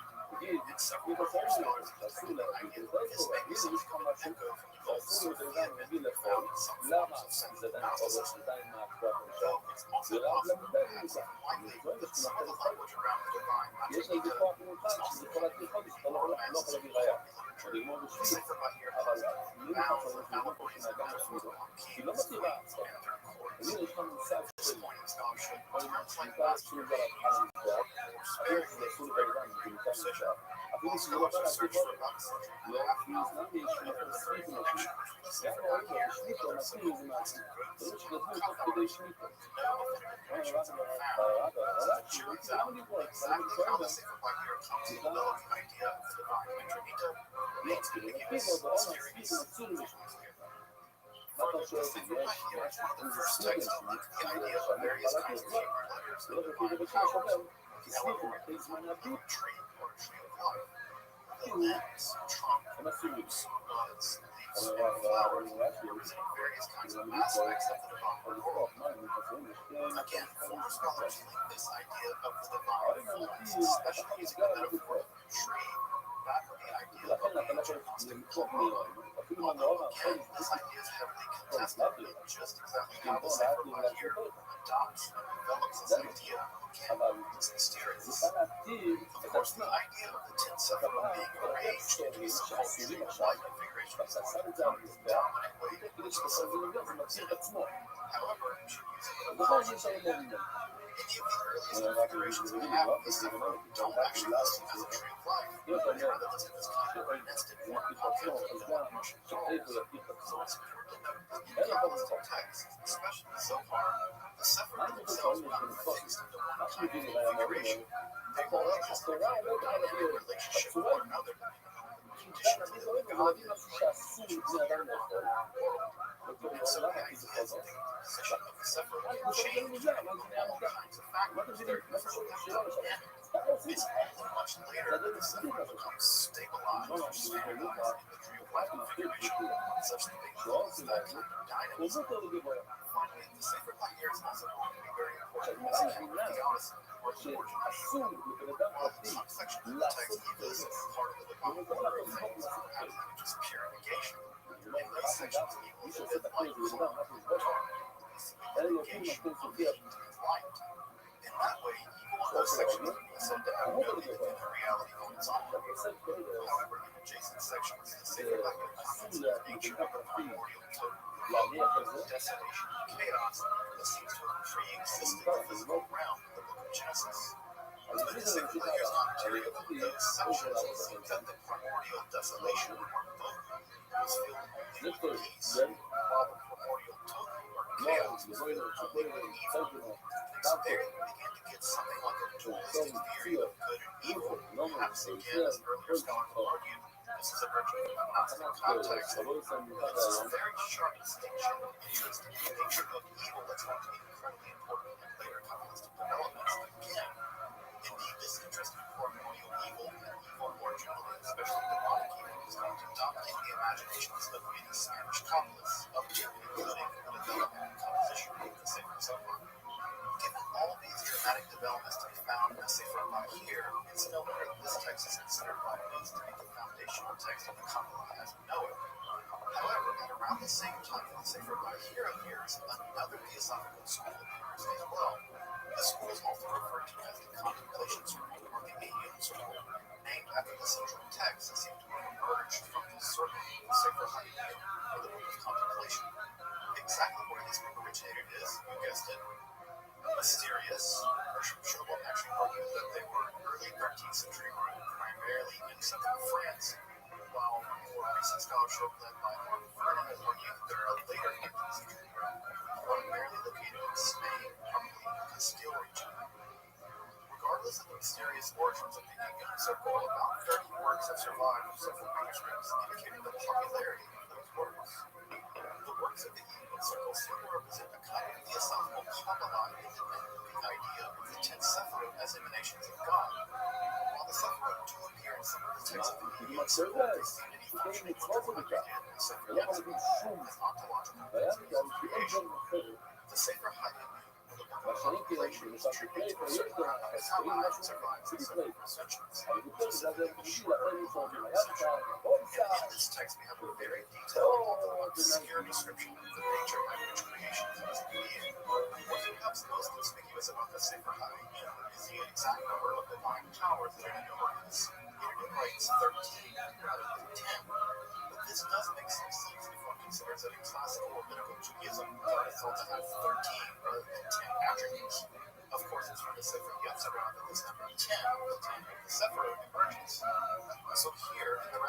adding Sefer Hayom, we have another theosophical theory about the origin of the Olam, or reality.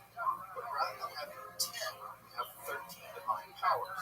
Of course, the Sefer Hayom is a very mysterious text and very difficult to understand, and the fact there are several different non-exact ascensions also adds to the enigma and the mystery of that text. Another more dearly popular text are the fountain of wisdom and legendary this rather mysterious text the nature of the divine name, the order of creation itself, and it positively allows images of light, frogs, stars, מצד שני הוא אומר שלא. אז ראינו שלוש נפקמינות כאילו להסביר את הספירה. רב אומר שכשהוא עושה שינוי פעלים, אז זה לא טוב. כשהוא עושה שינוי פעמים, זה כן טוב. רוב ורבתי לא עומדים כמו רב. אז כמה אני שם את זה על המסך ככה, אפשר לראות הכל ברור וצמוד. מה זה כולם לא עומדים כמו רב? רוב ורבתי. למה לא? כי בכל דבר זה לא צריך לזכור שבכל פירוץ, תמצאים חוקים כאלה, לכל פירוץ יש שביעה או משהו, אין כאן איזה קצה. כולו גרב לא יעמיד על גרב, מחשוב לדמין כי יפוס בעצמון. יש לה מחלוקת עצומה. שרק הרי אומר, הוא מסביר את שם ברחוב, בן אדם עושה טעות גסה, שדברים שהם טעות, אז ודאי שהוא לא טועה, ודאי שבן אדם טועה, מסתכל על הרקע שלו, וקורא לו, השם של החום שלו, בסדר יש פשוט, שזה לא טעות בפיר. אבל אין חוקים, זה לא טעות, הולך לצד, זה כן טעות. זה משתמין עצמונה, ואדרה ומחשוב את דמיטרי יפוס בעצמון. אם זה נתגל שזה טעות, אז זה כן פשוט, זה לא קשר, ואתה אומר שזה קשר שאתה עושה טעות. עכשיו, קורונה, מה ואומר? כשנפתימין את בגדם, לוקח ממך, הוא מסתכל עליו ואומר, הרי זה אוי לא. הוא מסתכל עליו, לחם לא יכול להיות אוי לא. לחם זה אוי לא, זה אוי לא, קורבן, זה קרימה, זה אוי לא. אז זה הנפתימין, מתי כשהוא יכול להיות משהו אסור, שאומר שם זבח. תמיד גסה, הנה, הם אומרים תמיד גסה, זה פסול. הוא מסתכל על המיקרו ואומר, וואי, זה אוי לו, הלך. הוא מסתכל על המיקרו, הוא אומר, הוא שם מרחשת, זה לא מחדה, זה לא מחדה, זה לא מחשת. אז למה רבי ורלה שלא אומרים כמו רוב האנשים? למה זו היסטוריה, לא... כי רוב זה המשך שמה, שהוא לקח את המילים, זו היסטורס המלכות, שכל המלכות הם אותו דבר, הם לא תשפוט במפרשת, ולחדה זה בסדר גמור. הם לא אוהבים את זה, שרת כן, שמצפה היה מחקת, הם לא אוהבים את הדבר.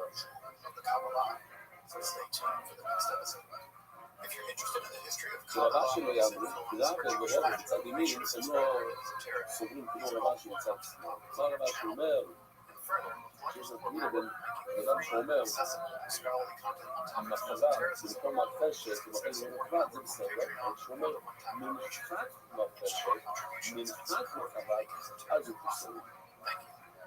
As you probably know, the literature on Kabbalah is very uneven, and even when it is קושיות של רבחת ברגלו. ראינו ששואל למה אנשים ברחוי אומר שאם בן קורא בן מנחה יגלו לו, מנחה חרי בו, ובלישם יגלו לו, עכשיו אנשים אומר שזה כן טוב, למה שזה יהיה טוב. אז זו שאלה שמחששת של רש"י, זה לא אוהבים את זה. הוא לא יודע לגמור יוצא לפשיטים ללרב ולאחר פלאי, שמה רבו? רבו אומר מחשבה שכל כך פשוט משקר, היא קורא למחלת מרחשת, אחרי שהיא נכונה, היא כבר חושבת שזה משקר. שזה טוב, זה נשאר טוב. ומצד שני רוב אומר הפוך, שקל גס, זה לא פוסל את המין. זה מביילה לרבי שי. נכון, מי שרב לאייטיס, רב לאייטיס, כל אחד מתפוצרים בו אלה לרבי שי, זה באמת קשה לרבי שי. רבי שי, אני לא יודע, רבי שי, רבי בלכם שזובה, מה יום המשפחה שסובבת של היפוי, אדם מסתכל על מינקוב, הוא אומר, זה קורבן, זה אוי. האם שמסים עכשיו למינקוב ולפוס לו, האם הסיבה היא שמסים ולפוס אומר, שאם זה פשוט משקף, יש שטויות, לא פעם מהלכות, זה כמו סתם דבר שטויות, זה לא פוסל, כמו שלילים, ואז אדם מסתכל על זה, רק לכם אומר שזה בשר, שזה לא מינו, זה כל כך שטויות, זה אפילו שטויות, שזה לא פוסל.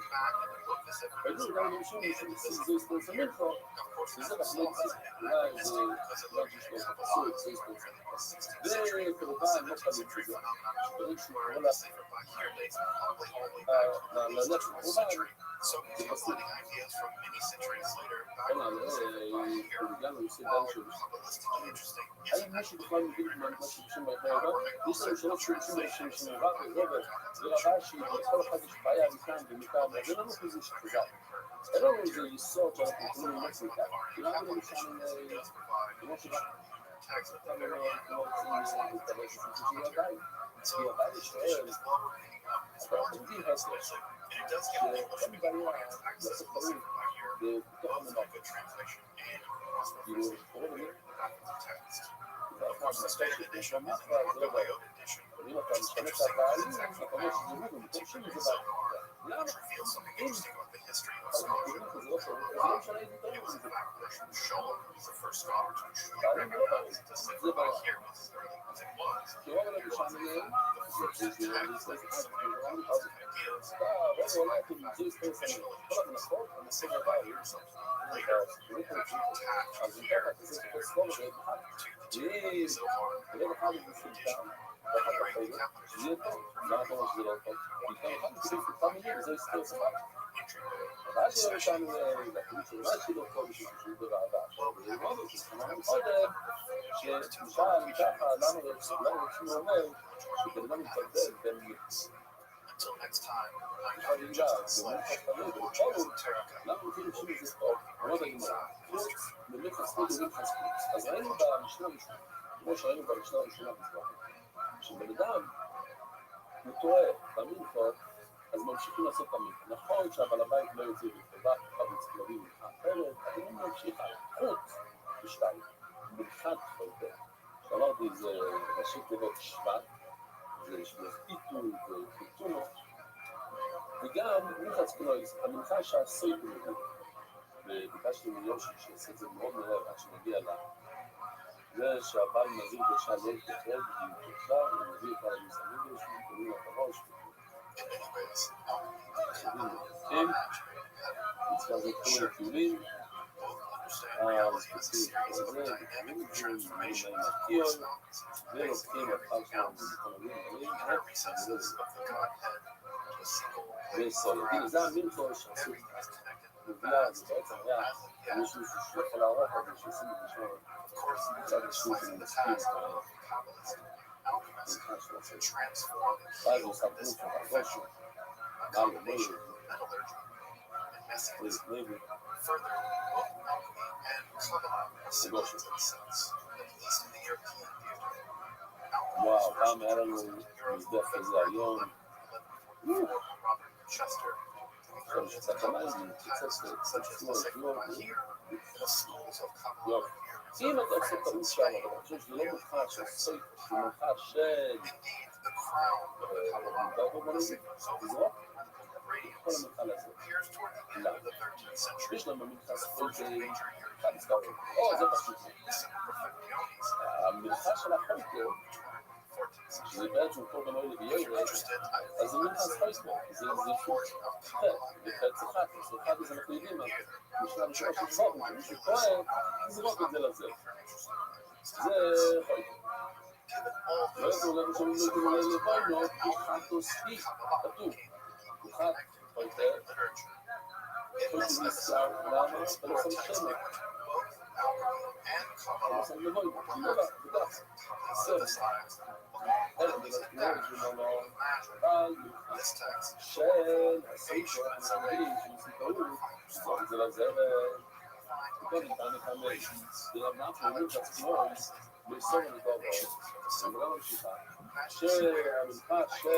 nature and the divine reflect one another in one fact. אם נשאר כסף מיותר, בוא נגיד שזה בצד בשביל זה, הם ירדו משם. כסף זה נשאר מיותר. אבל אני שפיר כאן, הוא מספונר פה. מזכיר אובר, כתוב מילה אובר. וכתוב מילה אובר כאן, כתוב מילה אובר במקום אחר, כאן אנחנו קוראים לזה, זה כתיר שוב. שתכתוב מילה מכאן מכאן. כתוב מזכיר אובר סיב. כתוב אחד מסקסיב, ולסון עושה נוכל להוסיף סבוי מוריד. אחד כתוב אובר, ובסוי כתוב אובר. באחד לא עושים סורי. כמו אחד זה נשאר מיטה, זה הולך להזדבר. Milchas Klois, Misova, Milchas Klois, Misova Nidol. אז מה שנשאר זה נדבר, חוקים מהפסמך, כמו שלא לשמור, ומסבירה את חסות כל שלו, כמו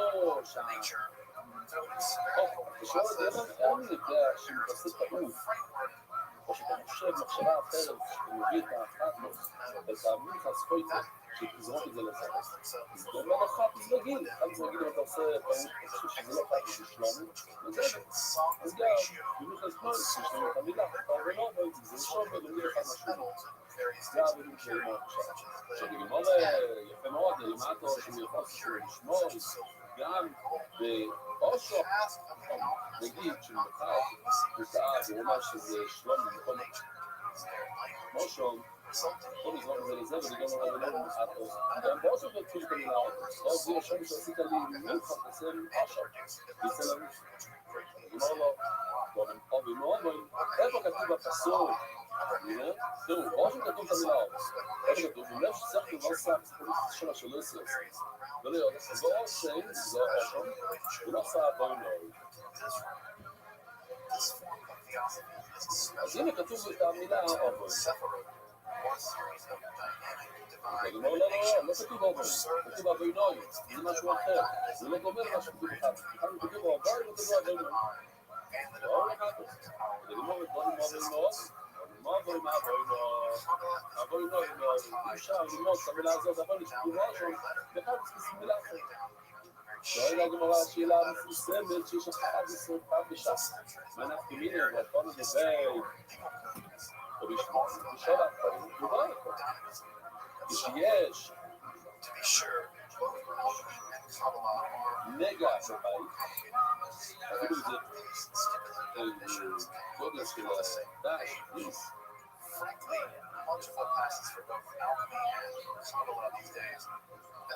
אז מביאים, מראים את זה לפעמים. עכשיו, הוא בא, ואחרי שבוע הוא חוזר.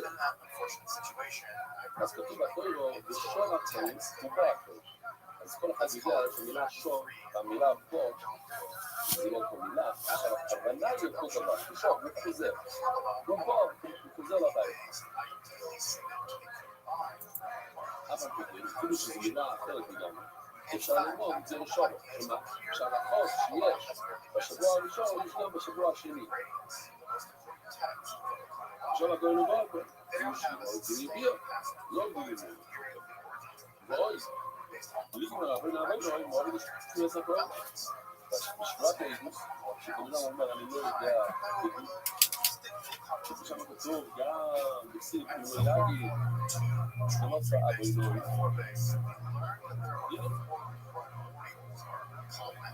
אז אם עכשיו אומר, אז בוא נלמד גם לשמוע זה. אלו כי גם אם זה לשאול למויסו לדום זה נכון. לא, זה לשאול אנחנו רק לומדים דבר. לומדים מה שנשאר הולך לדבר, הולך לפריץ לשפחה שהיו עושים את הכסף לבבות, שם זה הולך. ואם לא נמצאים שם. רגע, אני לא יודע דבר אחד, כמעט לכל, כמעט מחטו, זה לגמרי. לא נתבוא לגמרי אחד, זה שוב לסון מחטו. זה מי? ואז כבחטו צריך אם אתה חושב מחשבה אחרת, שבשיטת שלומי זה לא טוב, אז זה משהו. כמו כשאלה שלא ישמע פסולות, אז זה לא מה זה בין. אבל כל קודשם יש מיעוט שרק במידה הזאת זה רק בחד, כל קודשם בין לשמוע, זה לשמוע פסולות. וכל הדבר לא משמיד, אין את הדבר הזה, אז אין לנו מיעוט ללמוד דבר אפילו אמרו לך זכות עכשיו, נשאר שאין לנו מיעוט. איך אנחנו מיעוט? זו איתה, אמרו לך זכות. עכשיו לעצמו שזה לא מפל של זה, זה לא מיוחס חייטר, זה מיוחס, זה מזורס. כמה אנחנו יודעים שזה כאילו זה דבר הזה?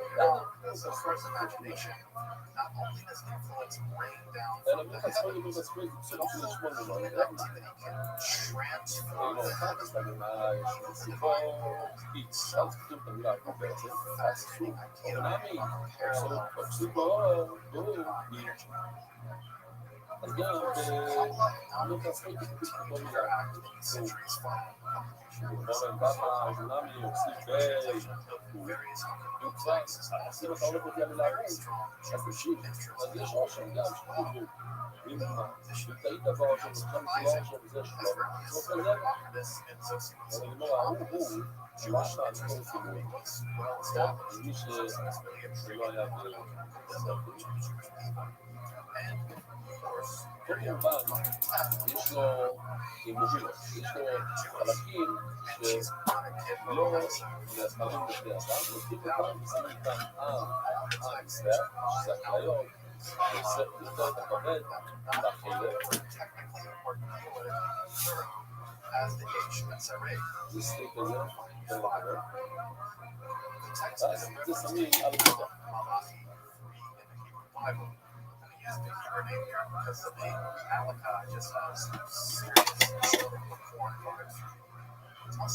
עכשיו, האימונים האלה זה לא משהו. אני אומר, אם זה בדם שכח לשים את האימונים עדיין הבעל הבית יוצא ידי חובה וזה התחובה. הכהנים יכולים לאכול. זה לא נקוס, האימונים לא מכירים לך שום דבר. אנחנו צריכים לעשות. עדיף לעשות משהו שכח אותה. אז לא נורא. לא סוף העולם. ממילא, המילה הוא באושם מציע אחרי האימון, הוא מציע אחרי האימון, הוא אומר שזה לא חשוב. הוא לאחר תוס אימון למישהו. לא שהוא נותן אבל הוא, אלו לאחר תוס אימון. הוא עצמו אימון. אם אתה לא שם את האימונים, אז הוא עצמו השם. ממילא, אם הוא לא קוראים חשובים, אז המילה הוא, אין בזה דימון. אז ככה, אין בזה דימון, ואלו, הוא נעזר בדיוק במילה בכלל, אבל הוא לא שם בזה דימון. אז הוא לא נראה, אושם, שנקדק, צמידי, הוא שחוטוס, זה נשמע, הסיפורים הכי לא חשוב. אושם, אתה יודע, אושם, הוא היה חייב אושם. זה נראה כמו עושה, הלך תן החדש. ועד שהוא השתמש בחדש, או שהוא השתמש בחדש, הוא שמע את החדש, והגיע הראשון, גרע להגיע, מה עושים הראשון? אז מנתקים אותו להגיע, מה זה מנתקים? אומר רש"י, לוקחים אותו, נותנים את זה לרועה, מנתקים לרועה. ובכל רגע, הוא נהיה נתק להגיע. או אחרי זה לתת לרועה, יש לנו רואים כמסת. לחדשים לבד, מי שהיה בשיעור, בבקשה לא לסתכל. הנה, שם, עולה בגרסטן, מה זה גרסטן? הוא רואה בשדה, ומחכים עד שיהיה לו איזור, הנה, כאן זה מיוחד, אם הם יכולים לספור כל דברים, שיהיה לו. ואז אתה לוקח את הבקבוק ומוכר אותו, כאילו כסף וקונה אוי לו, זה צוטי זה מזבח, זה מזבח, לא צריך להכונה, זאת אומרת, אם יש לי איזה תקופה, אוי לה, זה צריך למזבח, או שמת את הראש או מריע.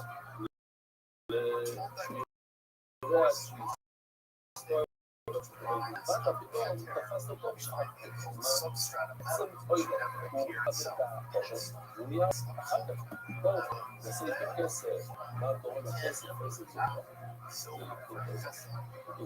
עכשיו, שבבית עשיתי את זה יותר מוקדם, ודאי לא.